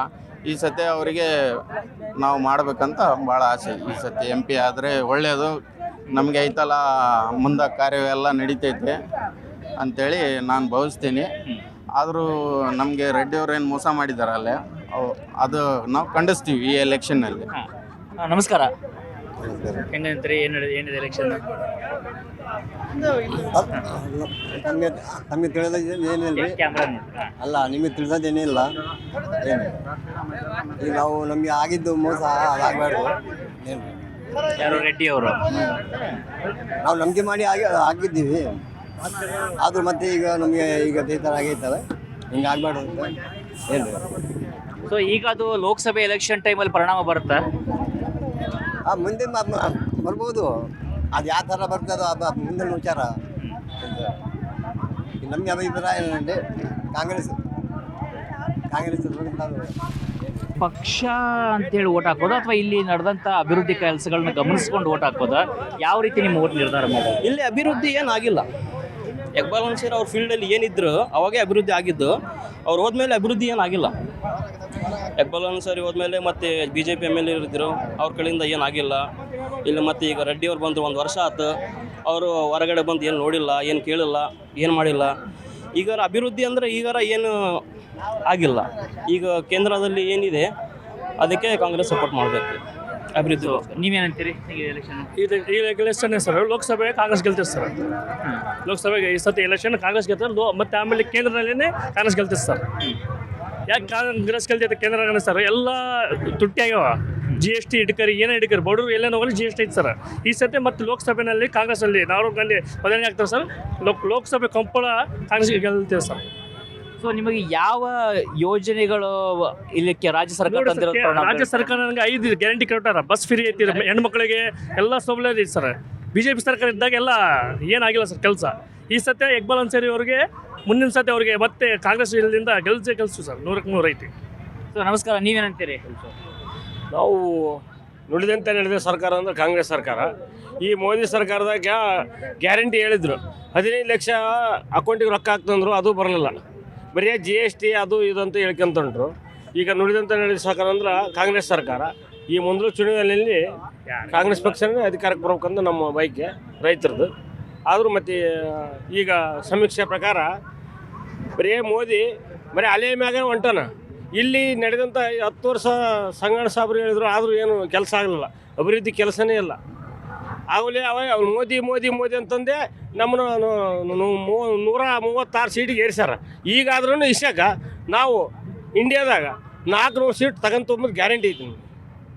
ಬರೀ ಇಲ್ಲಿ ಇದ್ದಂಥ MLAಗಳು MP ಗಳು ಬರೀ ಮೋದಿ ಹೇಳ್ತಾರೆ, ಆದ್ರೆ ಇವರು ತಮ್ಮದು ಸಾಧನೆ ಮಾಡಿದ್ದು ಯಾರು ತೋರಿಸೋಡ್ರು.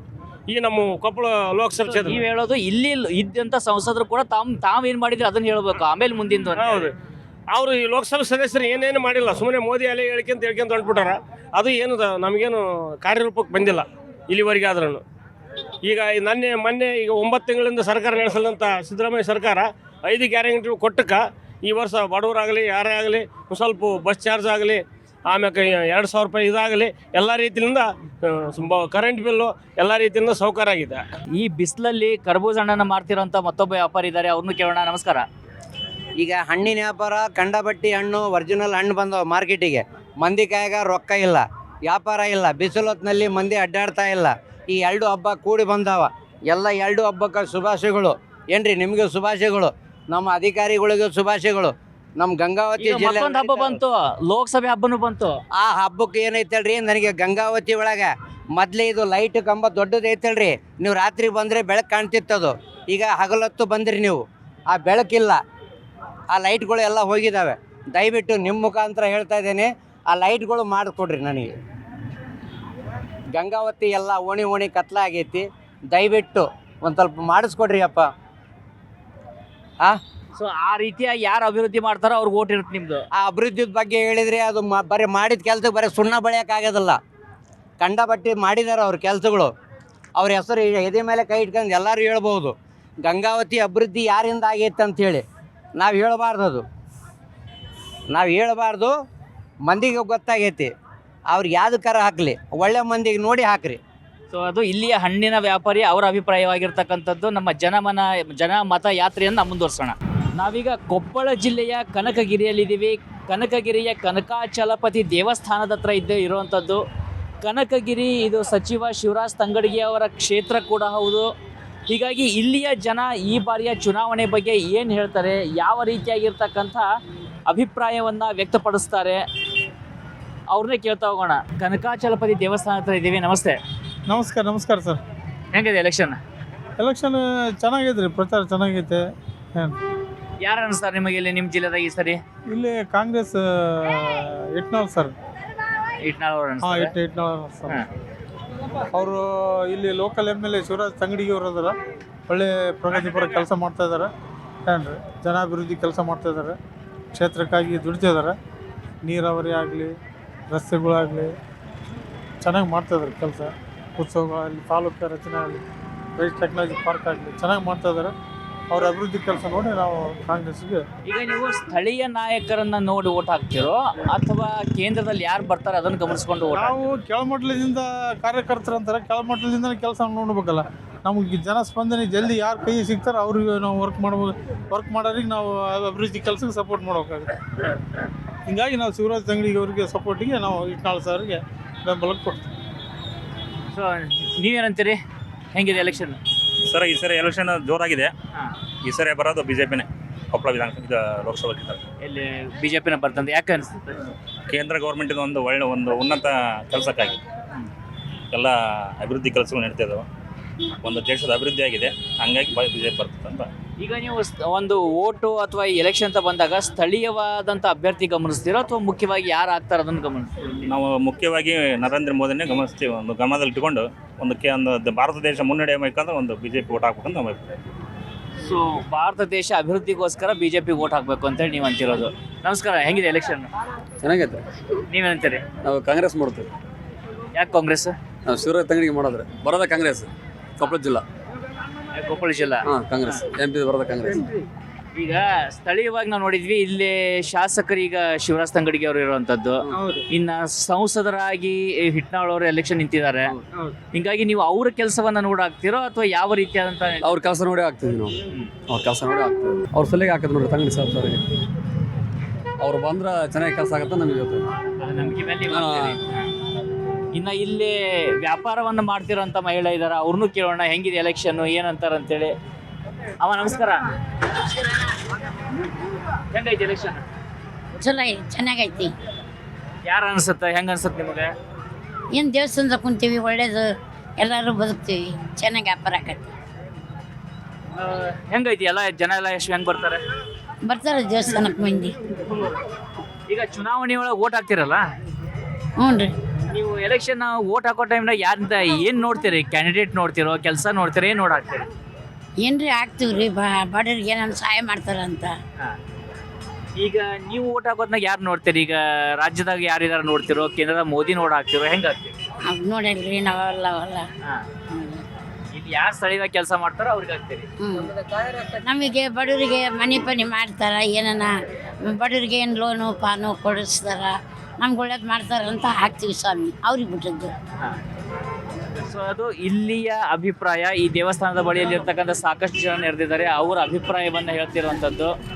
ನಮ್ಮ ಜನ ಮತ ಯಾತ್ರೆ ಸದ್ಯ ಕೊಪ್ಪಳ ಜಿಲ್ಲೆಯಲ್ಲಿ ಇರ್ತಕ್ಕಂಥದ್ದು. ಇಲ್ಲಿಯ BJP ಅಭ್ಯರ್ಥಿಯಾಗಿರ್ತಕ್ಕಂಥ ಡಾಕ್ಟರ್ ಬಸವರಾಜ್ ಕ್ಯಾವ್ಟರ್ ಅವರನ್ನ ಮಾತನಾಡಿಸೋಣ. ಇಲ್ಲಿ ಯಾವ ರೀತಿಯಾಗಿರ್ತಕ್ಕಂಥ ರೆಸ್ಪಾನ್ಸ್ ಅವರಿಗೆ ಸಿಗ್ತಾ ಇದೆ, ಬನ್ನಿ ವೀಕ್ಷಕರೇ. ಉತ್ತರ ಕರ್ನಾಟಕದಲ್ಲೂ ಕೂಡ ಒಬ್ಬ ಡಾಕ್ಟರ್ ಸಾಕಷ್ಟು ಸದ್ದನ್ನ ಮಾಡ್ತಾ ಇದ್ದಾರೆ. ಕೊಪ್ಪಳ ಜಿಲ್ಲೆಯ BJP ಅಭ್ಯರ್ಥಿಯಾಗಿರ್ತಕ್ಕಂಥ ಡಾಕ್ಟರ್ ಬಸವರಾಜ್ ಕ್ಯಾವ್ಟರ್ ಅವರು ನಮ್ಮ ಜೊತೆಯಲ್ಲಿ ಜಾಯ್ನ್ ಆಗ್ತಾ ಇದ್ದಾರೆ ಜನ ಮತ ಯಾತ್ರೆಯಲ್ಲಿ ತಮ್ಮ ಅಭಿಪ್ರಾಯವನ್ನು ಹಂಚಿಕೊಳ್ಳೋದಕ್ಕೆ. ಡಾಕ್ಟರ್ ನಮಸ್ತೆ. ನಮಸ್ಕಾರ. ನ್ಯೂಸ್ 18 ವೀಕ್ಷಕರಿಗೆ ನಮಸ್ಕಾರ. ನಾನು ವೃತ್ತಿಯಲ್ಲಿ ವೈದ್ಯ ಇದ್ದರೂ ಸತತವಾಗಿ 20 ವರ್ಷದಿಂದ ಈ ಭಾಗದ ಜನತೆಗೆ ದೇಹದ ಆರೋಗ್ಯದ ಬಗ್ಗೆ ಹಾಗೂ ಈ ಭಾಗದ ನಾಡಿನ ಆರೋಗ್ಯದ ಬಗ್ಗೆ ಯಾವಾಗಲೂ ಕಾಳಜಿ ಉಳ್ಳಂಥವ. ನಾನು ಎಷ್ಟೇ ಓದಿದರೂ, ಇವತ್ತು ನಾನು ವಿದೇಶದಲ್ಲಿ ಅಭ್ಯಾಸ ಮಾಡಿದರೂ, ನನಗೆ ಎಲ್ಲೇ ಒಂದು ಕೆಲಸ ಮಾಡ್ಬೇಕಂತ ಅವಕಾಶ ಇದ್ದರೂ ನಾನು ಈ ಭಾಗದ ಜನತೆಯನ್ನು ಆರೋಗ್ಯದ ಕೊರತೆಯನ್ನು ನೀಗಿಸ್ಲಿಕ್ಕೆ ಬಂದು ಕಳೆದ 20 ವರ್ಷದಿಂದ ಇಲ್ಲಿ ನಾನು ಕೆಲಸ ಮಾಡ್ತಾಯಿದ್ದೀನಿ. ಈಗ ಸಾಮಾನ್ಯವಾಗಿ ಡಾಕ್ಟರ್ ಅಂದಾಗ ಕೊರಳಲ್ಲಿ ಸ್ಟೆಥೋಸ್ಕೋಪ್ ಇರುತ್ತೆ. ಈಗ BJPಯ ಬಾವುಟವನ್ನು ಹಾಕ್ಕೊಂಡಿದ್ದಾರೆ, BJPಯ ಸಿಂಬಾಲನ್ನು ಹಾಕ್ಕೊಂಡಿದ್ದಾರೆ. ಈ ಒಂದು ಬದಲಾವಣೆಯನ್ನು ಯಾವ ರೀತಿಯಾಗಿ ಎಂಜಾಯ್ ಮಾಡ್ತಿದ್ದೀರಿ ಅಂತ? ಇದು ಒಂದು ಎಂಜಾಯ್ ಮಾಡೋಂಥದ್ದಲ್ಲ, ಇದು ಒಂದು ಸೇವೆ ಮಾಡತಕ್ಕಂಥ ಒಂದು ಕ್ಷೇತ್ರ. ಇವನ್ ನನ್ನ ವೃತ್ತಿನೂ ಸೇವೆ ಮಾಡತಕ್ಕಂಥ ಕ್ಷೇತ್ರ. ಸ್ವಲ್ಪ ಬದಲಾವಣೆ ಏನು ಅಂತಂದರೆ, ಇದು ಸಾರ್ವಜನಿಕರ ವ್ಯಾಪ್ತಿ ದೊಡ್ಡದಾಗುತ್ತೆ. ಇದರಲ್ಲಿ ಎಲ್ಲ ಕ್ಷೇತ್ರಗಳು ಬರ್ತವೆ. ನಮ್ಮದರಲ್ಲಿ ಒಂದು ಆರೋಗ್ಯ ಒಂದೇ ಕ್ಷೇತ್ರ ಇತ್ತು. ಏನು ನಮ್ಮ ನರೇಂದ್ರ ಮೋದಿಯವರು ಇವತ್ತು ಒಂದು ದೇಶಕ್ಕೋಸ್ಕರ ಅವರು ಎಲ್ಲವನ್ನು ತ್ಯಾಗ ಮಾಡಿ ದೇಶವನ್ನೇ ಪರಿವಾರ ಅಂತ ತಿಳ್ಕೊಂಡು ಅವ್ರು ಕೆಲಸ ಮಾಡ್ತಿದ್ದಾರೆ. ಅವರೇ ನನಗೆ ಈಗ ಬಂದು ಈ ಕ್ಷೇತ್ರಕ್ಕೆ ಈಗ ಓಡಾಡ್ತಿರ್ತಕ್ಕಂಥ ಒಂದು ಪ್ರೇರಣೆ ಅಂತ ಹೇಳಕ್ಕೆ ಇಷ್ಟಪಡ್ತೀನಿ. ಈಗ ನಿಮ್ಮ ವಿರೋಧಿಗಳು ನಿಮ್ಮನ್ನು ಒಂದು ರೀತಿಯಿಂದ ಟೀಕೆ ಮಾಡ್ತಾರೆ, ಅಂದರೆ ಅವರು ಇಲ್ಲಿ ಕ್ಷೇತ್ರದ ಜನರಿಗೆ ಪರಿಚಯ ಇಲ್ಲ, ಕೇವಲ BJP ಹೆಸರಿನಲ್ಲಿ ಬರ್ತಾ ಇದ್ದಾರೆ ಅಂಥೇಳಿ.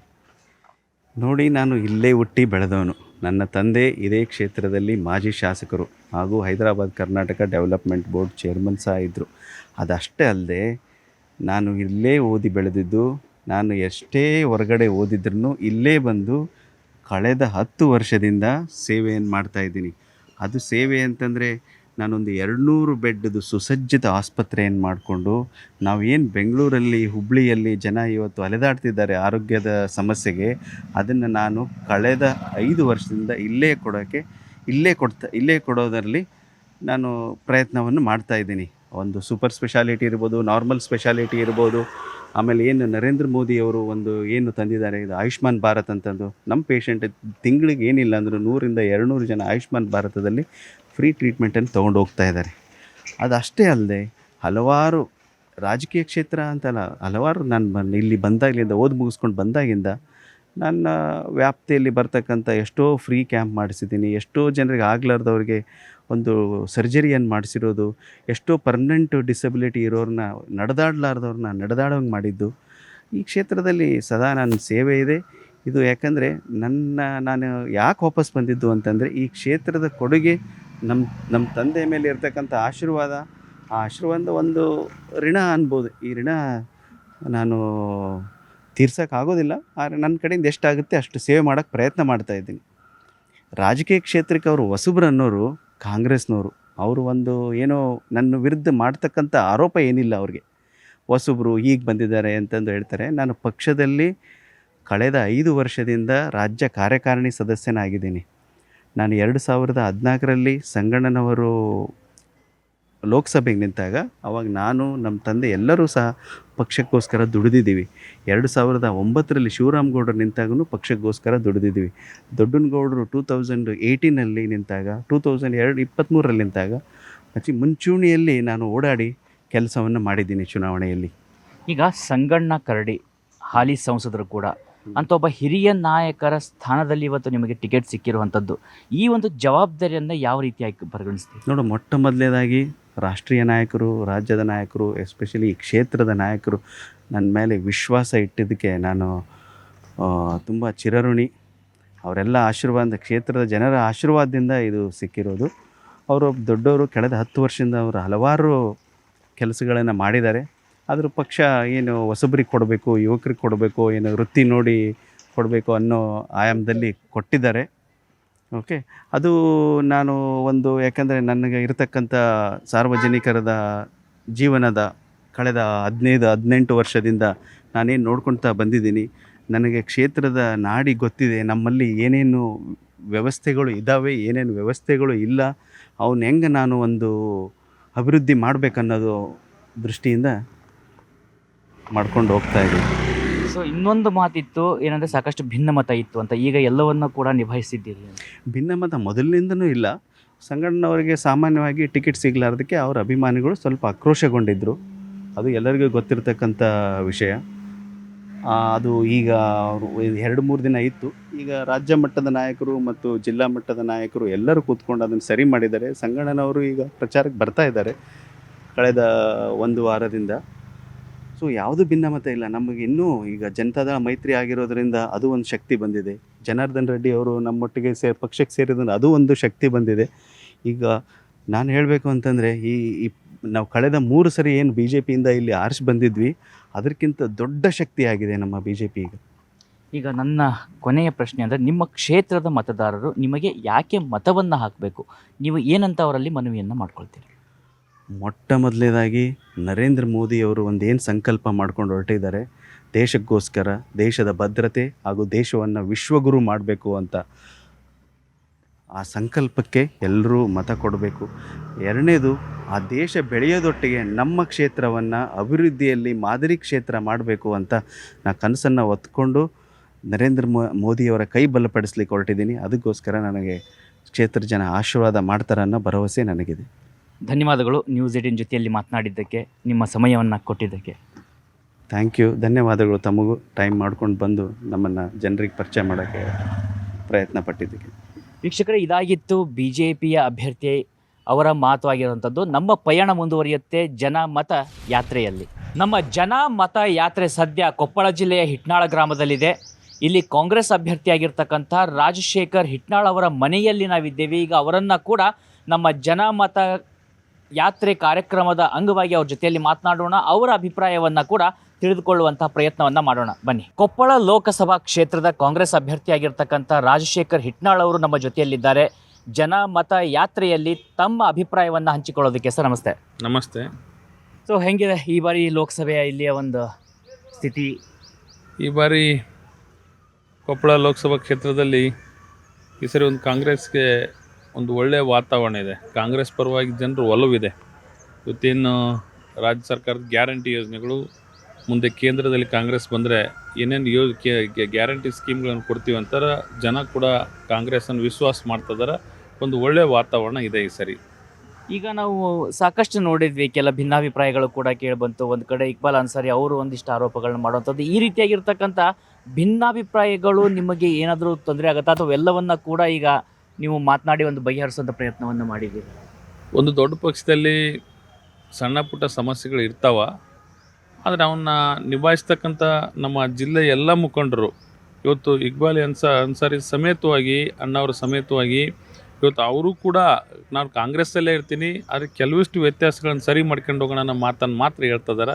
ಅವ್ರು ಯಾವತ್ತೂ ಕಾಂಗ್ರೆಸ್ ವಿರುದ್ಧವಾಗಿ ಮಾತಾಡಿಲ್ಲ, ಕಾಂಗ್ರೆಸ್ ಬಿಟ್ಟೂ ಇಲ್ಲ. ಕಾಂಗ್ರೆಸ್ನ ಗೆಲ್ಸೋಂಥ ಪ್ರಯತ್ನವನ್ನು ಇಕ್ಬಾಲ್ ಅನ್ಸಾರಿ ಅವ್ರು ಮಾಡ್ತಾರೆ. ನಮ್ಮ ಜಿಲ್ಲೆಯ ಎಲ್ಲ ಮುಖಂಡರು ಕೂಡ ಒಗ್ಗಟ್ಟಿನಿಂದ ನಾವು ಚುನಾವಣೆಯನ್ನು ಮಾಡ್ತೀವಿ. ಸಾಮಾನ್ಯವಾಗಿ ನಾವು ಈ ಹಿಂದಿನ ಚುನಾವಣೆಗಳಲ್ಲೂ ಕೂಡ ಗಮನಿಸಿದ್ವಿ, ನರೇಂದ್ರ ಮೋದಿಯವರ ಬಗ್ಗೆ ಏನೇ ಒಂದು ಹೇಳಿಕೆಗಳನ್ನ ಕೊಟ್ಟರು ಕೂಡ ಅದನ್ನು ದೊಡ್ಡ ಮಟ್ಟದಲ್ಲಿ ಬಳಸ್ಕೊಳ್ಳೋದು ಅಥವಾ ಬಿಂಬಿಸ್ಕೊಳ್ಳುವಂಥ ಪ್ರಯತ್ನವನ್ನು BJP ಮಾಡ್ತಾ ಇರುತ್ತೆ. ಈ ಬಾರಿ ಕೂಡ ಶಿವರಾಜ್ ತಂಗಡಿ ಅವರು ಕೊಟ್ಟಂಥ ಮೋದಿ ಅನ್ನೋಂಥ ಯುವಕರಿಗೆ ಹೊಡಿಬೇಕು, ಕಪಾಳಕ್ಕೆ ಹೊಡಿಬೇಕು ಅಂತ ಒಂದು ಏನು ಹೇಳಿಕೆ ಕೊಟ್ಟರು, ಆ ರೀತಿಯ ಹೇಳಿಕೆಗಳು ನಿಮಗೇನಾದರೂ ತೊಂದರೆ ಏನಾಗುತ್ತಾ, ಅಥವಾ ಅದು ಅಂಥ ಒಂದು ಗ್ರೌಂಡ್ನಲ್ಲಿ ಪರಿಣಾಮ ಬೀರೋದಿಲ್ವಾ ಅಂತ?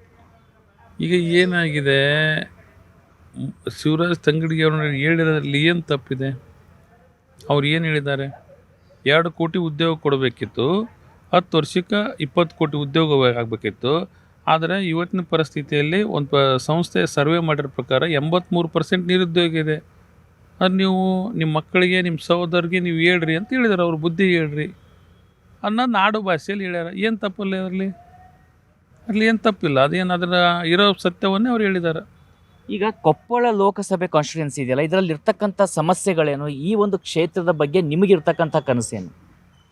ಕೊಪ್ಪಳ ಲೋಕಸಭಾ ಕ್ಷೇತ್ರದಲ್ಲಿ ಹೆಂಗೆ ಆಗಿದೆ ಅಂದರೆ, ಒಂದು ಕಡೆ ನಮ್ಮದು ಭತ್ತದ ನಾಡು ಅಂದೇಳಿ ಏನು ಗಂಗಾವತಿ, ಸಿನ್ನೂರು ಈ ಕಡೆ ನಮ್ಮ ಸಿರುಗುಪ್ಪ ಭಾಗದಲ್ಲೆಲ್ಲ ಭತ್ತ ಭಾಳಷ್ಟು ಬೆಳೀತಾ ಇದ್ದಾರೆ. ಅದ್ರ ಜೊತೆಯಲ್ಲಿ ಕೂಡ ನಮ್ಮ ಕೊಪ್ಪಳ ಭಾಗದಲ್ಲಿ ಬಂದರೆ ಇಂಡಸ್ಟ್ರಿಗಳು ಭಾಳಷ್ಟು ಬರ್ತದೆ. ಇಲ್ಲಿ ಮೊದಲನೇದಾಗಿ ಹೈವೇಗಳಾಗಬೇಕಾಗೈತಿ, ರೈಲ್ವೆ ಕನೆಕ್ಟಿವಿಟಿ ಬೇಕಾಗೈತಿ, ಏರ್ಪೋರ್ಟ್ ಬೇಕಾಗಿದೆ. ಇಂಥವು ಭಾಳಷ್ಟು ಯೋಜನೆಗಳು ಬಂದಾಗ ತ್ವರಿತವಾಗಿ ಅಭಿವೃದ್ಧಿ ಆಗ್ತದೆ ಲೋಕಸಭಾ ಕ್ಷೇತ್ರ. ಇಂಥವುಗಳನ್ನು ಆಗಬೇಕಾಗಿದೆ. ಈಗ ಇಲ್ಲಿಯ ಕ್ಷೇತ್ರವನ್ನು ನಾವು ಗಮನಿಸ್ತಾ ಇದ್ದಾಗ ಈ ಇದ್ದಂಥ ಹಾಲಿ ಸಂಸದರ ಯಾವೆಲ್ಲ ವೈಫಲ್ಯಗಳನ್ನು ನೀವು ಬಿಂಬಿಸ್ಬೇಕಂತ ಯೋಚನೆ ಮಾಡ್ತೀರಂತ? ಈಗ ಹಾಲಿ ಸಂಸದರು ಅವರು ಹಿರಿಯರು, ಅವರು ಕೂಡ 4 ದಶಕಗಳ ರಾಜಕೀಯ ಅನುಭವ ಐತಿ. ಈಗ ಅವ್ರಿಗೆ ಟಿಕೆಟ್ ತಪ್ಪಿರೋದ್ರಿಂದ ಈಗ ಅವರು ಭಾಳಷ್ಟು ಕೆಲಸ ಮಾಡ್ಯಾರ, ರಾಜಕೀಯ ಪಕ್ಷ ತೆಗೆದು ಕೆಲಸ ಮಾಡ್ಯಾರ. ಈಗ ಟಿಕೆಟ್ ತಪ್ಪಿರೋದ್ರಿಂದ ಅವರು ವೈಫಲ್ಯದ ಬಗ್ಗೆ ಚರ್ಚೆ ಮಾಡಿದ್ರಾಗ ಏನು ಅಷ್ಟು ಸಮಂಜಸ ಅಲ್ಲ ಅನಿಸುತ್ತೆ. ಈಗ BJP ಅವರು ಸಾಮಾನ್ಯವಾಗಿ ಒಂದು ಆರೋಪವನ್ನು ಕಾಂಗ್ರೆಸ್ ವಿಚಾರದಲ್ಲಿ ಮಾಡ್ತಾರೆ, ಕುಟುಂಬ ರಾಜಕೀಯ ಅಂತಕ್ಕಂಥದ್ದು. ನಿಮ್ಮ ಮೇಲೆ ಕೂಡ ಇಂಥದ್ದೇ ಆರೋಪವನ್ನು ಮಾಡ್ತಾ ಇರೋದು ಅಂತ? BJP ಅವರು ಆರೋಪ ಮಾಡೋದ್ರಾಗ ಹೇಳ್ತಾರೆ. ಅವ್ರೇನು ಕುಟುಂಬ ಹೊರತಾಗ್ಯದಾರ, ಅವರು ಭಾಳಷ್ಟು ಟಿಕೆಟ್ ಕುಟುಂಬಗಳಿಗೆ ಕೊಟ್ಟಾರ. ಆದರೂ ಇನ್ನೊಬ್ಬರ ಮೇಲೆ ಆರೋಪ ಮಾಡ್ತಾರೆ. ಆರೋಪ ಮಾಡೋದೇ BJPದು ಒಂದು ದೊಡ್ಡ ಕೆಲಸ ಆಗಿಬಿಟ್ಟೈತೆ. ಈಗ ಕೊನೆಯದಾಗಿ ನಿಮ್ಮ ಕ್ಷೇತ್ರದ ಮತದಾರರಿಗೆ ಯಾಕೆ ನಿಮಗೆ ಅವರು ಮತವನ್ನು ಹಾಕಬೇಕು ಅಂತೇಳಿ ಹೇಳೋದಾದರೆ? ಇವತ್ತು ಕೊಪ್ಪಳ ಲೋಕಸಭಾ ಕ್ಷೇತ್ರದಲ್ಲಿ ಭಾಳಷ್ಟು ಈಗ ಹೇಳಿದ್ನೆಲ್ಲ ಭಾಳಷ್ಟು ಅಭಿವೃದ್ಧಿ ಕೆಲಸಗಳು ಆಗಬೇಕಾಗಿದ್ದಾವೆ. ಇವತ್ತು ಅಂಜನಾದ್ರಿ ಅಭಿವೃದ್ಧಿ ನಮ್ಮ ಇವತ್ತು ದೇಶದಲ್ಲಿ ಒಂದು ಹನುಮನ ಜನ್ಮಸ್ಥಳ ಅಂತ ಅಂಜನಾದ್ರಿ ಕೂಡ ನಾವು ಅಭಿವೃದ್ಧಿ ಪಡಿಸ್ಬೇಕಾಗಿದೆ. ನ್ಯಾಷನಲ್ ಹೈವೇ ಕನೆಕ್ಟಿವಿಟಿ ಆಗಬೇಕಾಗಿದೆ, ರೈಲ್ವೆ ಕನೆಕ್ಟಿವಿಟಿ, ಇವತ್ತು ಏರ್ಪೋರ್ಟ್ಗಳಾಗಬೇಕಾಗಿದೆ. ಇಂಥ ಹಲವಾರು ಅಭಿವೃದ್ಧಿಗಳು ಆಗಬೇಕಾಗಿದೆ. ಇದು ಒಳ್ಳೆಯ ಕ್ಷೇತ್ರ ಕೊಪ್ಪಳ ಕ್ಷೇತ್ರ ಅಂದರೆ. ಇಲ್ಲಿ ಭಾಳಷ್ಟು ಭತ್ತ ಬೆಳೀತಾರೆ ಇವತ್ತು. ಅದ್ರ ಜೊತೆಲಿ ಇಂಡಸ್ಟ್ರಿಗಳು ಬರ್ತದವ. ಇನ್ನು ಕನೆಕ್ಟಿವಿಟಿ ತ್ವರಿತವಾಗಿ ಲೋಕಸಭಾ ಕ್ಷೇತ್ರ ಬೆಳಿತೈತಿ. ಇದು ಲೋಕಸಭೆ ಚುನಾವಣೆ ಹೊತ್ತು ನಿಮ್ಮನ್ನು ಭೇಟಿಯಾಗೋ ಕೂಡ ಸಾಕಷ್ಟು ಕಾರ್ಯಕರ್ತರು ಬಂದಿದ್ದಾರೆ, ನಿಮ್ಮದು ಕೂಡ ಸಾಕಷ್ಟು ಕಾರ್ಯಗಳಿದ್ದಾವೆ. ಇಂಥ ಸಂದರ್ಭದಲ್ಲೂ ಕೂಡ ನಮ್ಮ ಸಮಯವನ್ನು ಮಾಡಿಕೊಂಡು ನಮ್ಮ ಜೊತೆಯಲ್ಲಿ ಮಾತನಾಡಿದ್ದಕ್ಕೆ ಧನ್ಯವಾದಗಳು. Thank you. ನಮಸ್ಕಾರ ವೀಕ್ಷಕರೇ, ಇದು ಕಾಂಗ್ರೆಸ್ ಅಭ್ಯರ್ಥಿಯಾಗಿರ್ತಕ್ಕಂಥ ರಾಜಶೇಖರ್ ಹಿಟ್ನಾಳ್ ಅವರ ಮನದಾಳದ ಮಾತುಗಳು. ನಮ್ಮ ಯಾತ್ರೆ ಮುಂದುವರಿಯುತ್ತೆ. ನಮ್ಮ ಜನ ಮತ ಯಾತ್ರೆ ಕೊಪ್ಪಳ ಜಿಲ್ಲೆಯಲ್ಲಿದೆ. ಇಲ್ಲಿಯ ಉಸ್ತುವಾರಿ ಸಚಿವರು ಕೂಡ ಆಗಿರ್ತಕ್ಕಂಥ ಶಿವರಾಜ್ ತಂಗಡಿಗೆ ಅವರು ನಮ್ಮ ಜೊತೆಯಲ್ಲಿದ್ದಾರೆ. ಅವರನ್ನು ಕೂಡ ಚುನಾವಣೆ ಯಾವ ರೀತಿಯಾಗಿ ನಡೀತಾ ಇದೆ, ಹೇಗಿದೆ ಜನರ ಅಭಿಪ್ರಾಯ, ಅದನ್ನು ಕೂಡ ಮಾತನಾಡ್ಸೋಣ. ನಮಸ್ತೆ ಸರ್. ಸೊ ಹೇಗಿದೆ? ಚೆನ್ನಾಗಿದೆ ಸರ್, ಚೆನ್ನಾಗಿದೆ. ಈ ಸತಿ 100ಕ್ಕೆ 100ರಷ್ಟು ನಮ್ಮ ಅಭ್ಯರ್ಥಿ, ಲೋಕಸಭೆಗೆ ಅಭ್ಯರ್ಥಿ ಗೆದ್ದೇ ಗೆಲ್ತಾರೆ. ಆ ಗೆಲ್ಲುವ ವಿಶ್ವಾಸವೂ ಇದೆ. ನಾವು ಈಗಾಗಲೇ ತಾಲೂಕುವಾರು ಕಾರ್ಯಕರ್ತರ ಸಭೆಗಳನ್ನು ಮಾಡಿದ್ದೀವಿ. ಅದಾದಮೇಲೆ ಜಿಲ್ಲಾ ಪಂಚಾಯತಿ ವಾರು ಈಗಾಗಲೇ ಕುಷ್ಟಗಿ ತಾಲೂಕಿನ ಜಿಲ್ಲಾ ಪಂಚಾಯತಿ ವಾರು ಸಭೆಗಳನ್ನು ಮಾಡ್ತಾಯಿದ್ವಿ. ಜನರು ಉತ್ಸಾಹ ಇದೆ. ಈ ಸತಿ ಕಾಂಗ್ರೆಸ್ಸಿಗೆ ಮತ ಅನ್ನೋ ಒಂದು ಭರವಸೆಯನ್ನು ಕೊಡ್ತಾ ಇದ್ದಾರೆ. ಗ್ಯಾರಂಟಿಯ ಅದ್ರ ಬಗ್ಗೆ ಜನರು ವಾಲಂಟಿಯರ್ ಆಗಿ, ಅದು ವಿಶೇಷವಾಗಿ ನನ್ನ ತಾಯಂದಿರು, ಸೋದರಿಯರು, ನಮಗೆನ್ನೋ ಒಂದು ಕಡೆ ಋಣ ಇದೆ, ಕಾಂಗ್ರೆಸ್ ಪಕ್ಷದ ಋಣ ಇದೆ, ಕಾಂಗ್ರೆಸ್ ಪಕ್ಷ ನಮಗೆ ಸಹಾಯ ಮಾಡಿದೆ ಅನ್ನೋ ಒಂದು ಭರವಸೆ ಭಾಳಷ್ಟು ವಿಶ್ವಾಸ ಬರ್ತಾ ಇದೆ ನನಗೆ. ಸೊ ಈಗ ನೀವು ಇಲ್ಲಿ ಜಿಲ್ಲೆ ಅಂತ ಬಂದಾಗ, ಈ ಒಂದು ಕಾನ್ಸ್ಟಿಟ್ಯೂನ್ಸಿ ಅಂತ ಬಂದಾಗ, ಇಲ್ಲಿ ಇದ್ದಂಥ ಚಾಲೆಂಜಸ್ಗಳೇನು? ಈಗ ಚಾಲೆಂಜಸ್ಗಳನ್ನ ಬಹುತೇಕವಾಗಿ ಎಲ್ಲ ಸಾಲ್ವ್ ಮಾಡ್ಕೊಳ್ಳೋಂಥ ಪ್ರಯತ್ನಗಳಾಗ್ತಾ ಇದ್ದಾವೆ. ನಿಶ್ಚಿತವಾಗಲೂ ನಮಗೆ ಚಾಲೆಂಜ್ ಅಂತ ಇದ್ದಿದ್ದು 2 ಸತಿ BJPಯ ಶಾಸಕರು ಗೆದ್ದದ್ದು. ಹೀಗಾಗಿ ಅವರ ವೈಫಲ್ಯದ ಬಗ್ಗೆ, ಅವರ 10 ವರ್ಷದ ವೈಫಲ್ಯವನ್ನು ಜನರಿಗೆ ತಿಳಿಸುವಂಥ ಕೆಲಸವನ್ನು ಮಾಡ್ತಾಯಿದ್ದೀವಿ. ಈಗ ಉದಾಹರಣೆ, BJPಯ ಮಿತ್ರರು, BJPಯ ಪ್ರಧಾನಮಂತ್ರಿಗಳು ಕನಿಷ್ಠ 10 ವರ್ಷದೊಳಗೆ 10 ವರ್ಷದೊಳಗೆ 2 ಸತಿ ನಮ್ಮ ಭಾಗಕ್ಕೆ ಬಂದಿದ್ದಾರೆ. ಭಾಳಷ್ಟು ಸುಳ್ಳನ್ನು ಹೇಳಿ ಹೋಗಿದ್ದಾರೆ. ನಾನು ಒಂದನ್ನು ಕೇಳ್ತೀನಿ, ಅವ್ರು ಭಾಳ ಪ್ರಮುಖವಾದದ್ದು 3 ಬೇಡಿಕೆ, ಉಳಿದಿದ್ದು ಬಿಡಿ 3 ಬೇಡಿಕೆ. ಮೊದಲನೇದ್ದು, ಪ್ರತಿಯೊಬ್ಬರ ಅಕೌಂಟಿಗೆ ಕಪ್ಪು ಹಣ ತರ್ತೀನಿ. ದೇಶದೊಳಗೆ ರಾಜಕಾರಣಿಗಳು, ಅದು ಕಾಂಗ್ರೆಸ್ಸಿಗರು ಕಪ್ಪು ಹಣ ಇಟ್ಟಿದ್ದರು, ಆ ಕಪ್ಪು ಹಣ ತರ್ತೀನಿ, ತಂದು ನಿಮ್ಮೆಲ್ಲರ ಅಕೌಂಟಿಗೆ 15 ಲಕ್ಷ ಹಾಕ್ತೀನಿ ಅಂತ ಹೇಳಿದ್ದು. ಇದು ಸತ್ಯ ಅಲ್ಲ ಹೇಳಿದ್ದು. ಅದಾದಮೇಲೆ ಯುವಕರೇ, ನನ್ನನ್ನು ಬೆಂಬಲಿಸಿ, ನಾನು ನಿಮಗೆ ಪ್ರತಿ ವರ್ಷ 2 ಕೋಟಿ ಉದ್ಯೋಗ ಕೊಡ್ತೀನಿ ಅಂದಿದ್ದು ಸತ್ಯ ಅಲ್ಲ. ಈ ದೇಶದೊಳಗೆ ಕನಿಷ್ಠ 100 ಸ್ಮಾರ್ಟ್ ಸಿಟಿಯನ್ನು ಮಾಡ್ತೀನಿ ಅಂತಂತ ಹೇಳಿದ್ದು ಸತ್ಯ ಅಲ್ಲ.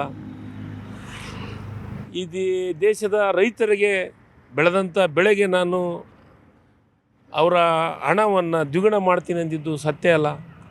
ಮತ್ತು ಇಷ್ಟೆಲ್ಲ ವೈಫಲ್ಯಗಳನ್ನ ಇಟ್ಕೊಂಡು ಯಾವ ಮಕ್ಕ ಇಟ್ಕೊಂಡು ಇವ್ರು ಓಟ್ ಕೇಳ್ತಾರೆ ಭಾರತೀಯ ಜನತಾ ಪಕ್ಷದವರು? ಯಾವ ಪ್ರಾಮಾಣಿಕತೆ? ನಾವು ಯೋಜನೆ ಇಂಥದನ್ನು ಮಾಡಿದ್ದೀವಿ, ಇಷ್ಟನ್ನು ನುಡಿದಿದ್ದೀವಿ, ಇಷ್ಟೆಲ್ಲ ಕೆಲಸವನ್ನು ಮಾಡಿದ್ವಿ, ನಾವು ಮುಗಿಸಿದ್ದೀವಿ, ನಿಮಗೆ ಏನು ಹೇಳಿದ್ದೀವಿ ಅದನ್ನು ನಾವು ಮಾಡಿದ್ದೀವಿ ಅಂತ ಹೇಳಲಿಕ್ಕೆ ಯಾವ ಧೈರ್ಯ ಇದೆ? ಈಗ ನಾವು ಹೇಳಿದ್ವಿ 1 ವರ್ಷದಿಂದ ನಮ್ಮ ಮುಖ್ಯಮಂತ್ರಿಗಳು ಮತ್ತು ನಮ್ಮ ಉಪಮುಖ್ಯಮಂತ್ರಿಗಳು, ರಾಜ್ಯದ ಅಧ್ಯಕ್ಷರು, ಉಪಮುಖ್ಯಮಂತ್ರಿಗಳು ನಾವು ಹೇಳಿದ್ವಿ 5 ಗ್ಯಾರಂಟಿಯನ್ನು ಕೊಡ್ತೀವಿ. 5 ಗ್ಯಾರಂಟಿ ಕೊಟ್ಟಿವಿ, ಜನರಿಗೆ ಮುಟ್ಟಿದೆ ಅಲ್ಲ. ಈಗ ನಾವೇನು ನುಡಿದಿದ್ದೀವಿ ಅದನ್ನು ಮಾಡಿದ್ದೀವಿ. ಈಗ ಈ BJPಯವರು ಏನಂತ ಹೇಳ್ತಾರೆ? ಮಾತೆತ್ತಿದ್ರೆ ರಾಮ ಮಂದಿರ ಕಟ್ಟಿವಂತ ಹೇಳ್ಬೋದು ಇವರು. ರಾಮ ಮಂದಿರವನ್ನು ರಾಮನನ್ನು ಪೂಜಿಸ್ತೀವಿ ನಾವು, ರಾಮನನ್ನು ಗೌರವಿಸ್ತೀವಿ ನಾವು, ರಾಮ ಭಜನೆಯನ್ನು ಮಾಡ್ತೀವಿ ನಾವು. ಅದು ಅಭಿವೃದ್ಧಿನ? ಹೇಳ್ಬೇಕಲ್ಲ ಜನರಿಗೆ. 2 ಕೋಟಿ ಉದ್ಯೋಗ ಅಂದರೆ 20 ಕೋಟಿ ಉದ್ಯೋಗ ಆಗಬೇಕಾಗಿತ್ತು. ಇವತ್ತು ಈ ದೇಶದೊಳಗೆ 83% ಉದ್ಯೋಗ ಇಲ್ಲ, 83% ಯುವಕರಿಗೆ ಉದ್ಯೋಗ ಇಲ್ಲ ಅಂತ ಒಂದು ವರದಿ ಕೊಟ್ಟಿದೆ ಸರ್ಕಾರಕ್ಕೆ. ಇದ್ರ ಬಗ್ಗೆ ಮಾತಾಡಲ್ಲ BJP ಮಿತ್ರರು.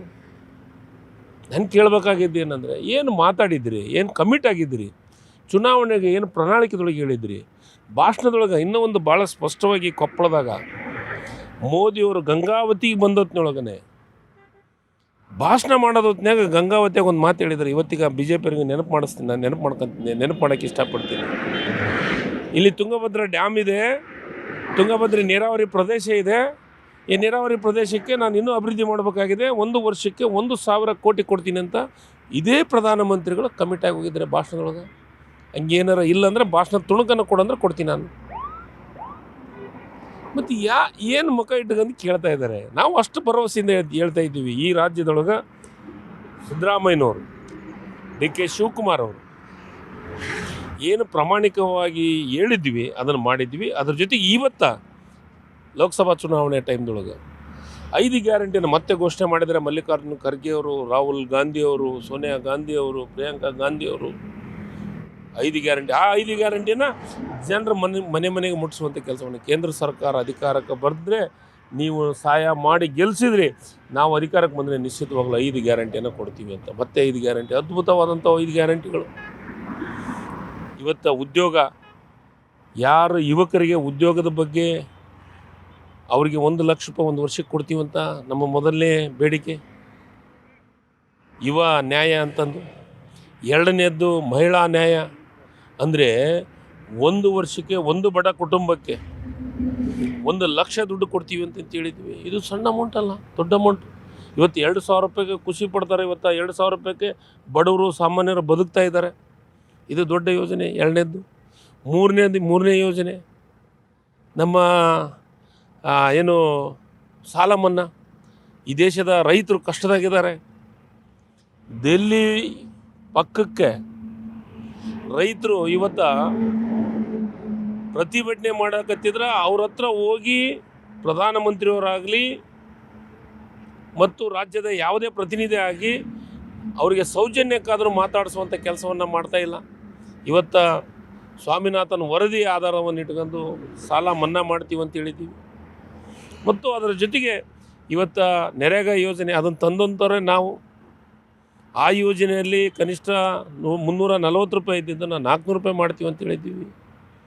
ಅದ್ರ ಜೊತೆಗೆ ಜಾತಿ ಜನಗಣತಿಯನ್ನು ಮಾಡ್ತೀವಿ ಅಂತ ಹೇಳ್ತಾ ಇದ್ವಿ. ಅಂದರೆ 5 ಗ್ಯಾರಂಟಿಯನ್ನು ನಮ್ಮನ್ನು ಈ ರಾಜ್ಯದ ಜನರು, ಈ ದೇಶದ ಜನರು ನಮ್ಮ ಮ್ಯಾಗೆ ವಿಶ್ವಾಸವನ್ನು ಮಾಡ್ತಾರೆ. ಆದರೆ BJP ಅವ್ರ ಮೇಲೆ ವಿಶ್ವಾಸ ಮಾಡೋಂಗಿಲ್ಲ. ಯಾಕಂದರೆ ಅವರು ಸುಳ್ಳೇ ಹೇಳಿದ್ದಾರೆ.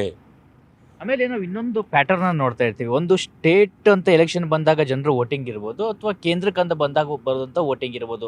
ಕರ್ನಾಟಕದಲ್ಲಿ ನಿರಂತರವಾಗಿ ಕೇಂದ್ರ ಅಂತ ಬಂದಾಗ BJPಗೆ ಹೆಚ್ಚಿನ ಒಂದು ಸ್ಥಾನವನ್ನು ಕೊಡ್ತಾ ಬಂದಿರೋದು ಕಳೆದ 3ರಿಂದ 4 ಚುನಾವಣೆಯಲ್ಲಿ ನೋಡ್ತಾ ಇದ್ದೀವಿ. ಈ ಬಾರಿ ಏನಾಗುತ್ತೆ 28 ಕ್ಷೇತ್ರಗಳಲ್ಲಿ ಅಂತ? ಸರಿ, 28 ಕ್ಷೇತ್ರದೊಳಗೆ ಕರ್ನಾಟಕ ರಾಜ್ಯದ ಜನತೆ ಭಾಳ ಬುದ್ಧಿವಂತರಿದ್ದಾರೆ. ನಾನು ಓಟ್ ಹಾಕಂಥವ್ರಿಗೆ ನಾನು ಒಂದೇ ವಿಚಾರವನ್ನು ಕೇಳ್ತೀನಿ. ಮೋದಿ ಅವ್ರಿಗೆ ಈ ದೇಶದ ಈ ದೇಶದೊಳಗೆ ಏನು ಮಾಡಿದ್ದಾರೆ ಅನ್ನೋದು ಒಂದು ಯೋಜನೆಯನ್ನು ಹೇಳಿ. ಬಡವ್ರ ಬಗ್ಗೆ ಚಿಂತನೆ ಆಗಿದೆನಾ?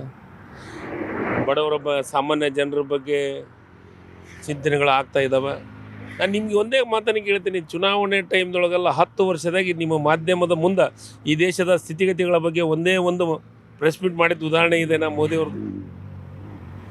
ಪತ್ರಿಕಾಗೋಷ್ಠಿ ಮಾಡಿ ಹೇಳ್ಬೇಕಲ್ಲ. ಈ ದೇಶದ ಪ್ರಧಾನಮಂತ್ರಿಗಳಾದಂಥವ್ರು ಯಾವುದಾದ್ರೂ ದೇಶಕ್ಕೆ ಹೋಗಿ ಬಂದ ಮೇಲೆ ಆ ದೇಶದಾಗ ಏನು ಒಡಂಬಡಿಕೆ ಮಾಡ್ಕೊಂಡಿದ್ದೀನಿ, ಅಲ್ಲಿ ಏನು ಡಿಸ್ಕಷನ್ ಮಾಡಿದ್ದೀನಿ, ನನ್ನ ದೇಶದ GDP ಏನಿದೆ, ನನ್ನ ದೇಶದ ಆರ್ಥಿಕ ಪರಿಸ್ಥಿತಿ ಏನಿದೆ, ನನ್ನ ದೇಶದ ಎಷ್ಟು ಉದ್ಯೋಗವನ್ನು ಕೊಟ್ಟಿದ್ದೀನಿ, ನನ್ನ ದೇಶದೊಳಗೆ ನಾನು ಆರೋಗ್ಯ ವಿಚಾರದೊಳಗೆ ಏನು ಮಾಡಿದ್ದೀನಿ, ನನ್ನ ದೇಶದೊಳಗೆ ಬಡವರಿಗಾಗಿ ಏನು ಯೋಜನೆಯನ್ನು ತಂದಿದ್ದೀನಿ ಅನ್ನೋದನ್ನು ಈ ಪ್ರತಿಯೊಬ್ಬ ಪ್ರಧಾನಮಂತ್ರಿಗಳು ಹಿಂದಿನಿಂದ ನಡ್ಕೊಂಬಂದಂಥದ್ದು.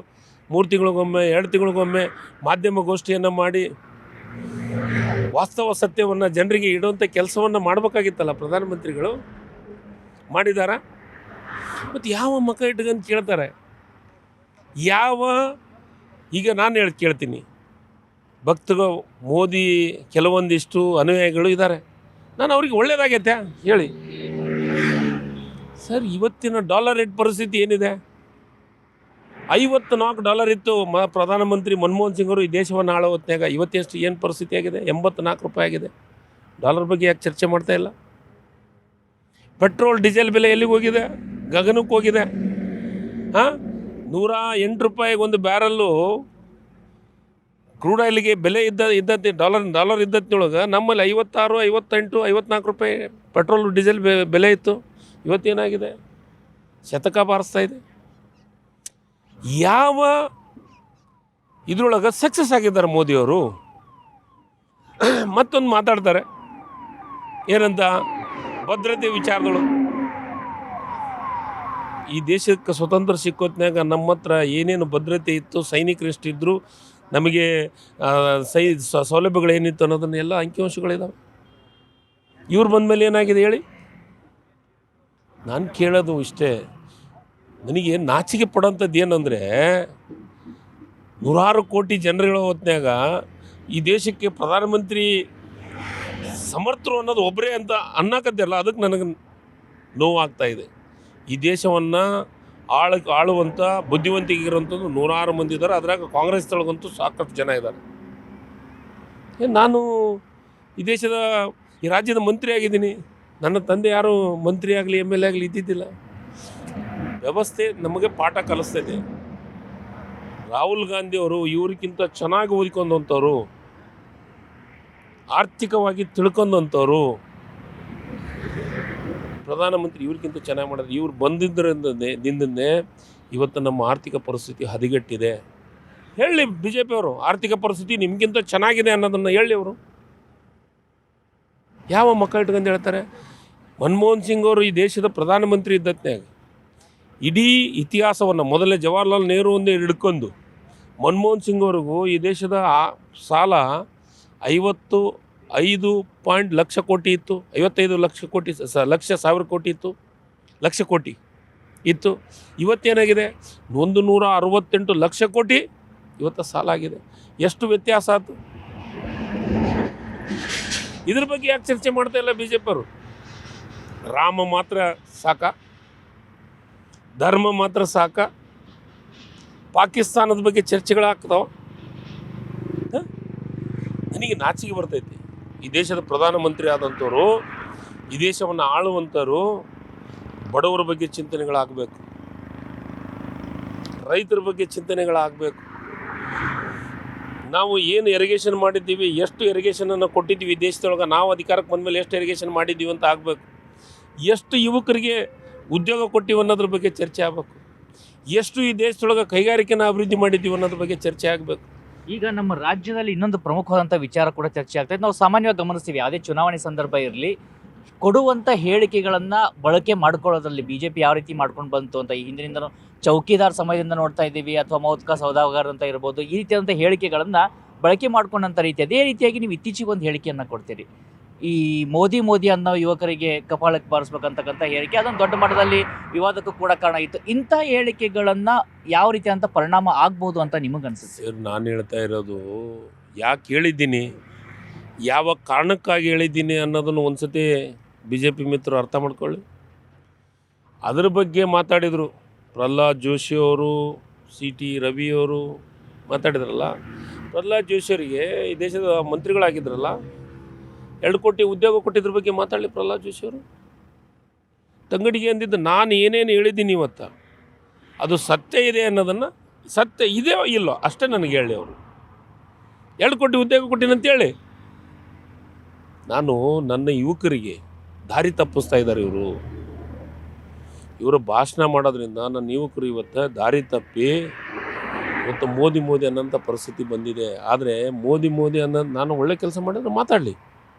ಒಬ್ಬ ಯುವಕ ನಿಮ್ಮ ಮಾಧ್ಯಮದೊಳಗೆ ಬಂದಿದೆ ಅಂತ ನಾನು ತಿಳ್ಕೊಂಡಿದ್ದೀನಿ. ಸೋಷಿಯಲ್ ಮೀಡಿಯಾದಾಗ ಇವತ್ತೊಂದು ನಾನು ವಿಡಿಯೋನ ನೋಡಿದೆ. ಒಬ್ಬ ಯುವಕ ಭಾಳ ಚೆನ್ನಾಗಿ ಒಂದೇ ಒಂದು ಮಾತು ಹೇಳಿದ. ಏನಂತ ಹೇಳಿದ್ದು ಗೊತ್ತೇ? ನಾನು BJPಗೆ ಓಟ್ ಹಾಕೋಕ್ಕೆ ಇಷ್ಟಪಡೋಂಗಿಲ್ಲ, ನಾನು ಮೋದಿಯವ್ರಿಗೆ ಓಟ್ ಹಾಕೋಕ್ಕೆ ಇಷ್ಟಪಡೋಲ್ಲ. ಯಾಕಂದರೆ ಅವರು ಪಕೋಡ ಮಾರೋಕ್ಕೆ ಕೇಳಿದ್ದಾರೆ, ನನಗೆ ಪಕೋಡ ಮಾರೋಕ್ಕೆ ಇಷ್ಟ ಇಲ್ಲ. ನಾನು ಕಾಂಗ್ರೆಸ್ಸಿಗೆ ಓಟ್ ಹಾಕ್ತೀನಿ, ಕಾಂಗ್ರೆಸ್ಗೆ ಓಟ್ ಹಾಕಿದರೆ ನನಗೆ ಉದ್ಯೋಗ ಕೊಡುತ್ತೆ ಅಂತ ಹೇಳ್ತಾರೆ. ಅಂದರೆ ಯುವಕರ ಮೇಲೆ ಈ ರೀತಿ ಪರಿಣಾಮಗಳು ಬೀರ್ತಾ ಇದ್ದಾವೆ. ಅದಕ್ಕೆ ಹೇಳಿದ್ದೀನಿ ನಾನು ಕಪಾಳ ಮೋಕ್ಷ ಮತ್ತೊಂದು, ನಾನು ಬೇರೆ ನನ್ನ ಉತ್ತರ ಕರ್ನಾಟಕ ಭಾಷೆದೊಳಗೆ ನಾನು ಯಾರಿಗೂ ಒಡಿರಿ ಬಡಿರಿ ಅನ್ನೋ ಸಂಸ್ಕೃತಿಯನ್ನು ನಾನು ಕಲ್ತವಂಥವನು ಅಲ್ಲ. ನನಗದರ ಅವಶ್ಯಕತೆಯೂ ಇಲ್ಲ. ನಾನು BJP ತ್ರಿಶೂಲನ್ನು ತೊಗೊಂಡು ಕಾರ್ಯಕ್ರಮಕ್ಕೆ ಹೋಗಿಲ್ಲ, ಖಡ್ಗವನ್ನು ತಗೊಂಡು ಕಾರ್ಯಕ್ರಮಕ್ಕೆ ಹೋಗಿಲ್ಲ.